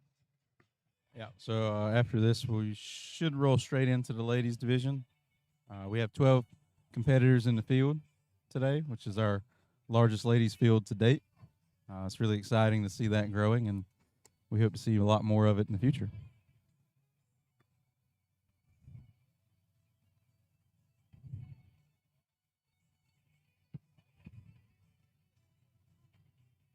You pull back into the leaderboard. All right, so Colton took that set, so now he's up at 750. He's at Yeah, 750. So 750. he's solid. He's Definitely going on to the definitely final in 8. for sure. And Michael Carpenter sitting at 500. Like we said, it could potentially play out that way. 500 points usually is pretty safe.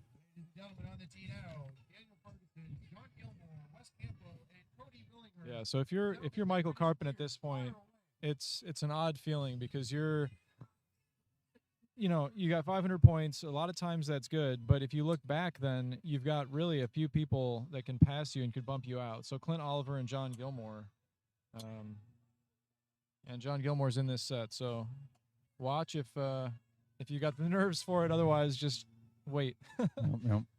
So John's going to need to take at least second place here, and that would be the absolute bare minimum.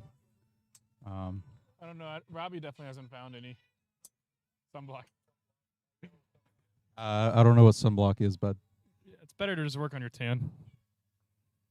yeah, I like to go work backwards. I like to go full red and then work my way back towards brown. Well, that's what I do. Yeah, whenever I get to Florida, you can tell if I haven't been to Florida in a while because I'll fry the first day. All right, I just saw the towel in action. He wiped his hand off, then flicked it back behind him. So I think it was like perfect timing of dry your hands off and then get the towel out of the way. Any thoughts from the runner-up from the tour opener? Yes, I'm very grateful for the volunteers that we have running the grid in the tee box today because it's been a really long day. This is probably the longest day in long drive we've had. We got here. I got up at 5. We'll be here probably till 8. So 8 at the earliest. So, but they've been huge. It's been a good day so far. I know I just got done. I got some ribs over here from Emma J's Barbecue. Fantastic. So if you're coming tomorrow, they'll be back. But I was talking to Zach Adams, trying to figure out what the difference was that he's been doing. And he's been doing a lot of visualization work where when he gets up, he's looking down the tee box, he's visualizing what he's going to do. So it builds confidence mentally. He sees it happening. And he said that he just felt like that was the difference today. And he felt like he was close in Mesquite. and got away from it because I think he finished runner-up as well in Mesquite against Mobley. So, yeah, going back. Oh yeah, yeah. So is that what you're gonna do? Are you gonna visualize a lot tomorrow? Yeah, I'm gonna take some. What's that stuff that makes you go to sleep tonight? The no, not like a prescription. What is it? Melatonin. Yeah, I'm gonna take like 4 melatonins and hopefully fall asleep before 3 a.m. So unlike last night. So What group are you in tomorrow? I think I'm in the third group, 10:30. So You know, most underrated thing if you want to be a top athlete is sleep. Get your damn sleep, man. Come on, gotta get your sleep. that's right. You got to recover. Recovery's huge. You can't build if you don't recover, right? So, what's this looking like? Some of these amateurs. It's pretty solid competition. We're seeing a lot of balls at really close to 400, like 390, 380. So pretty cool to see them coming up through the ranks. And, you know, I'm sure a couple of these guys will pull a Scotty Pierman and get so good that they got to move to the open division. You know, some guys are moving it. I'm seeing a few 142s, 143s, just kind of from my eyes view. So there's some potential here, you know. Yeah, and that's actually the design of the program, right? Is to get people in, get them experience, get them wanting to work at it and develop, and then move them up to the next level. You know, that's what it's all about. You know, start at a lower level so you can be competitive, and then work your way up. And as your skills develop, start getting up against the big dogs of the sport, and eventually start doing well. So everybody goes through that process. You know, it's a 3 or 5 year process, and it makes it a lot more rewarding when you actually get to that place where you're competitive at the highest level. So I want to do a little bit of preview on the ladies division, if you guys have a second. We've got a couple of young gals, high school age gals over there that are hitting at 300 yards. It's very impressive. We've got some veteran, Devin Casaza. She finished runner-up to Kanani by a yard at the Mesquite, the Desert Launch in Mesquite. She's here. Tailwind. I think she hits a really good ball.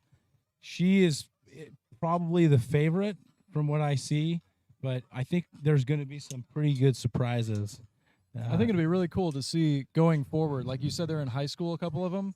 How this training, this kind of practice and competition is gonna affect their golf game. I would imagine it'd be a massive advantage when they go back out, and you know you're just not gonna have the same pressure. Like if you're teeing off in a high school match, you're not gonna have as much pressure as what's going on out here. Yeah. Going Oh, head the to head against some of experience. the fastest women in the world. So the experience, but also the training of just getting faster and getting better, has got to be helpful for a young girl's career in golf. Yeah, we try and train at a high level, right, in intense competition, and it's difficult to find that same tee box competition experience in practice, right? We try to mimic that at the One Stop Power Shop, and I know Kyle, you do some things to increase your heart rate, right, so that you're in that. I was calling it the flow state. Yeah, caffeine, But I mean, you've got to do that, because if you don't practice or train like that, and then you get up here in competition, it's like you're in a foreign country. Yeah, well, what I do purposely, I actually don't drink caffeine for 2 weeks leading up to an event, so I down-regulate my sensitivity to it. So, like, I had caffeine today before I hit a bit today, and it's literally ridiculous how much my speed jumps when I have caffeine in my system. It's crazy. You know, it's like good 4 or 5 miles an hour. See, and I'm on a continuous flow of Coke and Dr. Pepper, Pib Extra sometimes. Yeah, I don't even know what this is, but yeah, preloading for tomorrow. No, this is so I can stay vertical right now, because I've got to go find people to work the grid now. We got to. I'm hoping. Now I'm at 10:30, third time. So yeah, it's kind of interesting. I don't know if people know this, but when we kind of rotate the hitting order, so that if you're a certain ranking, you're not always like the first guy out or the last guy. We kind of rotate it. So 2019, when I was world number 1 going into 2019, I had a 7 a.m. group, 4 straight days in a row.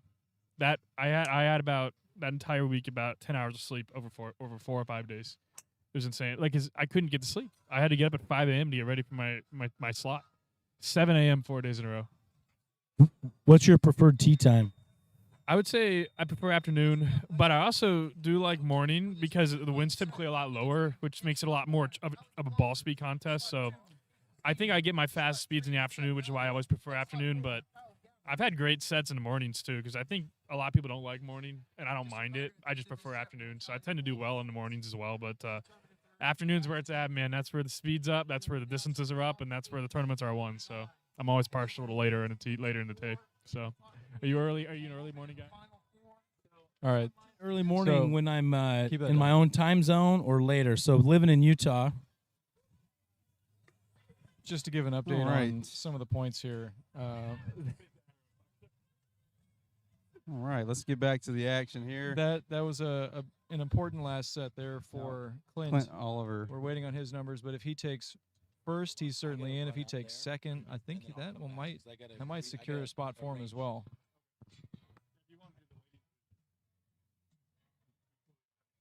All right, so this is pull up my scoreboard here.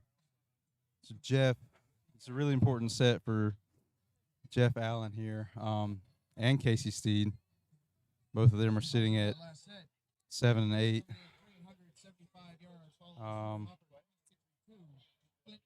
Kyle should be good to go as long as he gets a ball in the grid. On the tee now, finishing off the 16-man round robin. Alex Bloser, Casey Steed, Jeff Allen, and Kyle Gabbard. It looks like they might get started before, yeah. So we're not going to get the results for another minute here. Yeah, so. Can you pull back up the leaderboard?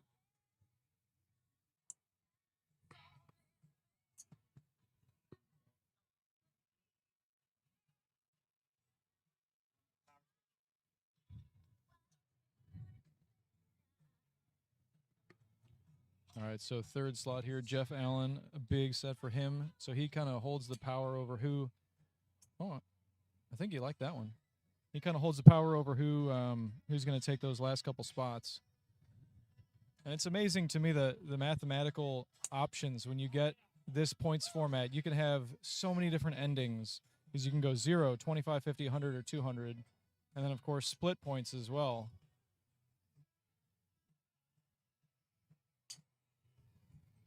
All right, But so this is a solid set right here. Everybody, all four of these guys have been hitting it well all day.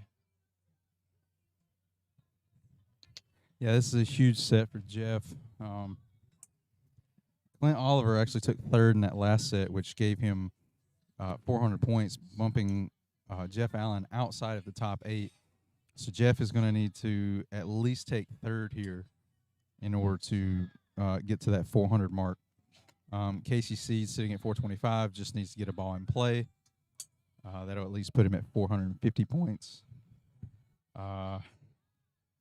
Kyle Gabbard's probably looking pretty good here. He's got 625 points. Yeah, he's fine. He'll be fine no matter what. And Alex Bloser is at 550, so he should be good to go as well, as long as he gets a ball in play. So yeah, it's really just coming down to a battle between Casey Steed and Jeff Allen.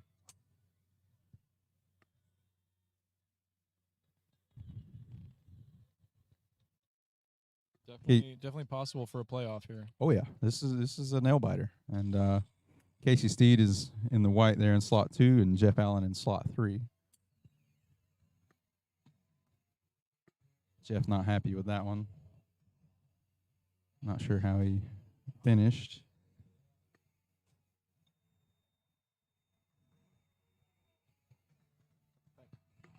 All right, and that wraps up the round robin for the amateur division. We'll tally up points here and see who moves on to the final 8.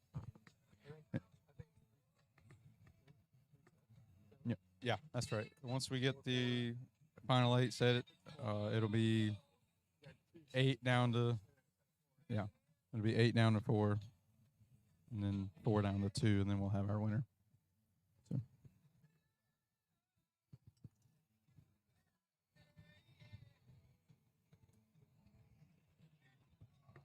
All right.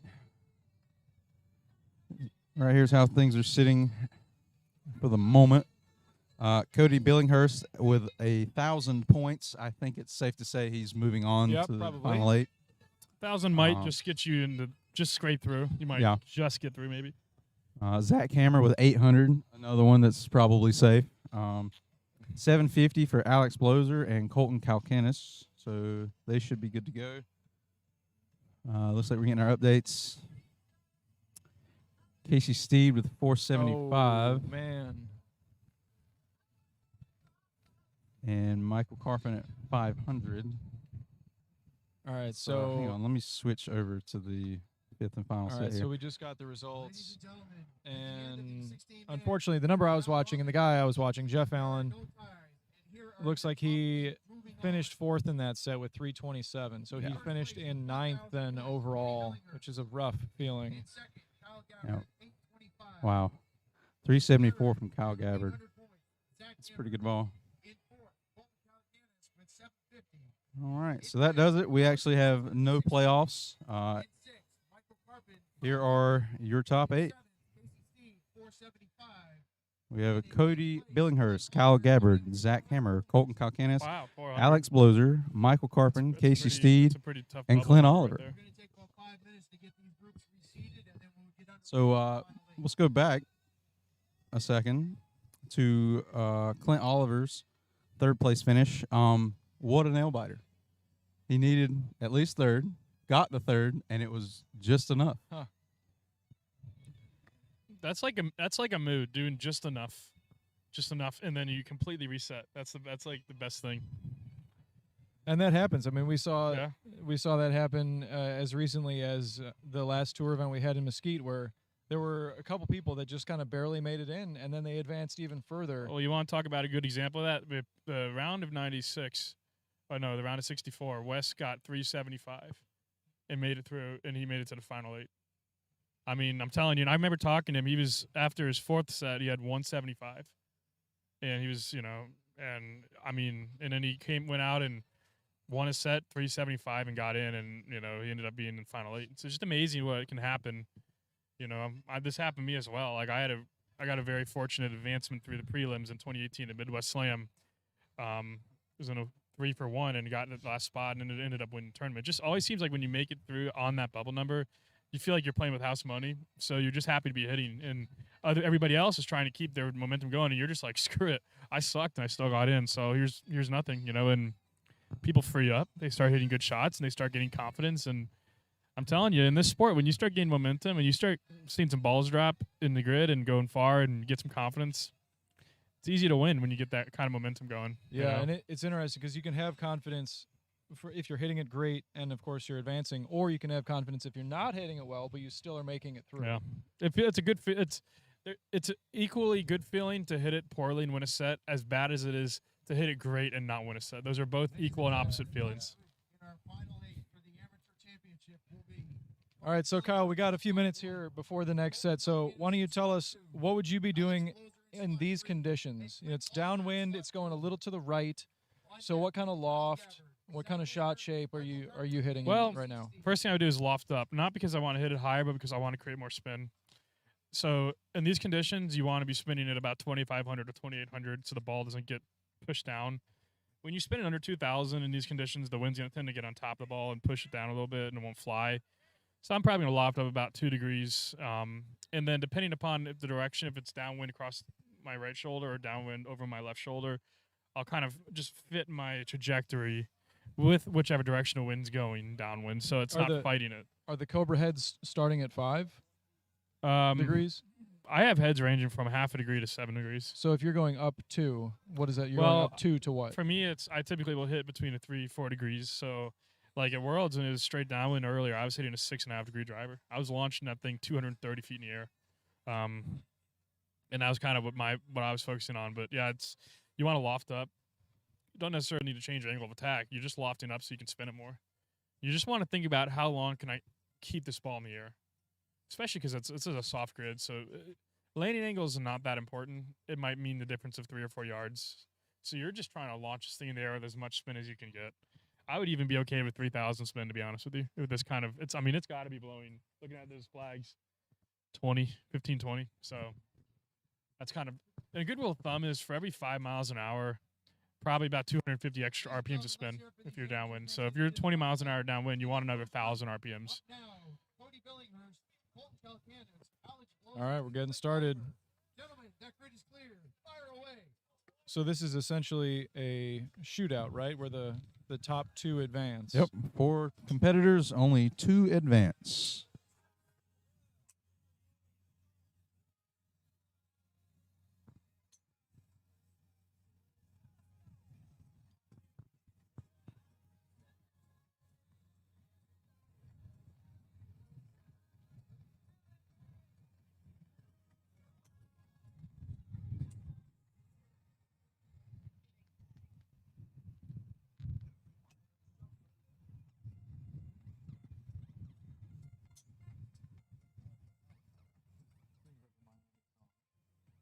You'll see this a lot on Miami Beach nightclubs, that's for sure.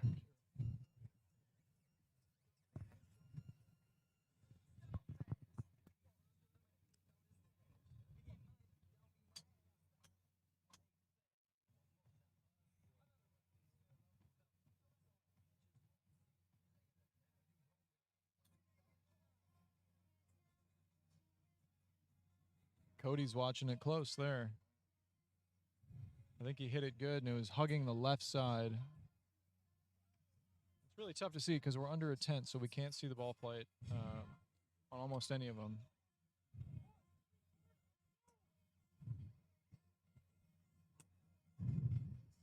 All right, watch Cody on the far left here.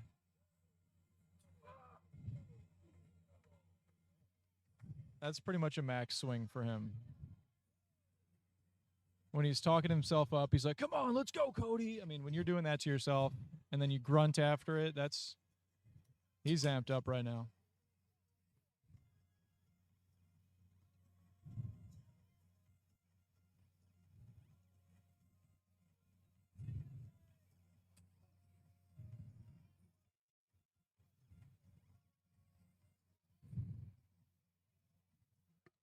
I tell you, man, I don't like what not having the live scoring does to my anxiety, man. I'm sitting here with such anticipation.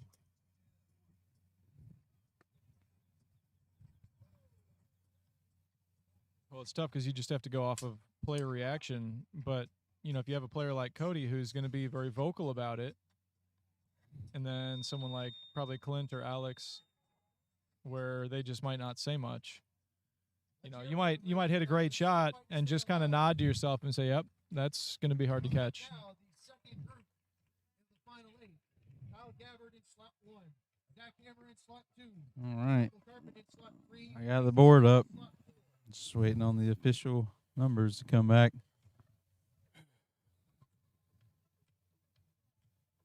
Does anybody have a butter knife they can cut this tension with? I got a steak knife. A steak knife? That'll work.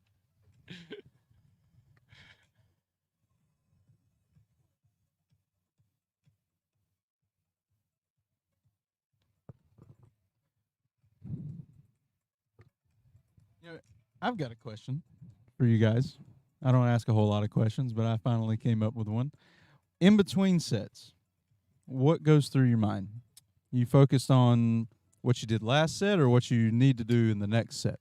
I mean, for me, I'm just kind of staying in the moment. I'm not even really thinking about much except just keeping my feet in front of me. If anything, I'm thinking about, all right, maybe who am I facing so I can adjust my strategy.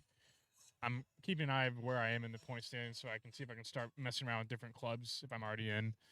But honestly, you just kind of got to keep your mind where your feet are and just stay in the moment, because if you start thinking ahead of things, it can be tough to stay in a good frame of mind. So, how about you?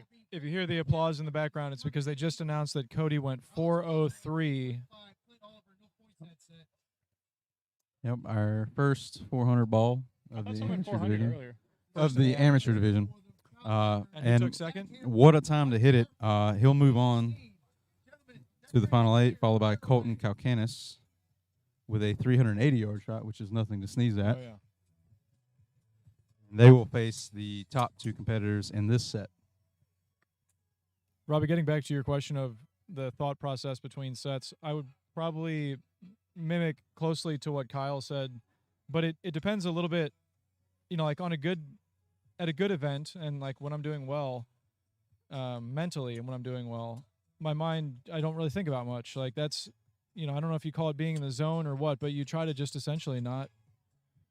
You just are present and you're not really thinking of the situation. I've found the hard way that it doesn't, I don't think, help. It certainly doesn't help me to be considering all the different outcomes and what I need to do and technical things and equip. Like, that's just a kind of, like a computer analogy. It just slows down. You're taking up all the bandwidth and you're not actually going to be performing then. And I don't mean to cut you off, but I just have to remark, I just saw, look, that is quite an outfit that Seamus is wearing right now. I'm liking it. That is a Hawaiian outfit. Yeah, very Someone vibrant. who is not concerned about much, and it's beautiful to see. I know you guys can't see it, but like just imagine a retired guy in Hawaii laying on the beach. That's like this kind of Hawaiian shirt he's wearing, and it's perfect. I kind of want to wear something like that tomorrow. You totally should. I'm gonna ask Puma to make me a Hawaiian shirt for Worlds. I want to wear that on at least one of the days.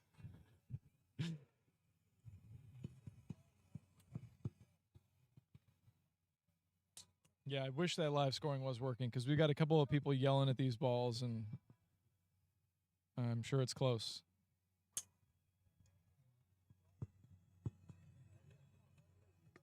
I tell you, back to what we were talking about earlier, Casey Steed, man.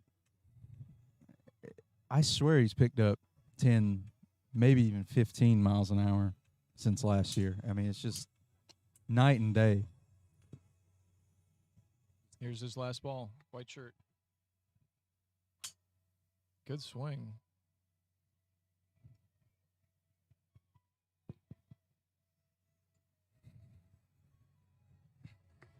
All right, Kyle Gabbard.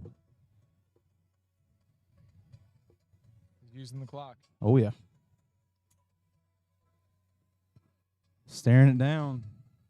Not happy with it. I would really love to put Cody and Kyle on a launch monitor and see where their numbers are, because they both, I'm telling you, both those guys from my angle looks like they're at least lower to mid 140s. Be interesting to see, throw them on a monitor, what numbers they're putting up right now. Yeah, hopefully tomorrow we'll have a little bit better luck with the technology. Yeah, be good. So now we're going to be moving into the semifinals. It'll be the final four guys on the tee. Top two will move on to a head-to-head mano-a-mano match for all the marbles. Still waiting on those numbers for you guys. We'll be calling them back pretty shortly.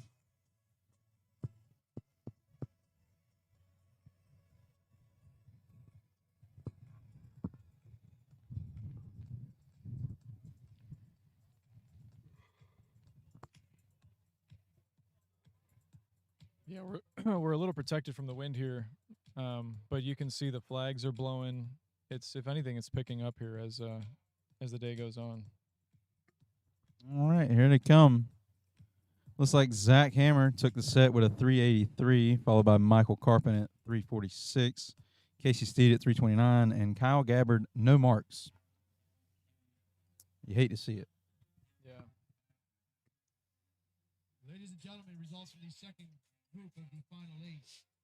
Zach Hammer coming in 383 But yards. your final four moving on are going to be Cody Billinghurst, Michael Carpin, Colton Kalkanis, and Zach Hammer. Casey Steed was at 329. And regardless of how the rest of the tournament plays out, impressive showing from Zach Hammer. This is his first event, Oh, really? at least that I'm aware of. Wow. And I've been to every PLDA event, so yeah, pretty impressive. Kid Yeah. can move it, and he's a lefty. So shout out to us lefties out there. Yeah, there you go. Which side is that up or that up? Okay.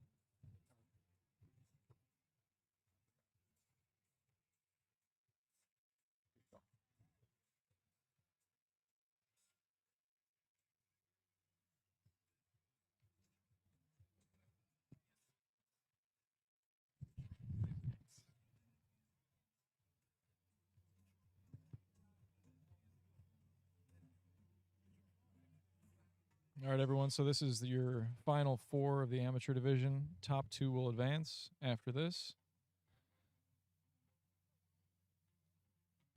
And then we will declare our winner at Sunshine Smash amateur event. And here's a little foreshadowing for you. I pride myself in my ability to see the future. I don't foresee Cody Billinghurst being an amateur very long. Is he in the open division tomorrow? I believe so. Don't quote me on that, but I do believe so. Gentlemen, that grid is clear. Fire away.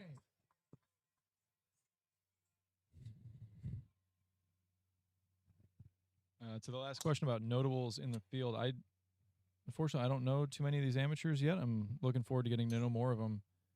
For tomorrow, we'll have the open division, where pretty much all of the top guys in the open division will be competing. Sitting here right next to Kyle Berkshire, he's pretty good, and we'll both be hitting at 11:45 Eastern. Did Joe get lucky and pull the same group? Yeah, I get to sleep in, which is really nice.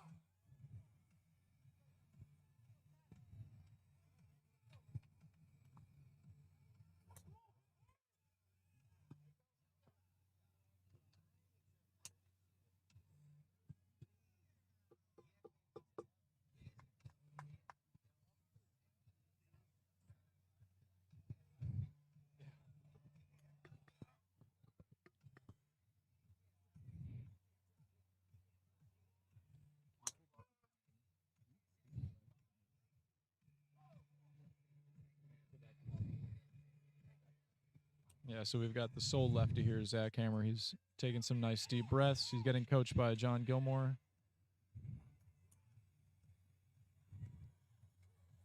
Cody's all hyped up.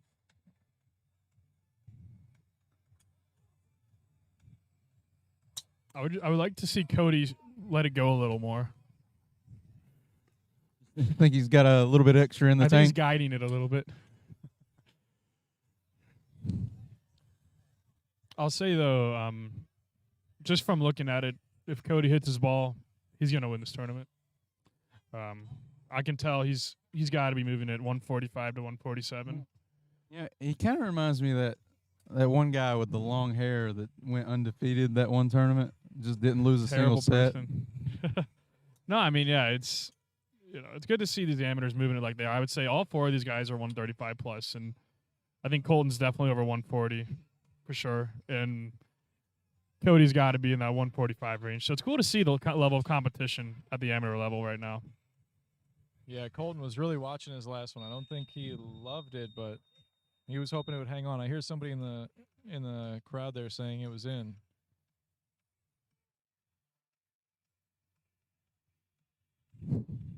But I mean, really, what it comes down to is just typically the conundrum of the sport. You got a guy who's probably moving the club faster, but is a little more erratic with his ball flight and his accuracy. And you got a guy who's maybe got more of a golf background, who's a bit slower, who's hitting the ball and play more. And it's always very fascinating when those matchups come to blows. Guys that are completely different long drivers. There always seems to be a flip a coin, between guys like that. Because if the faster guy catches the ball, he typically wins. But if he doesn't, he typically loses because the other guy's going to hit his ball. Yeah, it makes for an exciting matchup too. Oh, yeah. Especially if we hopefully tomorrow we'll have the live scoring numbers working, but you can see it kind of blows back and forth. Oh yeah. And that's kind of the way the sport is. There's two main types of guys in the sport. I like to call one of them golfers and the other brawlers, for lack of a better term. You got the guys that aren't golfers, but they're such physical freaks that they can swing a club fast. It's just a matter of learning how to swing it. You got the golfers who can swing. All right. Almost topping his drive in the previous set. Cody Billinghurst with a 393. And Zach Hammer with a 369. We'll be going head-to-head. Colton Kalkanis just 5 yards back at 364, and Michael Carpin at 346. Wow. So this is a very good example of what I just said. There's going to be someone who's moving the club much faster than his opponent, but the question is, can he hit his ball? Right now for the amateur Sunshine Smash Amateur Championship. All right. Oh, I love this. It's a righty, it's a lefty. They're going to be staring at each other the whole time. Doesn't get any better.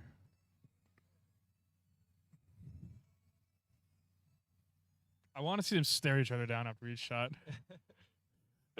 Well, it's good too because it looked like Zach didn't hit his best ball there, and he looked a little unhappy after the set. But it's Yeah. nice that it was still good enough to move on. You know what I've always wondered why no one's ever done? Right as the clock sounds at the start of the set, just kick the guy's balls out of the line. That's probably a good way to. I'm sure there's some kind of rule. Yeah, there's probably a rule buried somewhere. I would against imagine that. this would be a breach of etiquette. Yeah, etiquette in long drive takes a slightly different shape than normal golf, but there still is etiquette. The big one for me, and actually seriously though, when people go in front of the tee line during the set, I think that's bad form. You know, like if you're gonna go pick up a tee or pick up something, Yeah, I'm liable to hit you wait. Yeah, if you do that. That can happen. Hey, I mean, you got to take out your competition any way you can. Well, I remember actually in 2017 at a tour event, I believe it was Scott Calamar and Justin Moose. Scott's a lefty and Justin's a righty. We sometimes have it happen back in the day because people were hitting so close. You can think about it. If a lefty is to the left of a righty, their swings at the top are going to be crisscrossing. And I was actually on that set, and their clubs at the top cross each other, and they broke each other's clubs. And just about scared the living you-know-what out of me because I was right next to them. I don't know how I didn't get hit. Here we go. Final two. If we hear a scream out of Cody, he probably won. If we don't, Zach probably won. All right, Zach, first to strike. No emotions.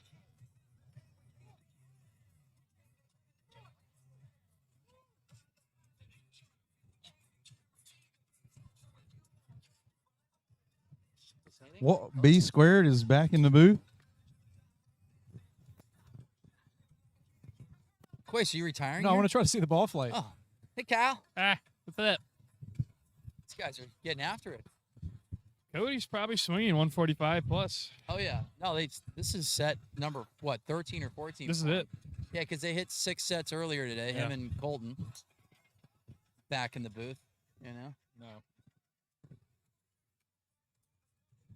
Yeah, it's kind of like Zach Olton. It's like that kid's not an amateur. Yeah. They're definitely moving it at above Yeah. average speed for an amateur. I remember meeting Mr. Hammer at the PGA show and was mentioning, he said he was working on his accuracy, but he said that he was getting up right around 210 ball speed. But he looks like he's a high 130s guy. Yeah.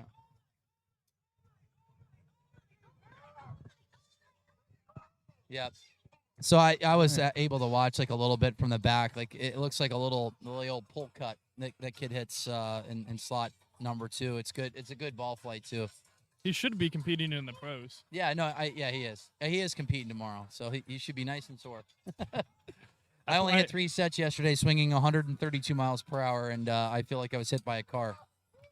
Yeah, I kept it below. I only hit like 75 balls today, so I'm just kind of grooving it, trying to get used to this ground. But you're gonna be a lot slower out there than you are in these tee boxes because for sure. you got a lot more stable footing on these tee boxes. I was kind of trying to avoid potholes when I was swinging. If you couldn't pick up any of the audio out there, Cody liked that last one a lot. Yeah, I don't know if you guys could tell. He yelled. But yeah, yesterday I can only go off. Yes, I like the fire there. I like that. It's good to see. You know? And it's a good part of the sport because it makes people realize how engaged the hitters are. You don't see that stuff on the PGA Tour. Yeah. Well, and he's a Canadian, so he drinks Tim Hortons. There's something in the water. It's something in Tim Hortons. What's in it? I got to try it. It's so good. I said it was the first time I was with Batista, I ended up getting Jose Batista, Toronto Blue Jays, of French vanilla. Didn't even know what it was, and it was delicious. And I'll tell you guys this. They haven't announced the numbers, but I would be shocked if Cody didn't win. Oh, yeah. I would be shocked. I'm expecting something really close to 400, maybe 405. I was saying it earlier today. I don't think in the history of the sport, if anybody even knows, like if anybody's ever hit a ball in Florida 400 yards. About a 400 to 405 ball. Might even be 410. He's making it seem like 415. Oh, yeah. Yeah, that's what I was thinking. 410? 405 to 410. So, yeah, for that, you're probably looking at about a 215, 216 mile-an-hour ball there. He's fast. He really is. I like his ball flight. Yeah. And it's a good swing too. It's not, he's not taking that club back where it's almost at his left knee. He's got a lot of it's almost a acceleration. parallel. Yep. So got a good base too. He's Yeah. a strong kid. I mean, I was able to talk to him and Colton, another Canadian gentleman over here that did really well. That ended up came in T3, and both of those guys qualified for the World Championships earlier today. So they've hit a lot of balls, you know. Yeah.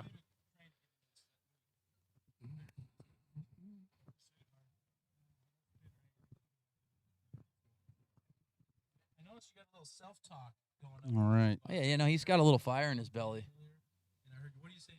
All right. Sadly, we can't hear the interview, but what I'll try to do is grab him right afterwards. Yeah.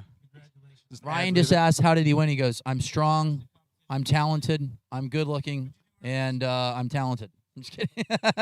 And I'm really talented, and I'm coming for Berkshire. That's what he said it. He said it. Well, and I hit the ball longer than anybody else did today, so He hit the ball great. So looking forward to the ladies division. And then tomorrow watching the big boys get after it.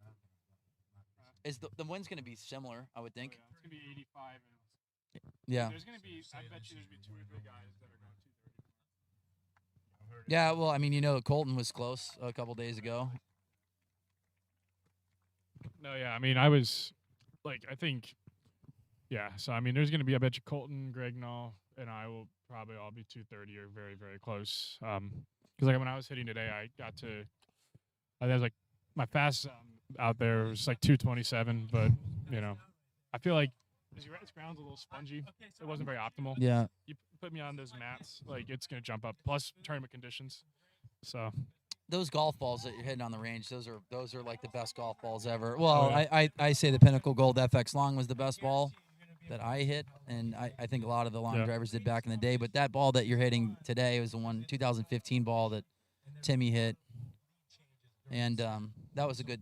You think that ball's pretty fast, right? which one? The one that you're hitting on the range. Those are the old. We're going to roll right into You mean the top 2015 flight? I was top hitting flights. some of the Pro V ones. I'm gonna go Yeah, they were. Yeah, I mean, my fastest was like 227. Yeah. I mean, I wasn't really. I was like 153, 154. So Mm. they were pretty hot for sure. Yeah, I mean, but I think they're like 2 miles an hour or so faster than the ball balls. Yeah. So- No, I definitely feel like they are. They fly straight too. They're good. It's a Yeah. good golf ball, and you I know, will turn this over. Okay. Interview him, Yeah, so. we'll interview Cody, but Kyle Berkshire, 2-time world champ, won the last just event. have a seat, bud. You're good. Go get him tomorrow. Coming up, please come to the tee Here. box. Congrats, bud. Good job. Pleasure to meet you. Good to meet you too, man. Yeah. Mike is- Here, you want to sit down? I mean, I can interview you. Breezeway to the tee box. All the ladies competing in the event. I mean, do you give all of your strength to Tim Hortons or what? Thanks, Steve. Appreciate it. I'm a huge Tim Hortons fan, and we don't have the honor and privilege to have any of them down here in South Florida, but you being from Sault Ste. Marie, right? Am I Close, saying that maybe. right? Sault Ste. Marie, yeah. Actually, it's in Blind River, but it's just everyone knows where Sault Close. Ste. Marie is a little bit better, eh? Yeah. So A lot of sets today. You're getting accustomed to winning here. You won earlier today in the qualifier to make your first World Championship appearance. I got to meet you 15 minutes ago, 20 minutes ago, and I'm like, dude, you're not an amateur, So, but congratulations on winning an amateur tournament. Like, Kyle's saying that you're putting up. I mean, you're probably putting up. What's your ball? Like, what type of ball speed are you putting up? around 210, I guess. Maybe You were 250. faster today. I think my record's 218 or something like that. So He says 218 like so nonchalantly. I'd like break every bone in my body just to hit 200. well, when you're going up against Kyle, it's 218's low number. So you want to be the best, you got to get it up there. So Well, we'll talk about the guys that hit before the senior division. They call it senior master division, whatever it may be. A lot of guys are really good at optimizing ball flight. So sometimes not being the fastest guy is always the best thing. But today you were the fastest guy in the amateur division and probably in that qualifier. So speed does kill. And with 5 sets, you hit a lot of balls in play too. I was able to watch you hit a couple sets and you hit a nice flat ball flight. Little cut. Is your normal shot shape a little cut? honestly, little flat cut? I try and just pull it. Like Yeah. if you, Yeah, if pull you're, cut. If you're, Yeah. If you're behind me, I'm aimed like way to the right. Yeah. Just try and come over top because I'm not I don't have the greatest looking swing, but try and just swing It looks hard. strong. You look great. Yeah, I Yeah, appreciate that. everything looks nice and compact, and you got a good base. And yeah, like I mean, like you're not an amateur, so you said you're gonna announce that Yeah. you'll be a professional. Yeah. Are you hitting tomorrow? Yeah, hitting tomorrow. Yeah, You're gonna feel like you're gonna hit by a car, or Yeah. you like? Well, how old are you?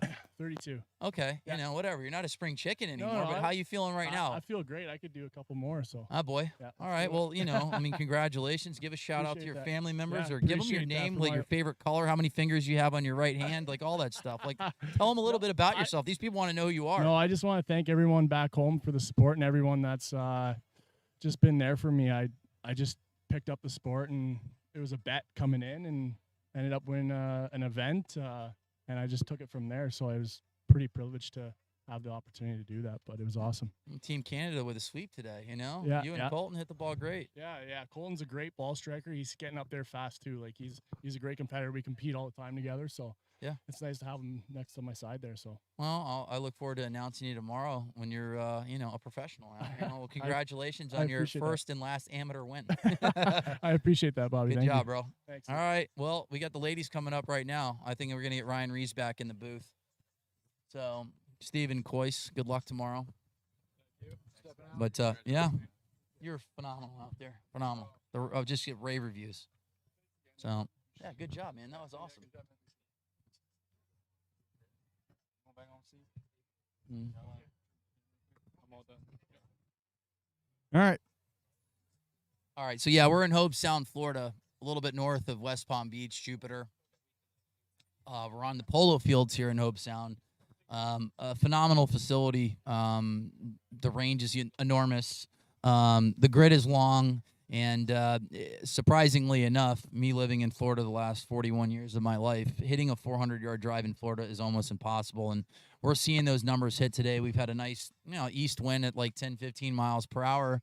And we say the grid is giving it up. There is some rollout, and now guys are hitting it 400 yards. So we saw the senior division. Zach Adams ended up winning it. He hit a ball over 400, and like I said, in the amateur division, some of these guys aren't amateurs. I know that they're signing up as amateurs, but if you put up 215 ball speed, you're not an amateur. So, yeah, it's fun to watch because they were really accurate too. For normally when you'll watch an amateur hit, their ball speed, their club speed isn't as fast, and they're not very accurate. But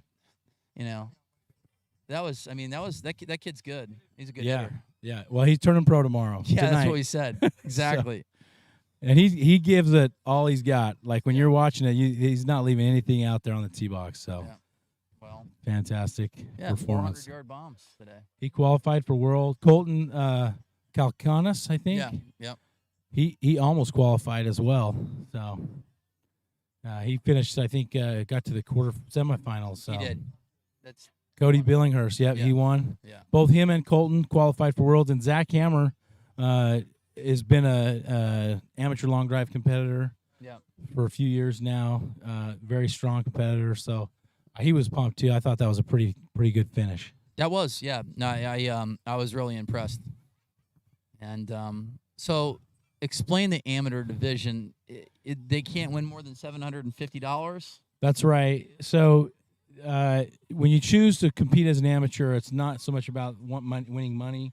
It's more about the competition and just being part of it. Okay. And so the goal is that we give players an avenue, whether they're comfortable being a pro or not, and that way they can develop into a player without the same costs.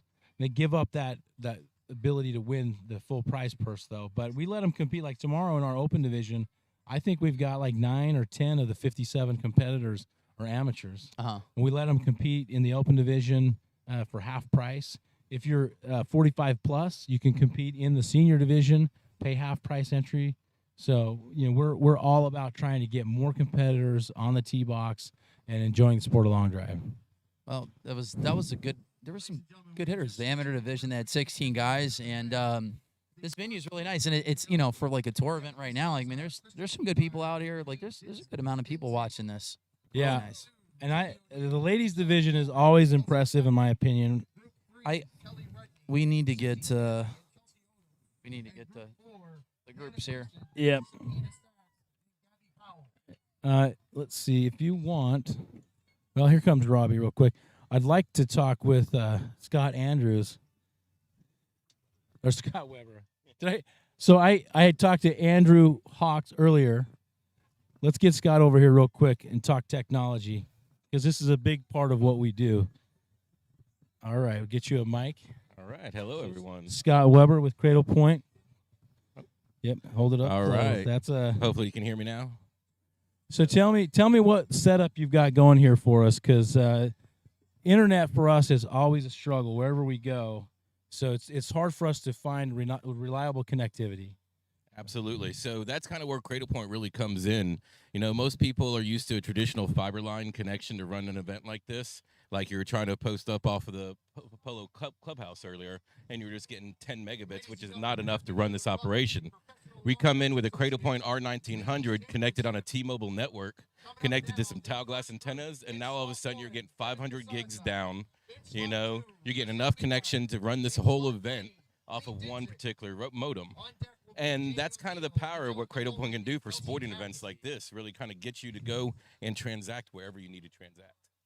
It's phenomenal. So very impressive. What do you think of the event so far? I'll tell you, this is the first prolonged event that I've ever attended, and it's very impressive.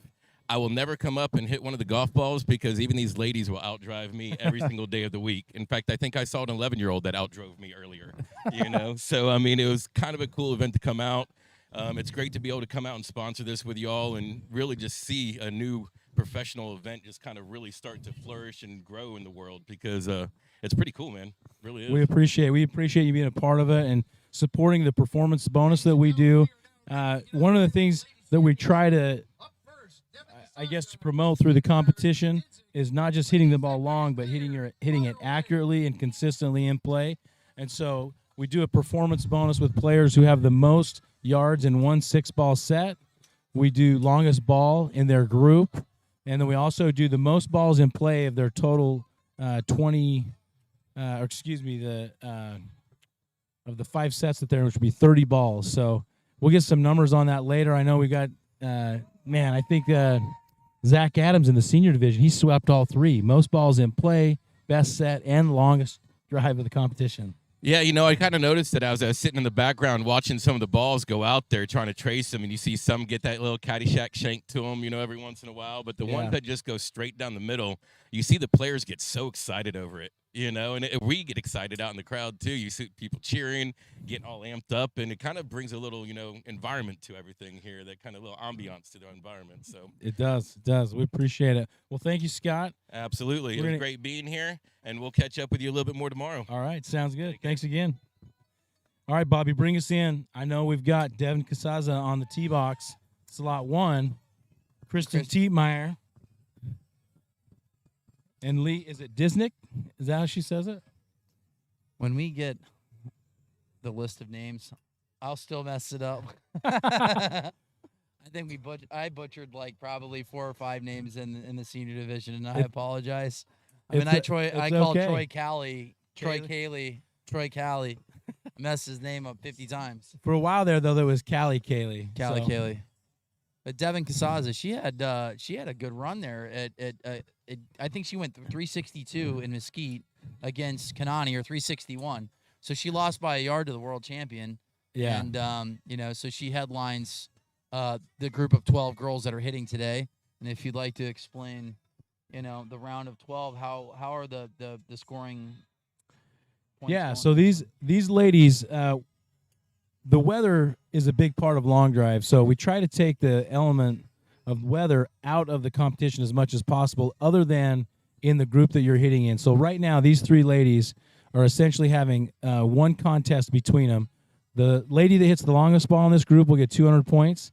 The lady that hits the second longest will get 100. The third longest, 50. And if we had a 4th lady in this group, there's a ghost player, so there's no 4th. It would be 25. And then obviously, if you don't put a ball in play, you don't get any points. So we're going to have all these ladies hit against each other one time. That's 5 sets, 30 balls total. And whoever scores the most points is going to advance to the final 8. So we have in the blue tank top here, Angelica Holman. She's a local golfer, high school golfer. She is going up against Jamie O'Neill. And Jamie O'Neill's been in amateur long drive competitions for a couple of years now. And then we have Kelsey Tackett. This is her first event. She was thrown into the fire last minute. I like it. She was. We convinced. She was here, and I talked her into it. I pretty much just told her she signed up. She's playing. But let me tell you the benefit. She was able to go get some new golf apparel. I know. For this event, and I think she was more excited about that than anything. Well, so. you know, it ends the tournament might win best dressed. You know. Yeah. Yeah. Well, we're waiting on some numbers here. I said the tech went down earlier on in the day when it came to the numbers. Yeah, Casaza 294. Tietmeyer 293. I remember Kristen Tietmeyer. The first time I saw her compete in WinStar, I think, just say she hit 40 balls. She hit like 38 of them in play. She did not miss the grid. On fire. Rob Tietmeyer, his wife. Tietmeyer, one of the best long drivers over the last, 3 or 4 or 5 years, really consistent, good ball flighter, good ball striker, so yeah. What's This will be fun. I'm excited to see Angelica hit. I know she's I was talking with her dad. She's going to be playing college golf here next season. Yeah. This is exciting stuff. We need to find out where she's going. But she's got a great swing. she's a local. She is a local girl, okay, yeah. We're at like Jupiter. I'm not sure. So I'm not familiar with the lay of the land down here. Yeah. But, like, you could be talking about Miami and Tampa, and I think you're in the same metropolis. Yeah. Yeah. So. Well, we're in Morgan County, a little bit north of West Palm Beach, a little bit north of Fort Lauderdale, or a lot more north, and then Miami. So Miami's about an hour and 20, 30 minutes away from here off I-95. But I'm down in Wellington, which is it's a home game for me, which is nice. But the weather's been phenomenal. And granted, this morning it was terrible. So as far as the rain goes, but it went away, and it's been nice out, overcast. It's been an east wind, which is nice. Anytime it rains in Florida, you're not going to expect, especially on a golf course or on a grid or a polo field, that you're going to get too much roll. But this grid does give it up a little bit. And the farther you hit it, the more it seems like it rolls. So. Yes, yeah. I think it's that flat descent angle that the further you can carry it, I think you're going to get that roll out. It's firmer, definitely towards the end of the grid. So. That Angelica, she gets really good extension, or keeps her hand really, far from her body. It gets nice and wide, a lot of leverage there. Great swing.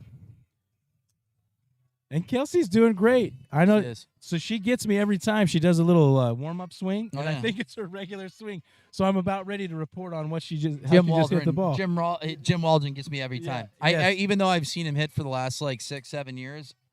His practice swing is gets me every time. Yeah. So. It's right there. There it is. See? Yep, thought she was in it. She's faking us out. 2 practice swings. She kicked it off the tee. Hey. This is good. All right.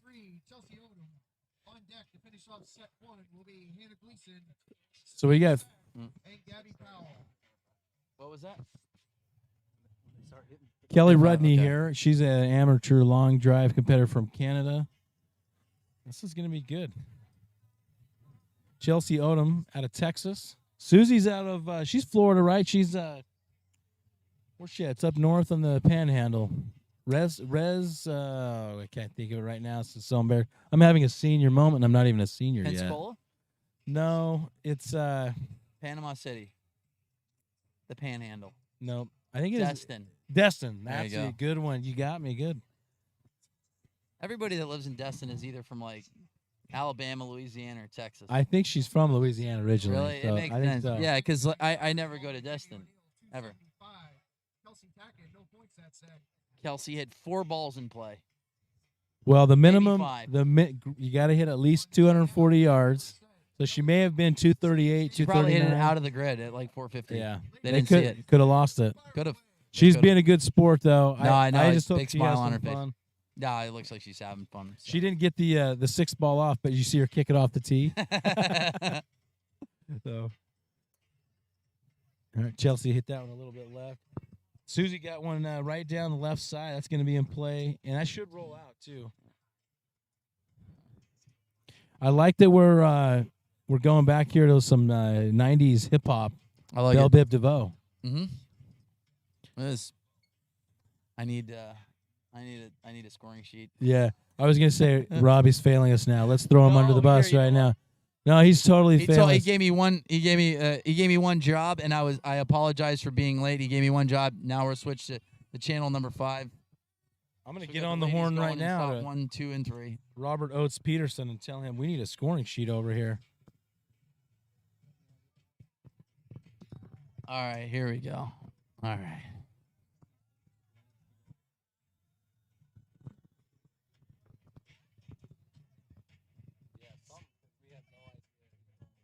Yeah, we got it now. All right, we got it up. Robbie's got us taken care of.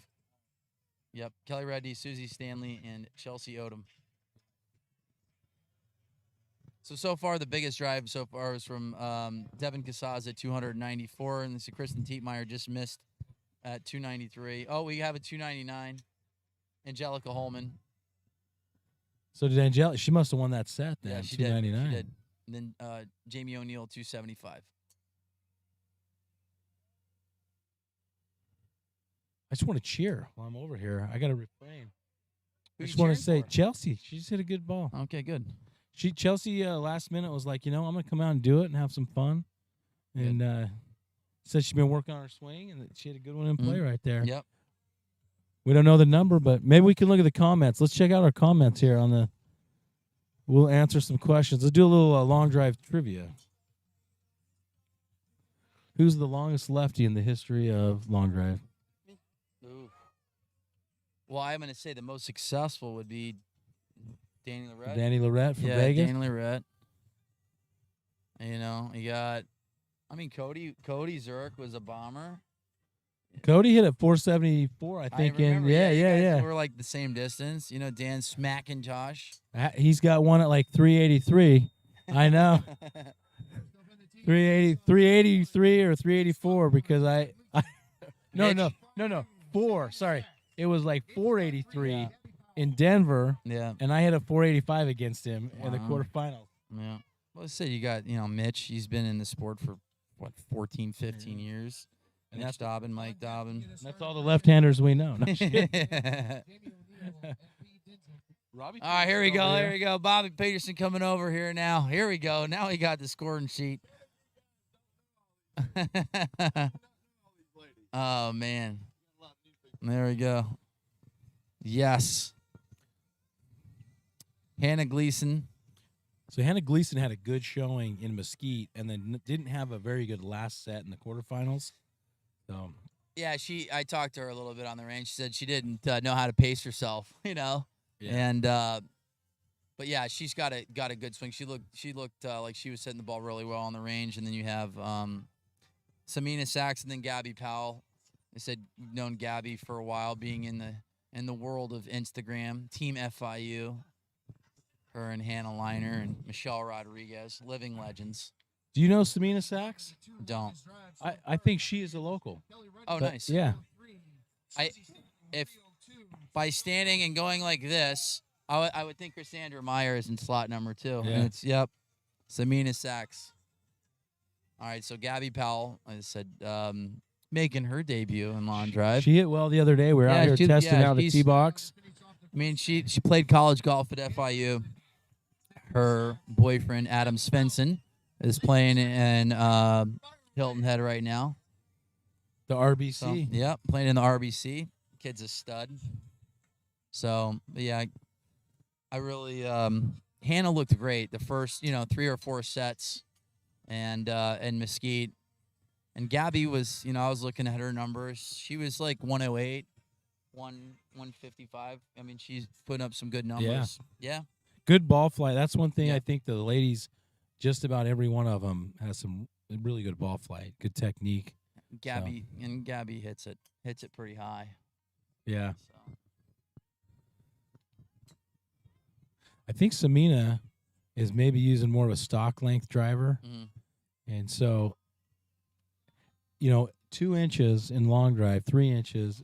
It's significant. Yeah, I think like that D10, tip of the cap to Jason Oradesky at Patterson. That shaft is phenomenal. So I mean, you could even, like I said, I think that's a Tour Series shaft. It's not even a long drive setup, and it's just a raw 46-inch shaft. It's not butt cut or tipped, and that's what Gabby's using right now. I was able to see her set up. She's got an 8.5-degree triple diamond Callaway head, Maverick head, and don't know if she turned it up to like 10.5 degrees or not, but She's hitting it high though. I mean, I think the winds died down a little bit, but I think that she can get it. She 305, maybe 310. Yeah. She was in. I think she was at 320 the other day. It was long. I think Hannah, watching her ball flight, she has a little bit more of a mid ball flight. That one's gonna run. I wouldn't be surprised if Hannah puts it in the 310, 315 range. Yep. She's not quite getting the height Hannah on that last one. So pretty good visually seeing the ball. The sun is in the background, or the foreground, I guess, down the grid, but the clouds are covering the direct sunlight, so you can see the shadow behind the ball and track it a long way, which is really nice from a competitor standpoint, right? Because at certain times of the day, it's really difficult to see the ball flight. Yeah.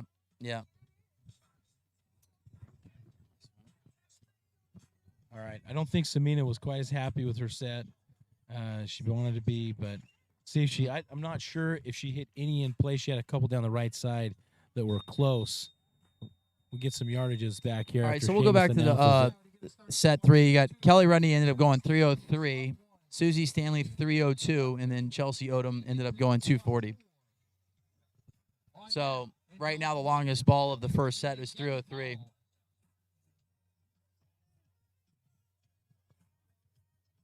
So now we're going to do round 2 of 5. All the ladies have hit on the tee box.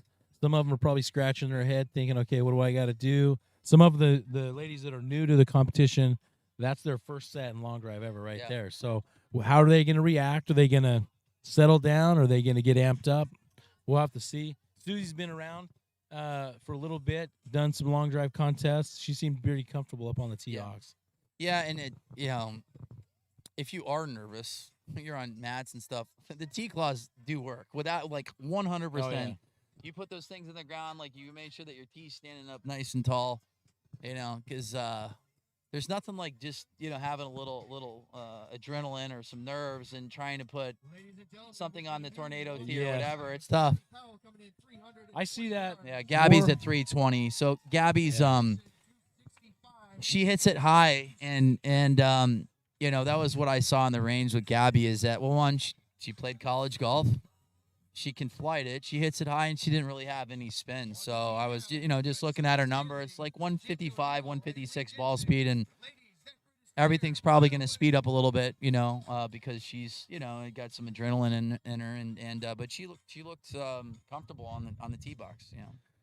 She gets a lot of push into the ground on that front leg. Yep, She posts really well, Yep. which whips that club up into the ball. Yep. I was impressed. When we were here the other day, I was impressed. Yeah. I was saying surprised that Hannah didn't come out. Hannah Liner, if you're watching. Hannah's a part of the trio of her and Michelle Rodriguez and Gabby that went to FIU, and Hannah can rip it too.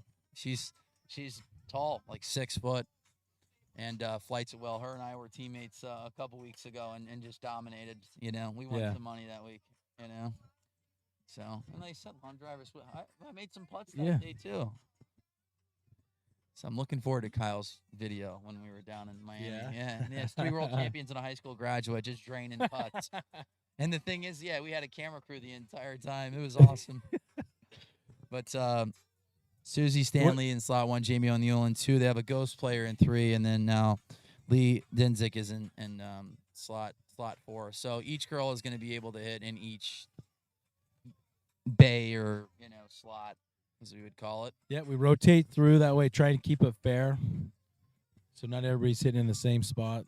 Yeah, that really can be an advantage too. We've talked before about this, but with the wind and the conditions changing, being on one side of the tee box or the other does make a difference. Today, you would know more than anybody. It seems like the left side is hotter. Is it?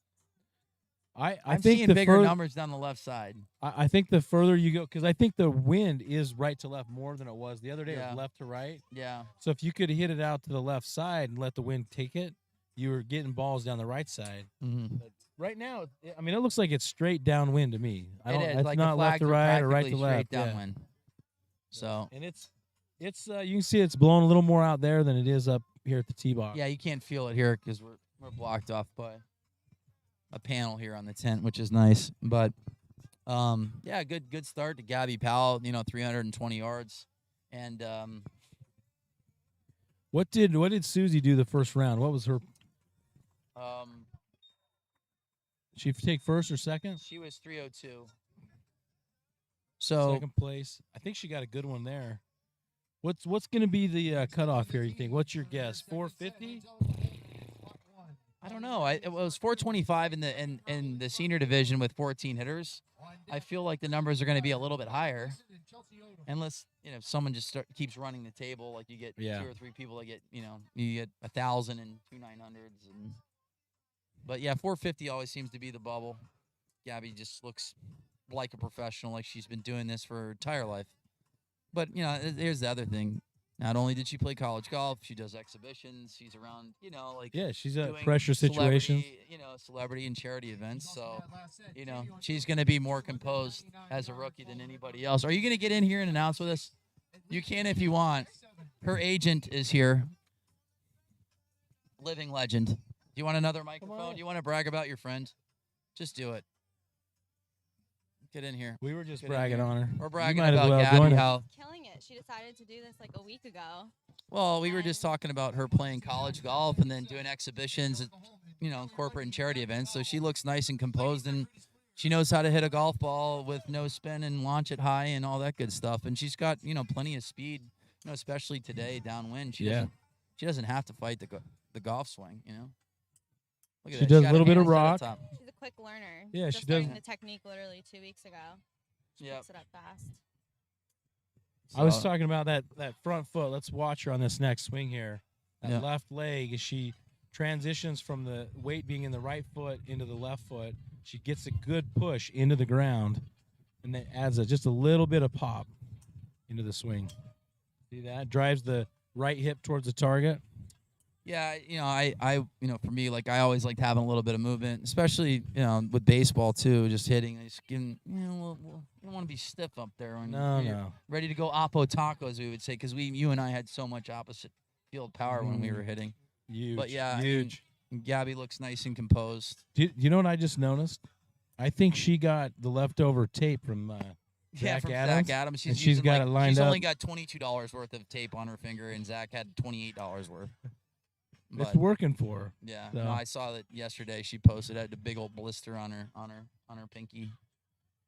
So, and once again, you talked about the length of the shaft that she's using. She's using a 48, 47 and 7/8, 48-inch D10. And it takes a little bit of time to get your hands set at the top and tempo. But like I said, we're going back to the same thing. She's a golfer, and she's hasn't been in this situation before, but she's been in this situation before. Right. Yeah. She's pretty good. When we were hitting the other day, she made a couple of adjustments in like That was one or good two, right there. one or two swings, Mhm. and just to the like you're talking about the length of the shaft. Yeah. The longer shaft, you got to let the club travel in your backswing. Yeah. Angelica in slot number 1. I think this is the first time she's ever hit a 48-inch shaft today. So Yeah. and She looks comfortable though. Like you Yeah. kind of look for them how they set their hands at the top. It doesn't look like she's rushing it either. no. So this is Crisscross we're listening to in the background, just reminiscent of 9th grade for Yeah. me. Yeah. For all the You got me ladies by at, here. at Central Davis Junior High School. Yeah. Give a shout out to Wellington High School. Down in Palm Beach County. Next up on the team for their second set. Oh. Thank you for making me a Hall of Famer. Yeah. I don't even think my high school remembers me. So Oh man, I always joke around. I was like, they had 3,600 kids at my school, and someone had to be the most popular. Unfortunately, it was me. But all right, we'll take a look at the leaderboard here in a minute. Said Kristen Tietmeyer still hasn't hit yet in her second set. Yeah, it's You want to interesting. brag about your friend more? What's going on? Like what? What is she doing? What's going on in her life right now? She's doing great. She just graduated almost a year ago. Is this thing on? Is it? This is on? It doesn't. You want to talk? You're a legend. There's a lot of people. Just There's don't swear or 73,000 say people watching. anything inappropriate. Oh wow, really? Yeah. Yeah, talking on the microphone. No, I think she's doing great. What was that? Yeah, her best one was 320 in her first set. What about the second set? We're gonna find out here. Well, it says that 303. Results of that last set. Gabby Powell coming in 303 yards, followed right behind by Angelica Holman, 302 yards. Ooh, Kelly close. Reddy, 288. Yeah, Angelica looked good that second set. Yeah. You know, getting settled in. She ended up going. I mean, pretty consistent there. Yeah. So 288 On the from tee Kelly now Reddy. for their second set. Kristen Tietmeyer, Hannah Gleason, and Chelsea Odom. So it looks like Hannah got off to a little bit of a slow start because she didn't hit one good, obviously. Because I mean, I feel like just watching her on the range, she could hit Yeah. it 310, 315 pretty easily. So and then Kristen Tietmeyer just doesn't miss the center of the club face and hits a ton of balls in play. Yeah, I don't think Hannah's ball flight was high enough that first round. Yeah, that was the one thing that I saw on the range. Like maybe try to get it up just a little bit higher, but she has plenty of speed today.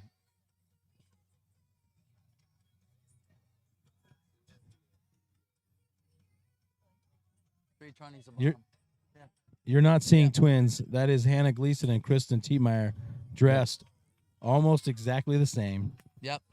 Yep. I notice things like that. I'm a bit of a I think they went to the fashionista. same hair designer or Yeah, whatever. yeah. Yeah, they got the same ponytail as well. So Are we supposed, like in the ladies division, are we supposed to talk more about the apparel? I mean, we can. You know. Yeah. I'm not much of a fashionista. Well, I know we talked about Zach Adams in his khaki pants. Oh, those were So- 2003 Dockers. yeah, Those things exact- were sick, by the way. Those were so awesome. Like I said, and it was a win for royalty as well.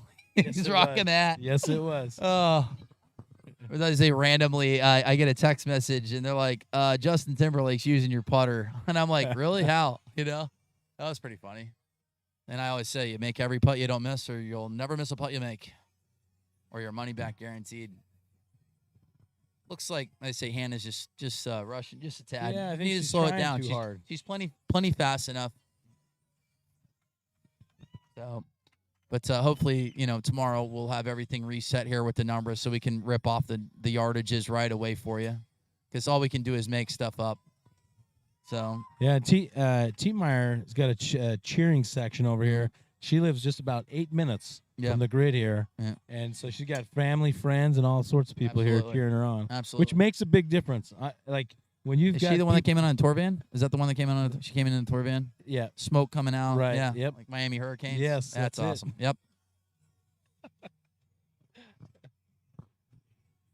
We need to have the ball callers learn hand signals like they do in the military so they can relay the numbers.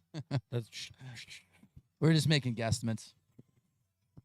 Are you nervous to talk on this thing? People are asking about you. They're Ooh, asking. right they're asking before like, the what's buzzer. your how Right many before the fingers do you have buzzer. on your right hand as well? Hey, we could get Andy with Fortify on here. You can. Andy, I wore your shirt a couple days ago to ride the Peloton. So, yep, set a personal record All right. with a Fortify. Well, yeah, with a Fortify. It was cotton. I think it was 100% Pima cotton, ring spun as well. It'll shrink on you. It gets more comfortable every time I wash it. And shorter, right? Maybe a little bit shorter. It's all good. All right, Andrew. Yes, sir. Talk to me. I know you just came from Las Vegas from a telecom conference. Yeah. You're in the telecom industry. Fortify, what do you guys do? We're providing all the wireless internet for this live feed right now. That's right. doing a How heck can you help other businesses? Well, I think any businesses that have a hard problem or a hard issue trying to get internet, that's our specialty, right? You take an event here in Hobe Sound, we're pretty much in the middle of nowhere, right? Yeah. So, I mean, we're out a little ways from town, and Yeah. there's All right, we're not. So Kristen there's not Tietmeyer, neighborhoods around 265. here. Jamie O'Neill ended up So- winning that. yeah, a lot of what we do is Or Henny Gleason. primary internet, backup internet. Hold on, we'll get the numbers first. On the tee now to finish off set number 2, we have Samina Sachs. All right, Bobby, give us the breakdown on those numbers. Devin Casaza is up here in slot number 2. Be interested to see if she hits, like she center punches one, because right now Gabby, the wind's died down, so I don't think 320s in play as of right now. Potentially it could be if the wind picks up just a tad, but it seems like it's died down pretty much. There's not much wind right now. So, but she's Devin in play, hit the ball well, but not quite high enough. I think the ladies have got to, some of them have got to get it up. That was better. Boom. That was about a mid trajectory, a little bit higher. Kelsey Tackett out of Kentucky. She's hitting bombs. Kelsey's lighting it up. She has got to be the best dressed lady here. Yep. She hasn't hit a golf ball in 4 years. And like I said, we had a player. She's got everything going on, man. She didn't leave anything. Had a player back out last minute. So Kelsey, being the trooper that she is, went to Saks Fifth Avenue and bought. She's wearing Louis Vuitton shoes, and I don't know if that's a Dolce & Gabbana wristband that she's wearing or hat. I have no idea. It's definitely Balenciaga shorts, but definitely wins best. I have no idea what you're even talking about right now. Listen. We need a girl. We need. We got Andy over here talking women in the internet. You booth. guys got talking Come on, skirts. let's go. I think the women are up here. We should be Hello, talking about them hitting more than we should be talking about internet. It's my first long drive event, but I can comment on her fashion. She's wearing a 4A Samina golf Sachs. skirt. I think she just looks got great. a really nice drive down the right side. What else? Do you think she goes to Orange Theory Fitness? I mean, we have to have a women's touch in this booth. Yeah. Yeah. All right. One at a time. Yeah, Alexa's fine. We're having a good time. Alexa's letting it rip. She does. She's a travel nurse. She saves lives. Oh wow. I heard a great corporate entertainer. His line was smashing drives and saving lives. I like it. Robert Bradley. That's. I've never said that. Yes, before. you did. Smashing drives, saving lives. It's for the kids. For the kids. It's for the kids. All right. Sounds So like if you her life slogan then. if you were competing, what would you wear in a long drive tournament? Ooh. Your ideal. I mean, we got to go from head to toe. Well, I typically only wear 4A golf skirts. Okay. G4 tops. Okay. G4 golf shoes, or Ducato Cosmo golf shoes.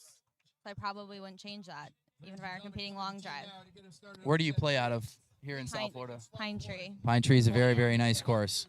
Thank you. Ben Hogan said it's the greatest flat course in the history of life. Is that what it was, or something like that? The slogan? Yes, I think that was Sam Snead, but yeah, close. Ben Hogan's the same. I'm pretty sure that it said Ben Hogan when I was out there. Shout out to Andy Swoboda for letting me go play. I should probably know. It is Ben Hogan. I think so. Was it Sam Snead that bet people on the 16 tee if they could hit a iron off the back end to the front end of the tee box? Oh yeah, that number 16 at Pine Tree is the longest tee box in the history of life. I remember it was like 600. Did they do it on purpose? 666 yards. Par 5. Yeah, par 5, number 16. But the tee box itself is like 160 yards long or something. Yep. So really nice course. Said I was able to go out there. Andy Swoboda's got probably close to 100 PGA Tour starts, and he was out there last year, so I was fortunate enough to play. And you were in front of us playing extremely so. We got through the round in 2 hours and 75 minutes. Thanks. We're waiting on her. That's a slow round she, there. She kept 3-putting, kept driving the green and 3-putting like all of us long drivers. Yeah. So, if I hit it 240 yards, I'm excited. So. All right, so Hannah Gleason ended up coming back in that set and going 294. Like I said, the winds died down, so we're not going to see as big as numbers as we did about 20 minutes ago. And but the wind is kind of, picked up and dropped. It's been consistent though. It's coming from the east, so it's been downwind. Like yesterday, there was probably a 15-minute, period in time where the wind came from the west. It was just that storm that came through, and of course, I was hitting directly into a headwind when I came up. That's right. That's why Martin beat me by 43 yards. Specialty. That's your specialty. All right, so Devin Casaza at 298 yards, Samina Sachs at 267, and Kelsey Tackett 0 yards. She's got to be hitting it outside of the grid. She wins best dressed though. Does that get her an exemption to Worlds? It possibly could. The World Championship is in Japan for the ladies. $100,000 purse. That's going to be fun. So I know that they had the vaccine deal? Like, have they dropped that now to go into Japan, or how's that work? I'm not sure. I have my plane ticket. I want to go. I'm in. I'm going. So Okay. it's going to be fun. Our affiliate JPDA in Japan. They are all about growth and development, and they've got over 600 members just in their organization. They've been around, I think, 8 years now. Bringing, I think, Srixon is one of their sponsors over there. Dunlop, I mean, they've got it going on. The place where we're going to have the competition, it's the Nasu.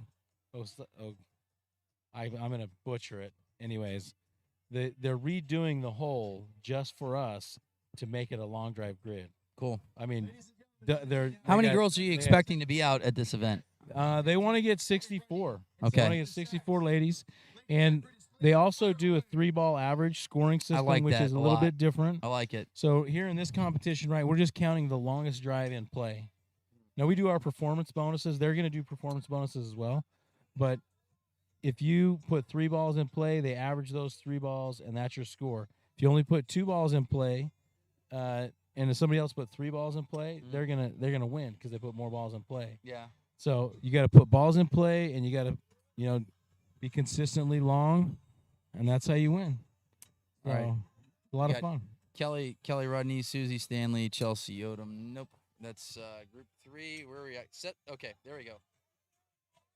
Lee Danzig, Ghost, Kelly Rudney, Samina Sachs. So we're in set number 3 here. Gabby Powell, the pride of FIU, in the lead, 400 points. So with Gabby, like her, it's her first event.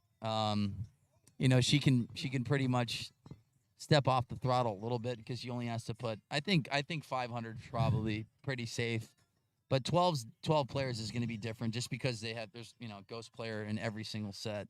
Every set except the last set. In the last set, there'll be 4 players on the tee in each group. So, I would really like to see Samina Sachs get a hold of one here in play just to build some confidence. I feel like she's unsure of herself, maybe trying a little too hard, maybe making too many changes, and that's a common mistake that players make. They try and make one change, and it results in another change, and soon they've gotten so far away from their swing, right, that you don't know how to fix it. So if you can reduce things down to one single variable at a time. She's just closing the face a little bit. A little too much, getting that ball to turn over. She's got a fantastic swing as well. Yeah. Really impressed. Some people may not know this, but Lee Danzig in slot number 1 is 5 months pregnant. She's out there. She doesn't look pregnant at all, and she's hitting well too. Yeah. Really? She's 5 months pregnant. Wow. I think it's pretty awesome. I know. Congratulations. Yours, Well, Bobby Megan. Bradley, speechless for the first time in a. No, speechless was Megan and Landon. I was like, more speechless. That kid had more hair than you could ever imagine. Yeah. Oh, yeah. He had a full head of hair.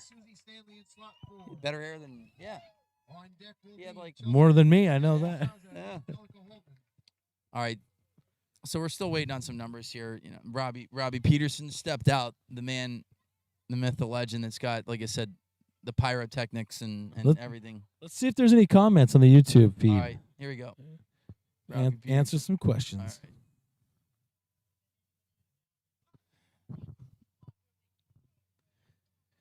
All right. Susie Stanley here in slot number 4. Hannah Gleason in 3.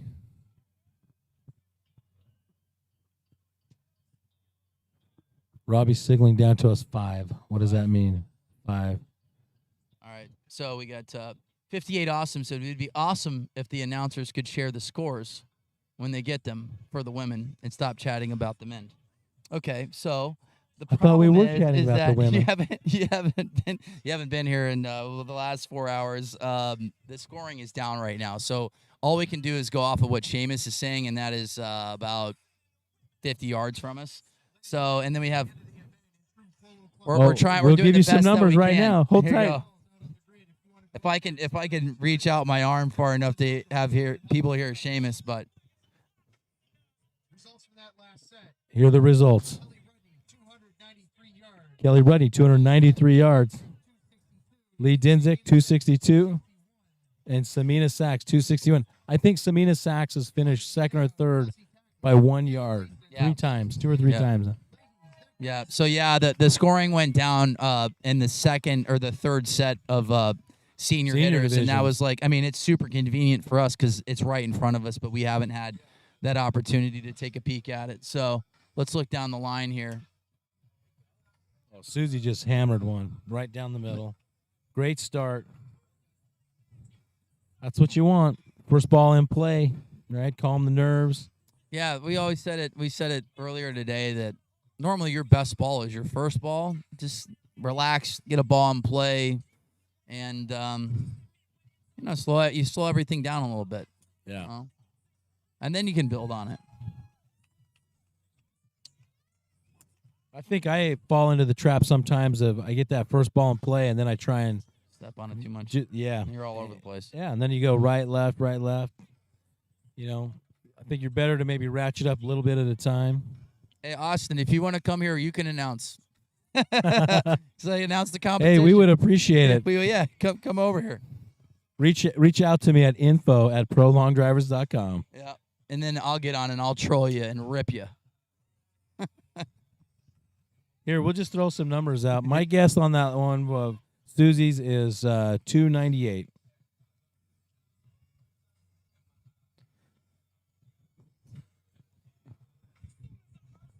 All right, Hannah's got a good one. Little low runner. That's a good ball there again by Susie. I think she thought that was going out, but it was coming back. It's down the right side. Should be in. So they're doing this as a round robin, 5 sets with 16 players, but they have 4 ghost players. So all girls are going to be hitting 5 sets. Normally in these types of setups, 450 points will get you to advance.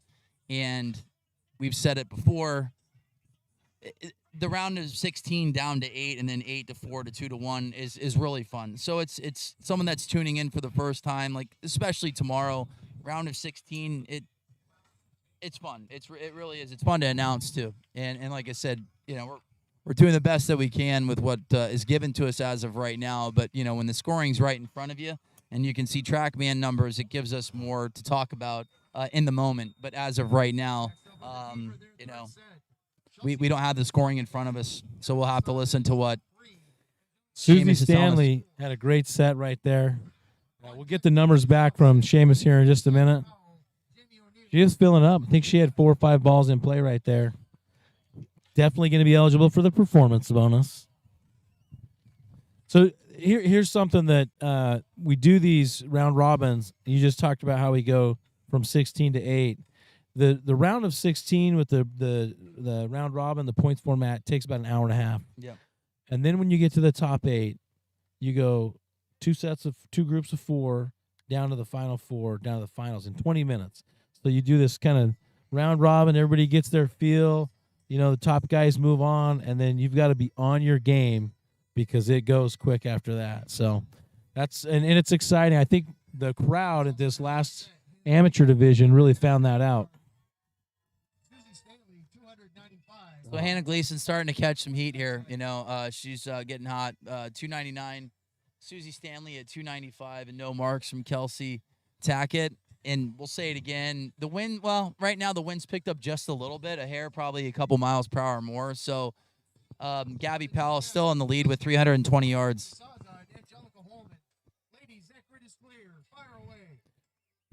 I'm looking here in slot number 4, Angelica Holman.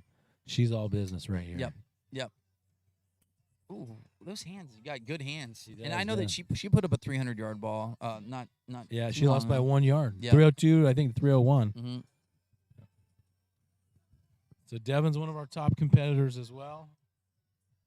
See if we can get a read on her. I didn't see her first ball. That ball is good. That'll stay in down the right side. The right side's a little bit softer. Angelica right down the middle. Yeah. Remember Jazz? Was it Jazz? Yeah, from Hawaii. Yeah, Hawaii. Very similar. And you said she's still in high school then. Yeah, Angelica. Okay. Yep. playing college golf this fall. We got to talk to her dad and find out. Yeah. Ooh. I think she's hitting If- a if little bit she- on if- the hill. Yeah, she worked. Yeah, I say on her lawn drive swing for a Yeah. couple months. You can see that she's got really, really good hands, and you can tell that she plays golf. Yeah. You know? She's so patient, that backswing. Yep. Like I was saying earlier, she really keeps her hands far away from her body, trying to get that wide arc. Even has a little bit of the Kyle Blakely and the Tommy Hug grip there. I like it. Yeah. A little on the stronger side. So more than likely you'll see a little right to left, with that type of setup, that grip. I can't tell if she's trying to hit a fade. I think she's hitting a little bit of a heel cut. She maybe just needs to stand a half an inch or an inch further away from the ball. But to me, the sound, when she hits the ball, the sound coming off the club head is a little heely. Mm. And she keeps hitting them down that right side. A little bit of fade. Maybe she can hear us talking. Maybe she'll make an adjustment. Mm. Well, she looks nice and composed. She looks comfortable on the She's tee all, box. yeah, she's all business too. Yep. Like, okay, that's she's just leaving that club face open a little bit. Maybe more of a glancing blow. If she can close that toe a little bit, it'll straighten it out. Her dad's giving her some instructions.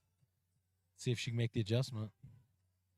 Devin, I think, rifled all through all of her balls already. Got to be winding down here. Worm burner. It's hard to see. Like right now, when we're staring down the barrel at due west, and the sun's right in your face. So when you're hitting in these types of conditions, it's very difficult to make an adjustment if you can't see the ball off the face. So we were looking slot 4, just kept asking if it was in play or not, because it looks like it's having a hard time taking a look.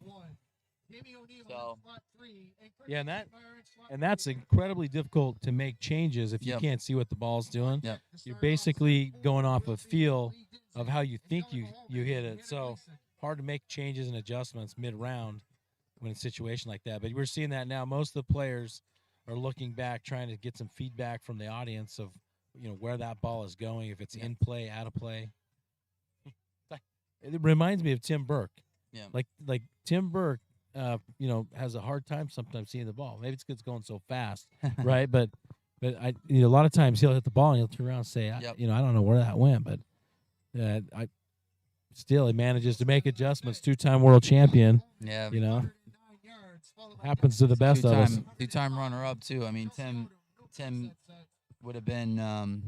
We talked because we played. Me and Kyle and Eddie and Tim played a couple weeks ago. But Mesquite would have been perfect for his ball flight. Yeah. Yeah. I mean that grid was in really, really good condition. I mean that's the best that I've seen it. I mean, in a long. Well, we hadn't been out there that much, but. I love a rolling grid. I'm all about long rolling grids. Yeah, your place back in 2017. I remember Mike Gorton saying, he's like, "You're hitting it too high." I'm like, "I'm hitting those things good." He goes, "You need to hit it about 100 feet in the air." Getting some good rollout in Utah. So, all right, we got Gabby Powell in slot 1, Jamie O'Neill in slot 4, Kristen Tietmeyer, or in slot 3, and then Kristen Tietmeyer. And I say Kristen doesn't miss the center of the face. She hits a lot of balls in play, and she ended up losing the first set by only a yard too. So they're creeping right around the 300-yard mark right now. The wind's downwind a little bit more over the last 10 minutes. So I said 300 yards is probably a benchmark right now that the girls want to hit. Jamie O'Neill with her first ball in play. Having a hard time seeing Gabby Powell's balls fly from slot number 1, and it's just vantage point's a little difficult. And the thing now, that girls that have 500, 400 points, 450 points, like just slow it down just a little bit, because it is a lot of swings, in a short amount of time. I mean, you got to hit 64 balls, or no, it'd be what is it? 8 times. It's gonna be 30 balls in a group of 16, right? Thinking 8 balls, yeah. So 48 balls to win this tournament. Yes, about 2/3 of a bucket of balls. Yeah. Just in competition. My Let- son will get through that in about 4 minutes. Yeah, I've seen him hit it rapid fire. We'll get the points up here in a minute after this set. Sounds like Gabby, you got a good one on that last drive. See if we can get an update on the points here too. Are we able to view what the standings are at this point? After. So after Great this drive set, right there with Chris. we'll be in the set of set number 5. And like I said, tomorrow, 57 hitters in the open division. They'll play down to 16. Double elimination down to 16. How is that going to work? So you have guys hitting at 8, 9, 15, 10:30, and 12. I think it's 11:45. 11:45. Yeah. So about 1 o'clock we'll finish. Break for lunch, short lunch, come back, do a group of 16, and then we should be about 2 hours after lunch. So we'll wrap up somewhere around 3:34. So come on out. If you're close by, drive up. Talk about players in the field tomorrow. Kyle Berkshire, number 1, right? Justin James, Ryan Gregnall, Martin Borgmeyer, Colton Casto, Scotty Pierman. I mean, we got firepower.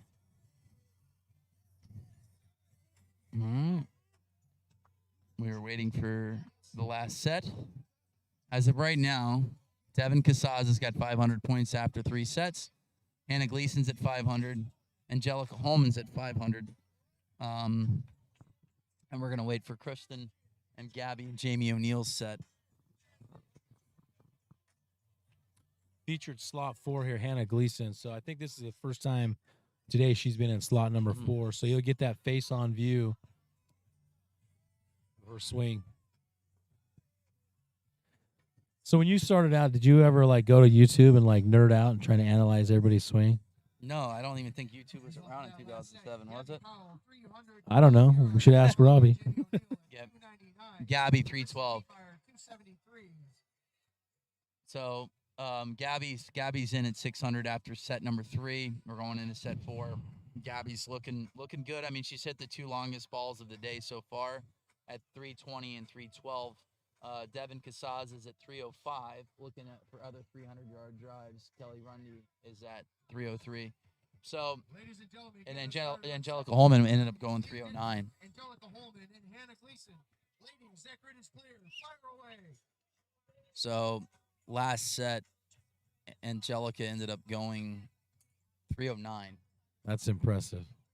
I mean, I really, like I said, once again, I really like her hands. So, and then I think if Hannah just get the hands to just set at the top, just take it back a little bit slower, slow everything down. She's got plenty of speed. Angelica, great drive, start the set off. That's 2 in a row for her. First 2 balls in play, both down the middle. Struck well, so she's going to be tough to beat. For a 16, 17, 18-year-old girl, young woman, I mean, she's very impressive. Has a great swing, a lot of power. Oh, yeah. I don't think she's cracked a smile yet, and that's what I want to see. Gamer. Maybe she's going to say, I'll smile after I win.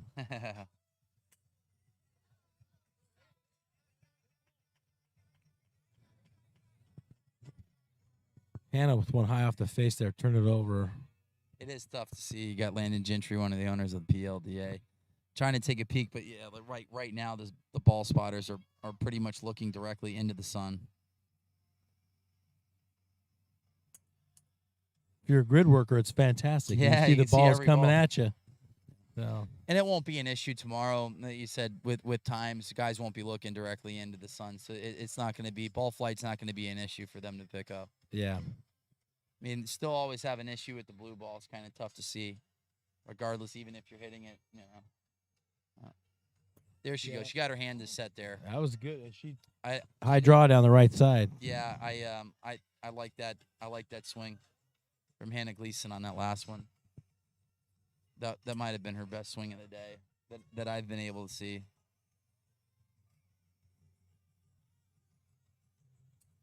Lee in slot number 2. I think Lee's a pretty good golfer too. Yeah.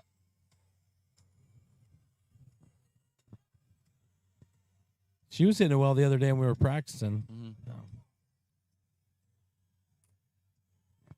Hannah mentioned she she was tired. She didn't know what to expect the first time going into the tournament last month in Mesquite. So maybe she tried to conserve some energy, but that last set was good for her. Yeah, she kind of put together there the last couple of balls, couple drives. And Angelica Holman, I'd like to see her, in 3 or 4 or 5 months from now, if she does go out to Japan. She's got the hands, she's got the speed. I could see her picking up an extra 5, 6, 7 miles per hour club speed. I really do. Yep. As they said, a high school player, she's got a high ceiling, in baseball terms, So, she's, what is she, 16, 17 I think years old? she's 17, maybe 18 at the most. Yeah.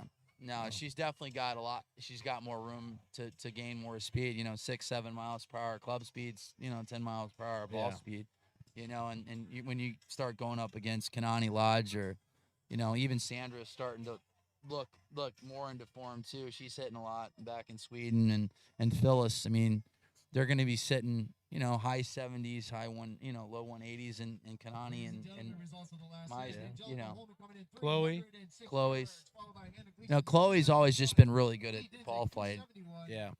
So Angelica Holman at 306. So she's starting to build on her set too.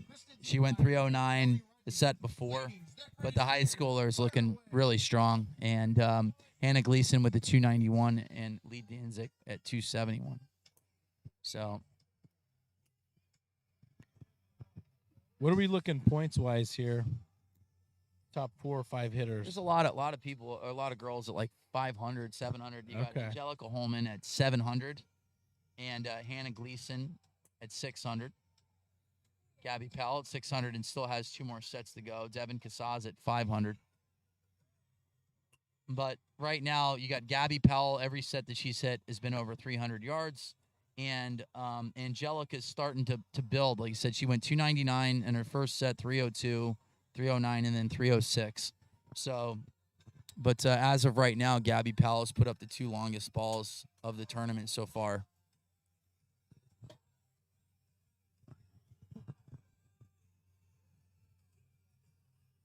I'm not going to lie. I'm getting tired. We need to get some bang energy in here. Something going on. I'm yawning a little bit.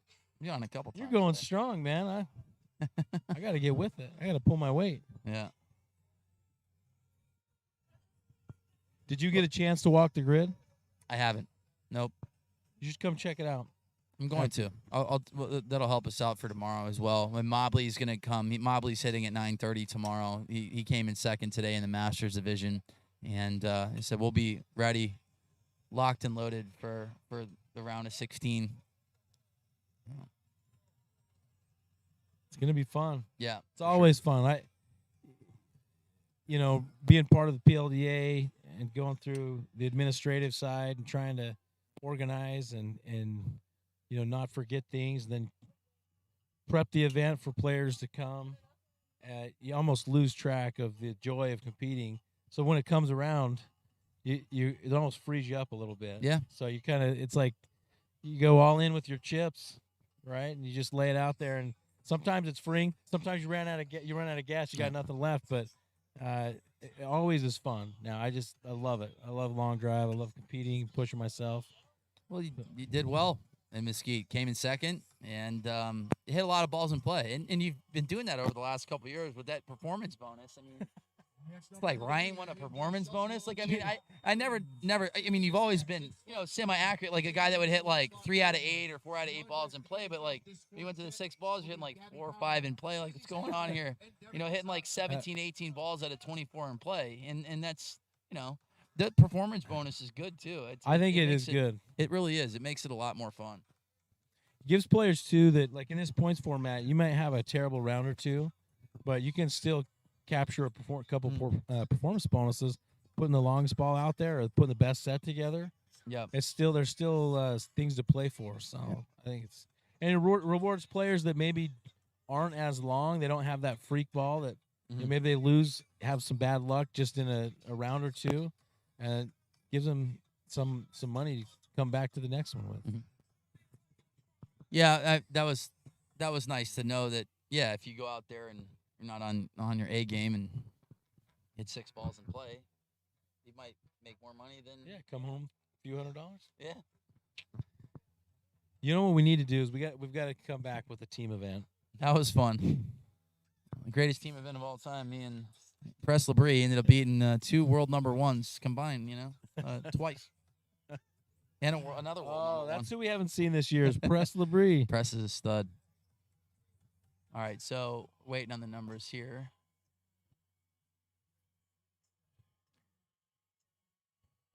Kelsey, no marks as of yet. Kristen Tietmeyer with the 275, and then a Kelly Rudney with the 259. So Kristen Tietmeyer is going to end up taking 200 points out of that set, and that will take her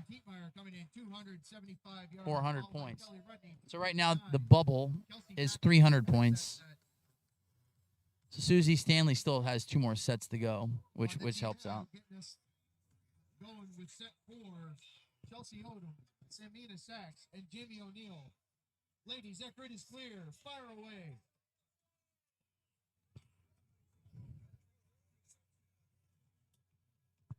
All right. I'm rooting for Samina to hit a couple of good balls in play here. There you go. There's one. Good start. Maybe not as high as you'd want, but a good start to the set. You see Jamie here asking for a little bit of help behind her. Yeah. Not being able to see where the ball's going. I mean, It's that tough. right, I mean, that right side is. there are no clouds right now where that sun is at. It's getting us right in the face. So yeah, She had a good drive right down the middle there. So we'll try to pick up a ball from Jamie right here. I will say this: it is a beautiful sunset. It is. It is. I mean, when I came Monday, it snowed in Utah where I was at. 31 was the high. So coming down here to South Florida, 70s and 80s, beautiful. If you're listening at home, honey, I'm sorry you couldn't come. I think I saw a stat. I was at Miami International Airport. I could be wrong, but it's never been below 10 degrees in Miami, and it's never been 100 degrees in Miami. Really? Yeah. Yeah. Yeah, but when it's 94 and humid, it rains. It rains. It never gets that hot. I mean, if it does, like I said, it's not very long. Living Yeah, down but it's here, not a just dry humid. heat. It's humid, man. It's tough. You take a shower, you walk outside, you're taking another shower immediately after that. But right now, there's no humidity, and I think that's one of the reasons why we're seeing the balls go farther as well. In the amateur division, which I said, some of those kids aren't amateurs. I mean, they're putting up 215 ball speed, Right. You would think like an amateur would be like 195, 200, maybe like 202, 203.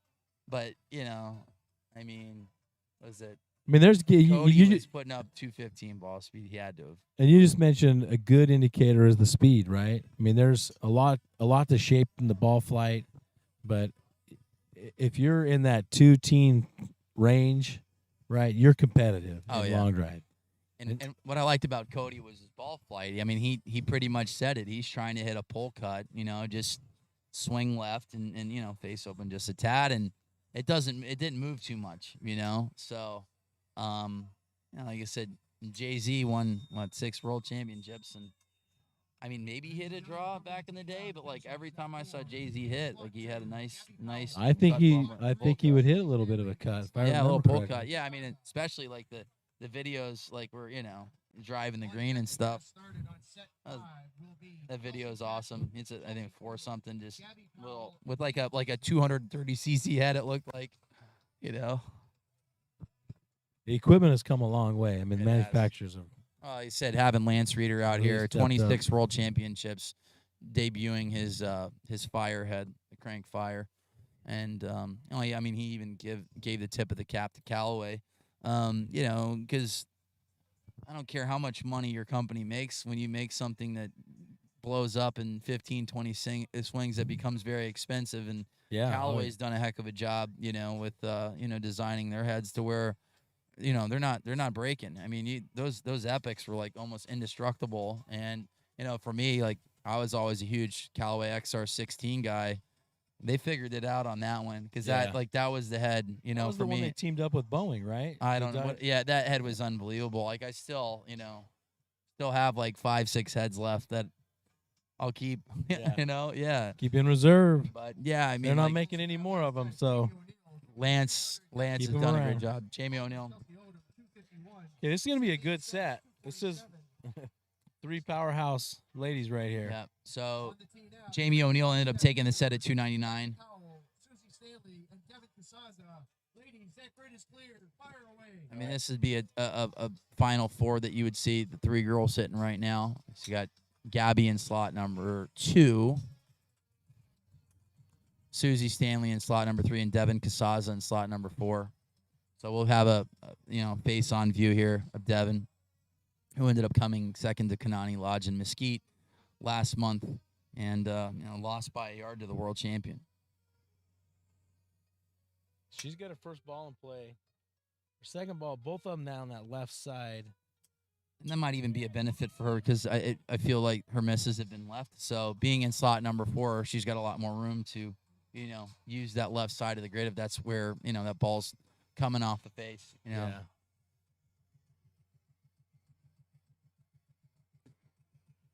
Really wish we could give you some numbers.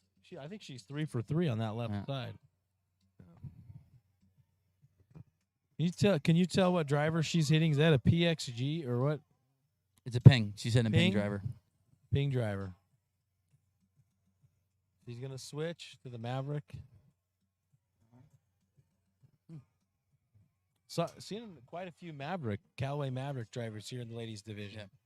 But yeah, it said Gabby's using a triple diamond, 8.5 degree, and a D10 Patterson D10, and regular flex. No, Senior regular. flex No, a regular wrap tour wrap. Oh. So. And Golf Pride tour wrap. Yep, Golf Pride tour wrap. That sun is starting to settle just a little bit. Mhm. Okay, that was a good drive. A little low though. She can maybe get some run on that. The sun is finally kind of to the side of the grid, so players are able to see it a little better. We're able to see the ball flight a little better, which is nice. Not seeing or hearing a lot from that 2 slot with Gabby Powell. Well, right now I would say it's more about conserving energy. At 600 points, I would just put some nice golf swings on it. Because it's a lot of swings, in a short amount of time. Susie just hit one down the left side, but got really good launch on it. And that wind is howling. You can see the thumb banners down there. The flags it's moving now. Yeah, down the grid it looks like it's blowing slightly harder than it is on the tee box. So we're looking back at the state of Florida flag and United States flag, and it's not as windy, but those flags down the grid moving a little bit more. All right, so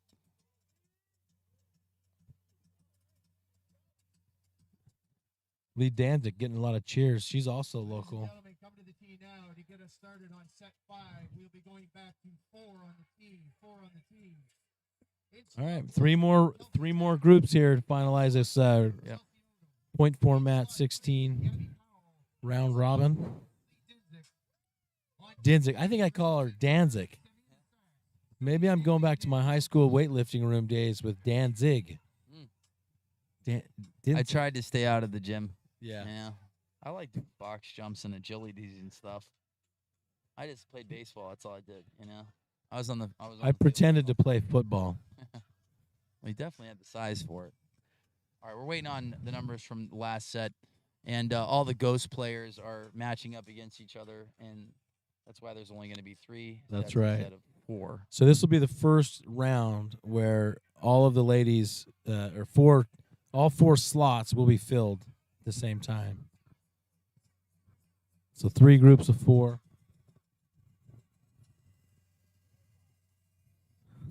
And it ends up being that the top ranked players, the top 4 ranked players or seeded players will hit against each other in this final set. So that's always, we're going to see the most firepower typically in that set.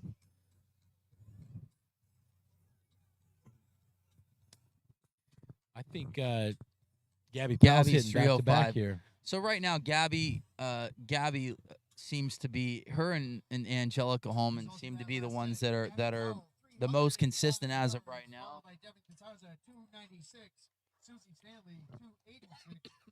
But Gabby is consistently every single set has gone 300 yards. Final set. Kelsey Tackett, Chelsea Odom, Gabby Powell, and Lee Dinzik. Ladies, that grid is clear. Fire away. Say 12 girls entered. 8 will make it to the quarterfinals. And he said a lot of swings per se. They got to hit 8 sets to win it. Yeah. You know, 48 balls doesn't seem like a lot, but when you're going full throttle, it's different. Something like your hamstrings kind of get activated, and you know things that like muscles you don't even know you have start getting sore or tight. So, but you know, Gabby Powell just put up a good ball here, and the wind is straight downwind right now. The flags aren't moving left or right. It's literally straight down the grid. So.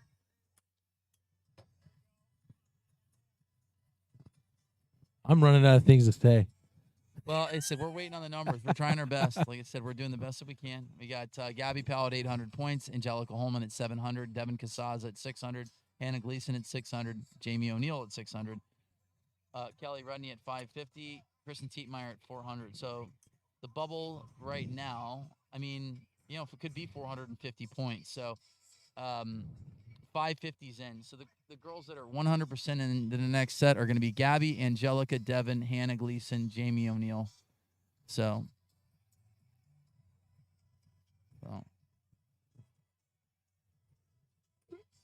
And it gets real fast, right? When you get into that top 8. No. Who do you like so far? If you had to pick a winner. I think Gabby Powell. Yeah. I mean, it's not like she's a lot longer, but she is longer and consistently longer. Yeah. So, well, I know that we said it earlier. You know, graduated from FIU, played college golf, does a lot of corporate and charity outings, and you know, she's groomed for the stage, and it's a home game for her. I mean, she lives 10 minutes from here. Yep. Said it helps when you get to wake up in your own bed too. You know. So, but. I think the second ball she hit, she liked. And right now, like I said, the ball flight, she can get the ball in the air, too. Yeah. So, in 150, 160 feet in the air. So this next group coming up, we're going to get some yardages here for you in just a minute. This next group, we've got Angelica Holman. Mm-hmm. Is that right? Kristen Tietmeyer. Jamie O'Neill. Is that right? And then Kelly Rudney, I believe. Yep. Samina Sachs. And Angelica Holman in slot 4. On deck to finish off the 5th and final set will be Jamie O'Neill, Kelly Rudney, Hannah Gleason, and Devin Casaza. We got any questions on the feed? No, there hasn't been a question in a minute. Unless we completely missed it or have to refresh it, one or the other. There hasn't been a comment in a long time.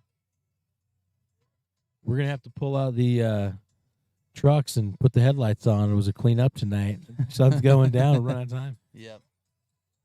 We have plenty of time. You know what? One of the things we're going to probably have to do is do some night competitions at the World Championship this year under the lights. Well, like I said, 294 Gabby Powell. 294 yards. Lee Dinzik, 269 yards. Chelsea Odom, 245 yards. And Kelsey Tackett with her first ever 243 yards. Kelsey got on the board. Not only does she win best dress, but she finally got a ball in play. Yes. Out of 5 sets. She is 1 for 30, and she is retired. She told me yesterday she plays golf once a year. Like I said, being a good sport about it, Yeah. one of the girls ended up not coming, and they needed an extra hitter, so she filled in. And wow, I really, really, really like Angelica Holman. Looks like she give her 3 months, give her 4 months. I mean, she looks tough today. I noticed that before every set, before it starts, she grabs some grass, throws it up. Yep. She's got her process. She's got her system. And doesn't take a long time over the ball. She looks like she's getting stronger as well. Very composed. Yep. Like, Very. Yeah. I said Gabby not being in this situation, just us sitting in the booth. Is she getting tired? How does she feel?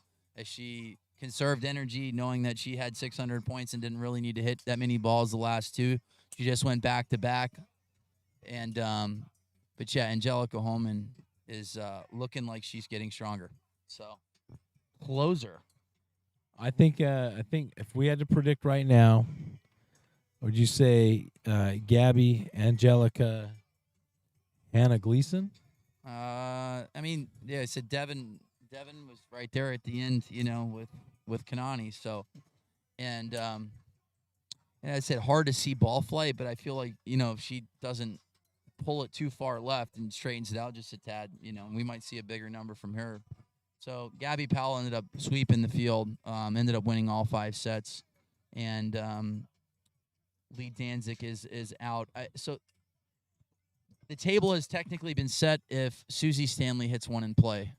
She's in. So the final 8 would be Gabby Powell and Angelica Holman, Devin Casaza, Hannah Gleason, Jamie O'Neill, Kelly Rudney, Kristen Tietmeyer, and Susie Stanley if Susie Stanley hits one in play, or Samina Sachs could come in if she wins the set. So Samina Sachs has to win the set in order to potentially get in.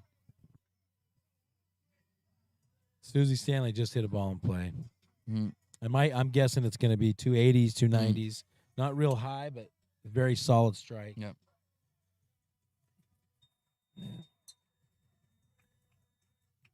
I talked to Angelica's dad a couple of times, and this is a call. My phone number and Bobby Peterson's phone number is on the website, so people call, have questions, ask us, and he was trying to get a feel for like speeds, and I said, send me some videos of her swing, and immediately from the first swing, I said she's gonna be fine. She'll be competitive. You can just see it, right? And so I think she probably after her first set, they probably realized, yeah, she's competitive. Well, she she's looks got like what she it has takes. hands like she played softball or baseball. Like she's got like when you say good hands, you could just see like baseball players that play golf or whatever. Like she really fast hands, kind of like we talked about Mark Costello earlier today. Costello is like crazy fast, and it just looks smooth, and she just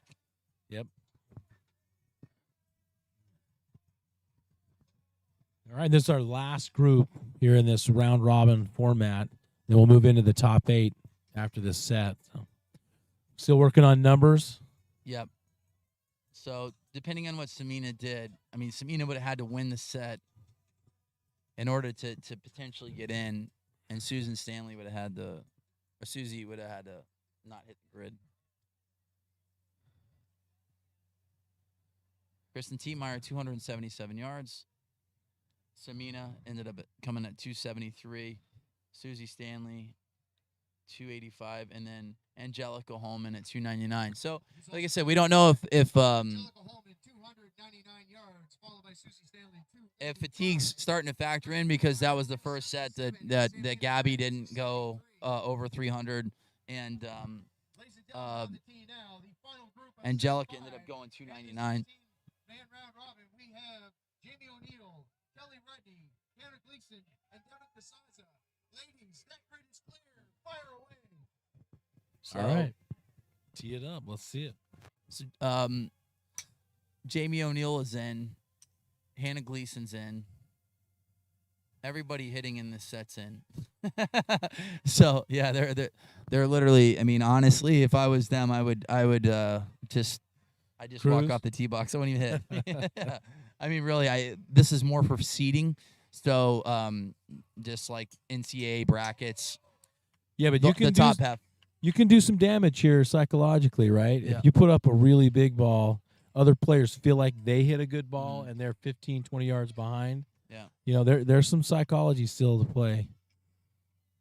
So what they'll do is like the top, 8 in points, they'll go 1, 4, 5, and 8, and then 2, 3, 6, 7 That's in right. the quarterfinals. So Gabby Powell has swept all 5 sets, 1,000 points. Yeah. Do you want to talk? Do you want to brag about your friend? No, there's more. There's more. So, okay. Good one with down the right side for Devin. Having a hard time seeing that angle from the first tee slot there, so we'll have to get some numbers after the So- set's over. So here. Have you talked to Gabby? Like, how is she feeling?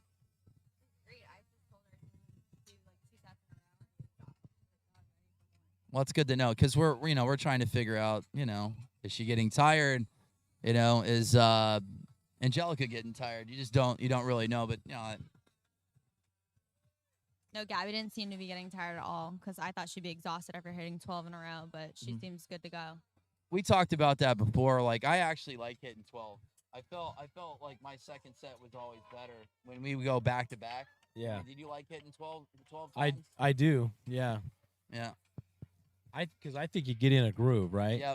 Yep. Need just a little bit of rest to let your muscles kind of recover, because you're using those quick bursts of speed, and it's not like you're exerting a ton of force that you're just wiped out, right? But it breaks you down. So even 6 swings in 2.5 minutes, you need another break, another 2.5 minutes between sets, but then you're fresh and should be good to go. And for me personally, I think it keeps me loose and warm. I'd like to go, again the next set. Unless you're struggling, and then you're like, this is the worst thing that could have happened is now I have to hit again. To me, it sounds horrible, but she was fine with it. Well, not only that, she's swinging. Well, a lot of people now are swinging a D10, and the difference between swinging a D10 or a D30, which is the Patterson shaft, it's got a lot of flex in it per se compared to like a 4X. Like when you have to just imagine hitting an 80 gram like Firewire from back in the day, the Fujikura that was a 3X, 4X. Like you're getting a lot of energy taken out of your body when you're fighting that shaft. And right now they don't have to fight a D10 or a D30. No. Jimmy O'Neill 302 yards. So 300 even. Okay, Hannah Gleason 289. So there was 300 balls in that set, and the reason why is the wind has picked up significantly. Significantly. We're looking at the Florida, the flag of Florida, and the United States flag, and it by us, and it's picked up. So. Gabby Powell with 1,000 points in first place. Angelica Holman in second with 900. Kelly Rudney in third, 750. Jamie O'Neill in fourth with 700. Devin Casaza in fifth with 650. Oh, they can't hear us? Okay. But so out of the first 3 sets, she had the longest drive out of each. Like She set did. one, She had the set most 2, consistent set 3. sets, and like I said, Angelica Holman, she's been tough the entire tournament as well. And now Kelly Rudney ended up going 315. So the wind's picked up, and right now the higher ball flight will be the ball that can win this, and I can watching Gabby hitting it, in the first set, she hits the ball pretty high. So I think the high ball is the way to go here. But 315 is the second longest ball of this round robin. So did she send a message? I mean, we just kind of talked about this. Is that a message like, hey? Well, I think it just comes down to like experience now. It's like, can you calm your nerves? Like everything's gonna speed up because it's the quarterfinals, and we've said it 50 times. Anything can happen when you get to the final 8. Yeah. And we'll see who can just stay in control. And I feel like that first ball is really important. Get the first ball out there because a lot of times it's the best one. We've said it a bunch today. It really is. And it calms the nerves, right? It relaxes you, lets you perform at a high level. How many of these final 8 have they competed in multiple long drive competitions? Because obviously I only know it's Gabby's first, but the other girls, There's more of a newer crowd to this. I mean, Jamie O'Neill's been around since 2019, 2020. Yeah, Kelly Rudney's been around. Both of them are amateur long drive competitors. So we're seeing them. Kelly's out of Canada, and they'll do indoor events throughout the year. So Devin Casaza, This is her third event, and she's finished top 8 in all of them. Yep. So she's a solid competitor. Hannah, she finished top 8. That was her first event in Mesquite. So even though they're new, some of these ladies are new. Some of them do have some Final 8 experience. So. Kristen, I think Kristen. I'm not sure if she finished Final 8, but she's good. Like I said, 2019, she hit out of 40 balls. She probably hit 37 in play. That's pretty impressive. Yeah, and now we don't have to see, the sun's not really directly in our eyes, so the girls will be able to see their ball flight, which will help out immensely. So it's Ladies and gentlemen, the first group of 4 in the final. all right. We're gonna get our announcement here. So who are you Slot gonna pick number to 1, win? Gabby Gabby, Powell. obviously. Slot 2, Jamie O'Neill. She's Slot ready. 3, Devin Casaza. And slot 4, Kristen Tietmeyer. Angelica Holman, Kelly Rudney. And am I just reading what's on the teleprompter? Yeah, no, hey, what's the oldest age of the ladies? Ladies and gentlemen, I don't know. now is the match I mean, I'm not know. sure how Jamie O'Neill's maybe will be moving on to 43. the final 4. She might be my The age. top 2 Yeah, of the I final know 4 will Kristen. then go head-to-head Kristen's, for the I don't know, championship. 30. I have no idea. That's a great question. We will have more information for you guys tomorrow. I can promise you that. Yeah. We will be Well, physically, mentally, spiritually prepared for tomorrow. I promise. One of the things that we're working on right now is a new system. So when players register their membership, that they fill out a little bio. So we're going to tie that into the live scoring system. You saw a little bit Yep. of it today, right? Yep. When this live scoring system was working. So in the future, we'll be able to give you some more information about who the players are, where they're at, where they're from, what do they do, what's their golf experience, even things like, what clubs they hit. So that's coming. Yep. It's a slow process, but we're building it out. Okay, so last set we saw 3 out of the 4 girls go 300 yards. The wind is a little bit down from 5-10 minutes ago from the last set, but looking down the grid, we have a little left to right, nothing too crazy here. So Gabby Powell's sitting in slot number 1, Jamie O'Neill is in slot 2. Ladies and gentlemen, we are now down to the final 8 in the ladies' championship. Devin Casaza and We've got Gabby Powell, Jamie O'Neill, Devin Casaza, and Kristen Tietmeyer. Ladies, that grid is clear. Fire away. so Kristen Tietmeyer is here in slot number 4. We can definitely don't have to worry about her hitting one in play because she'll put a bunch of them in play. Really, really good swing. So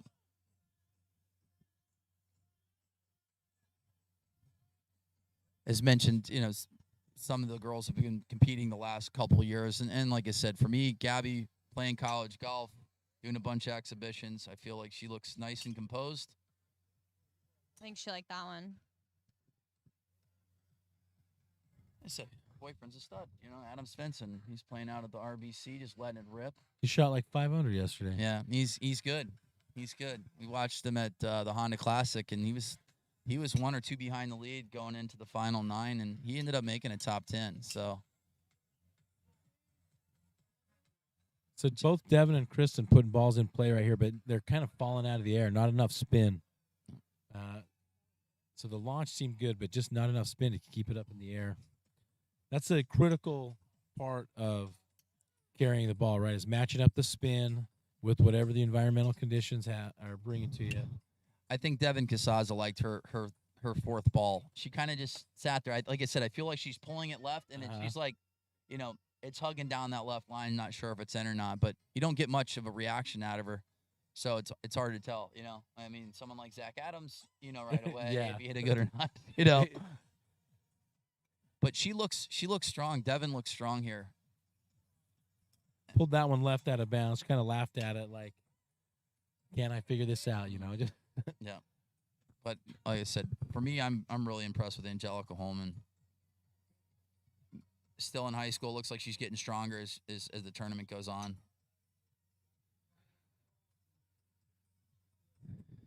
All right, Gabby Powell in slot number 1. Jamie's last ball looks like she hit it well, just skirting out of bounds right, though. Gabby got a good ball in there. Nice swing from Kristen Yeah. Tietmeyer. Looking at it down the left line. That one looks like it's going to stay in play. Kristen Tietmeyer hails from Canada. We've got an international field here. Canadians have performed pretty well today. Yeah, Team Canada. I mean, yeah, they're destroying it. Yeah, they bring the heat. Like I said, you got, good Lord, how many world champions they got? Well, they got Gavin, Jay-Z, Sadlowski. Angelica Holman in slot 1, Kelly Redney in slot 2, Hannah Gleason in slot 3, and Susie Flaherty in slot 4. The top 2 finishers from each of these groups. All right, so. No, I said all right. You guys. All right. Okay, we're talking about I'm going to go with slot number 1 and slot number 3. Ended up winning that one. Who? Let's see it. What are the numbers? We're going to wait. Here we go. We're waiting on the numbers as of right now.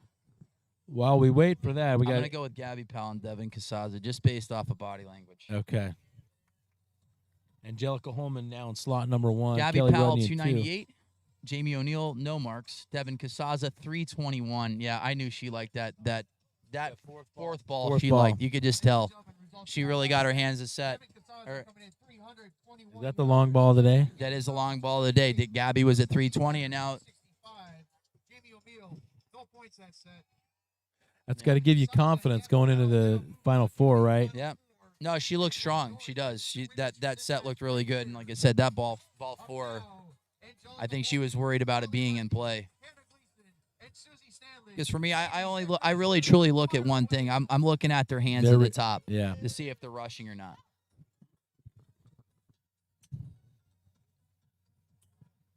I'm gonna step out here for a second, see if I can get a better angle. What are your predictions for this? I like slot number 1. She's getting stronger.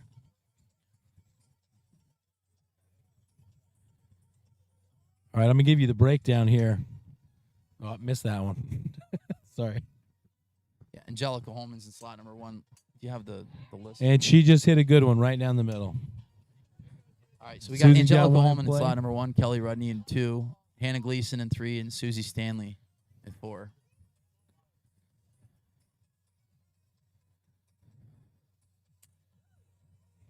Kelly Rudney's got a good ball and play down the right side. A little more moisture on that right side. Not going to get as much roll. I'm going to do the same thing as Ryan. I got to tell you, the backdrop here right now is Yeah, good. phenomenal as far as how beautiful that sunset is. All right, crowd trying to pump these ladies up.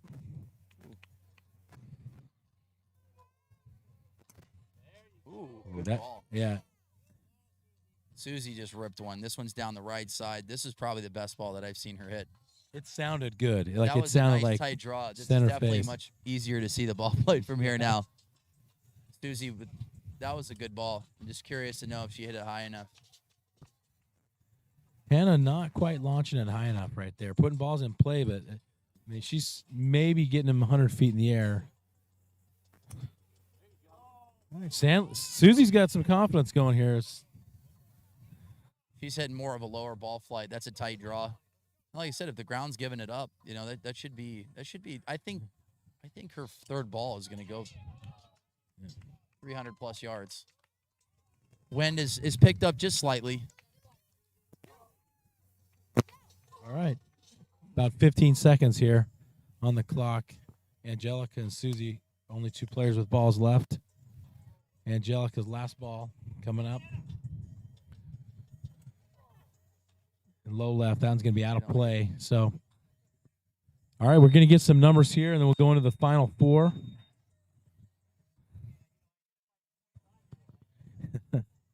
I think these ladies are having fun, though. Yeah, Susie hit. That was nice to get right behind and see her ball flight. That was the third or fourth ball, but that was a good ball. Mid ball, little Yeah. turnover. Started down the right side. All right, so Angelica Holman, she's going to be the first to go. We're going to look at her numbers here.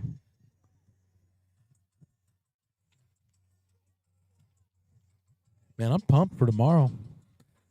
Music's been on point today. Yeah. It has. It has. DJ Jazzy Seamus over there. Amos is We on got- fire. you He's a man of many tasks. He's multitasking Yes. right now.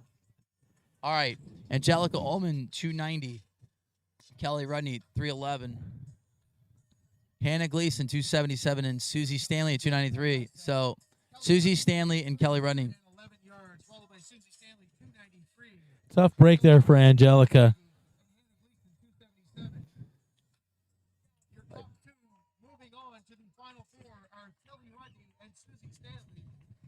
Good ball. I think you're right. That ball that she hit down that right side for Susie, that put her through. That's good.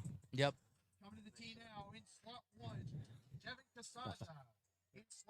So that sun is officially down. Gone. It's out. Robbie's doing a little lighting. Looks like the lighting's good on the monitor, but the sun is down. So we're gonna wrap this up right before dark. Mm-hmm.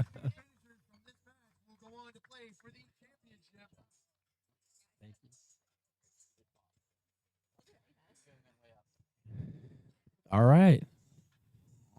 Here we go. Devin Casaz slot number 1. Susie, slot number 2. So we talked earlier about going back to back. Mm-hmm. So Devin and Susie back to back here. Gabby and Kelly. Or did Devin? She was in the group before. Devin maybe. went group before. She yeah. went So 320. Kelly hit and the longest Susie. ball, and this is the one thing that concerns me about. She's in slot number 1. I feel like if Devin was in slot 4. Because she's been pulling ball left, right? Yeah, That's she's hitting it left. But you look down at the flags, it's a little left or right. So if I was her, I would focus on aiming out probably 20 yards right, OB, try to hit a pull. So I'll take on slot 1 and 2 here. I wonder how far, if we can get far away from that. No idea. We might have to stay close. Yeah, well, it's probably. All right. I just saw Susie Stanley do a little shimmy to the music. She's feeling the groove. I like her right now. I like her in this set. Said Kelly just went 310 plus or 311. So all right. All right, big ball down the left side. Now that one's going to stay, and that was a high draw for Devin. That was a good ball. Gabby had a great start right there. Good high launch, right down the middle. Ooh, good ball. Kelly's right here. filling it up. Left side coming back. Should be just inside the line. That was a nice flat ball flight from Kelly right here. Good ball. And we are close. She can hear us. Oh, we're getting a good show here, Gabby. It is. Gabby hit a good first ball, second ball. Got the old driver, got the turf before he got the golf. So she's really, you can tell, she's really trying to lift, trying to hit the ball. Ooh, Gabby Powell. Good ball from Gabby. And we don't have the TrackMan, so it's going to be pretty difficult for us to see, numbers. Yeah. But I really for me, I feel like slot 4 is probably the best slot. I would agree with you. Now, it seems like, most of the girls are turning it over, too. You're not seeing really too many cuts. You're seeing more right to left. Yeah. And as we say that, we hit a nice high, nice high float. ball. Yeah, that was – she would have liked to have that ball in slot number 1 because I do like that height. Oof. All right, so Kelly did hit a good ball there. I like that. She hit a high cut. Yeah, and Devin is hitting. Ooh, I like that ball right here. Kelly, big ball right here. This one started right down the left center of the grid. High ball, nice little cut, right in the wind. Team Canada is just representing today here in South Florida. Good ball. Kelly hit a monster right there. That had no movement on it at all. Crowd likes that one from Gabby. I said wasn't able to see all of Devin's balls, but I saw Devin's first ball. It was a little bit of a tumbler, and I don't know if tumblers are going to be working. She hit a nice tight draw, but it seemed like it was getting to the ground a little too quick. So, but that last ball that Kelly hit was hit really well. And like I said, right now I think 310 is going to be good. 305, 310. I think we might see Gabby and Kelly in the finals here.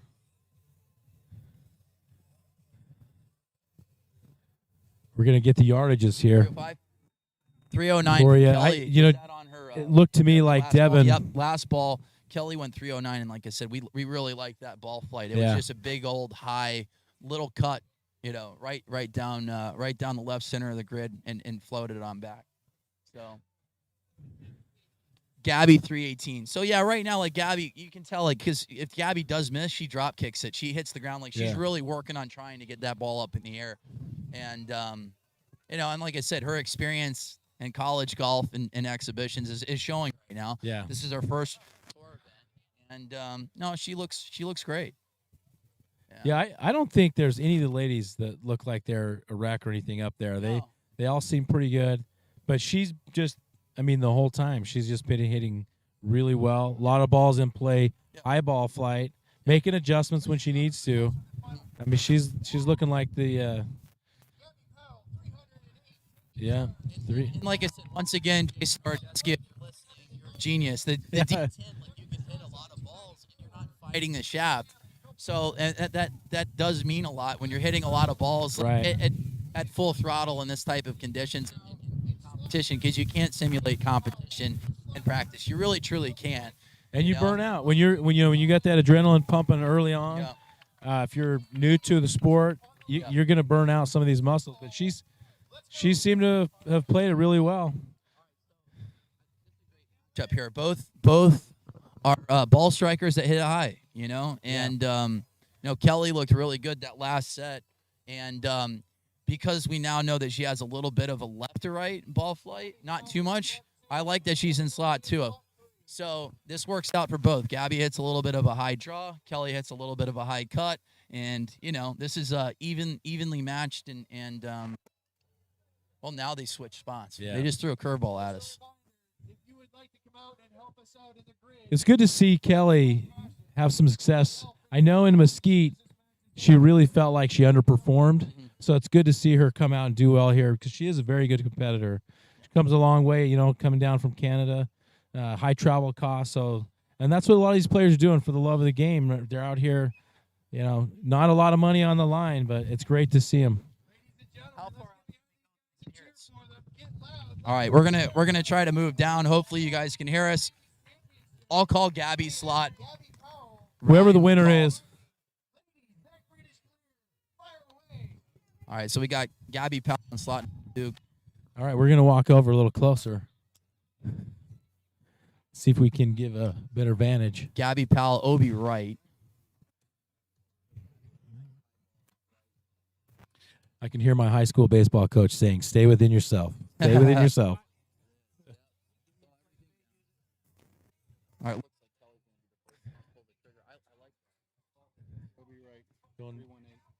318. All right, so Kelly with a big ball at 318 yards. So we got Gabby Powell with a big. This is downwind. So Kelly just put a big ball at 318. Powell. I do like Gabby's ball flight.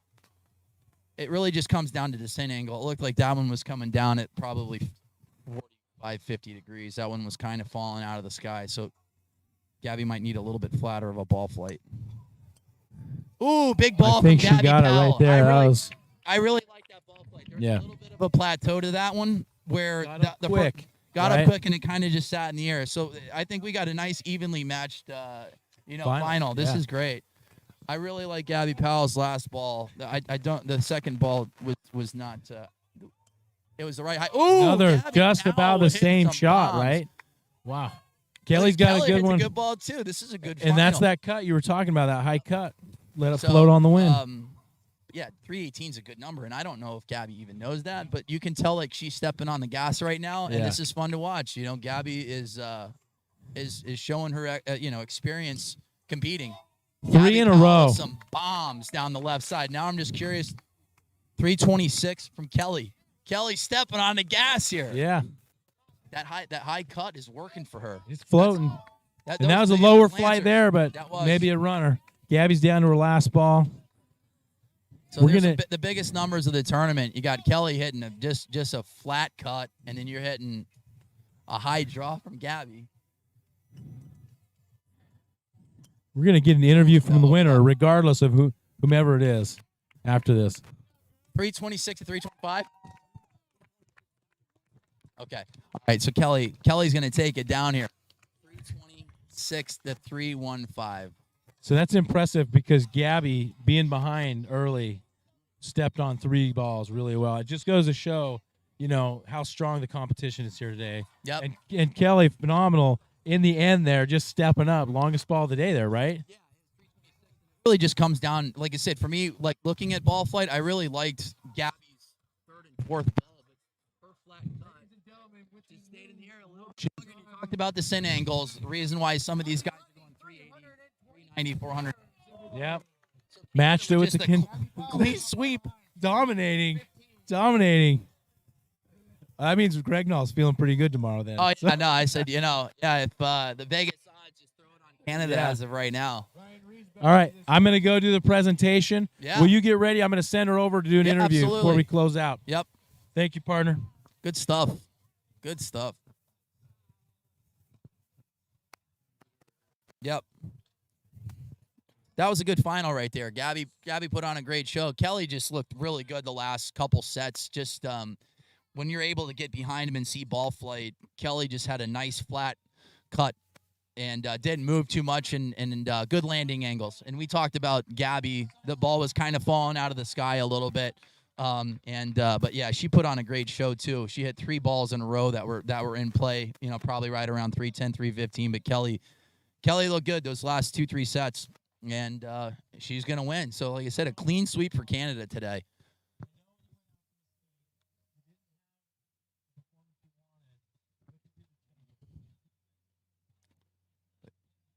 But Ryan Riesback right now interviewing Kelly.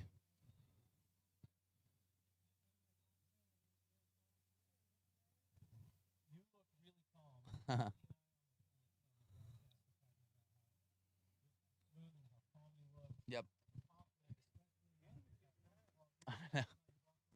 Ryan's talking to Kelly right now just about, you know, her ball flight. And what I liked about Kelly too is that she puts the ball on the tee and just swings like she just lets it rip. Just doesn't spend much time over the golf ball and just pulls the trigger and go and that was a really good final. Really, really good final. She's going to come over here and be interviewed, and there's got to be something in the Tim Hortons, coffee that's given these clean sweeps this week so far. But yeah, Canada takes down the qualifiers. Canada takes down the amateur division. Canada takes down the ladies division.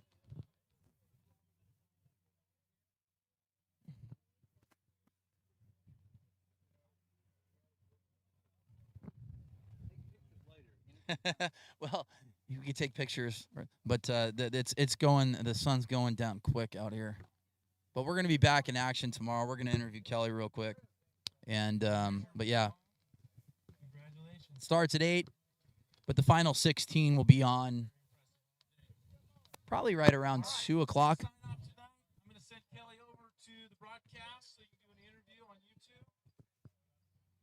We'll see you here tomorrow morning. We'll start at 8. We should finish around 3:30. We'll have food trucks again. Tell your friends. Yep. Here comes Kelly. Tell your grandma. Tell your grandpa.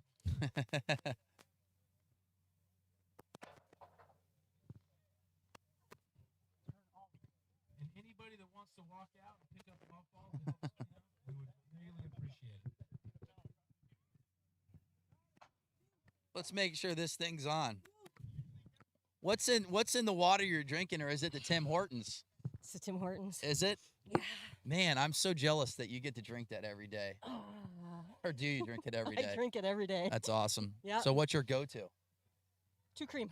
Nice. I said French vanilla the first time and I fell in love, and I haven't had one in like 3 years, so I need one. But you know where to come. Great work. The last 2 sets, it was nice for Ryan and I to get back behind, and you don't waste any time. You put the ball on the tee and let it rip, and that flat ball flight was phenomenal. So, was that your first win ever? Like, or have you won one before? I won Amateur Worlds, and this is my very first.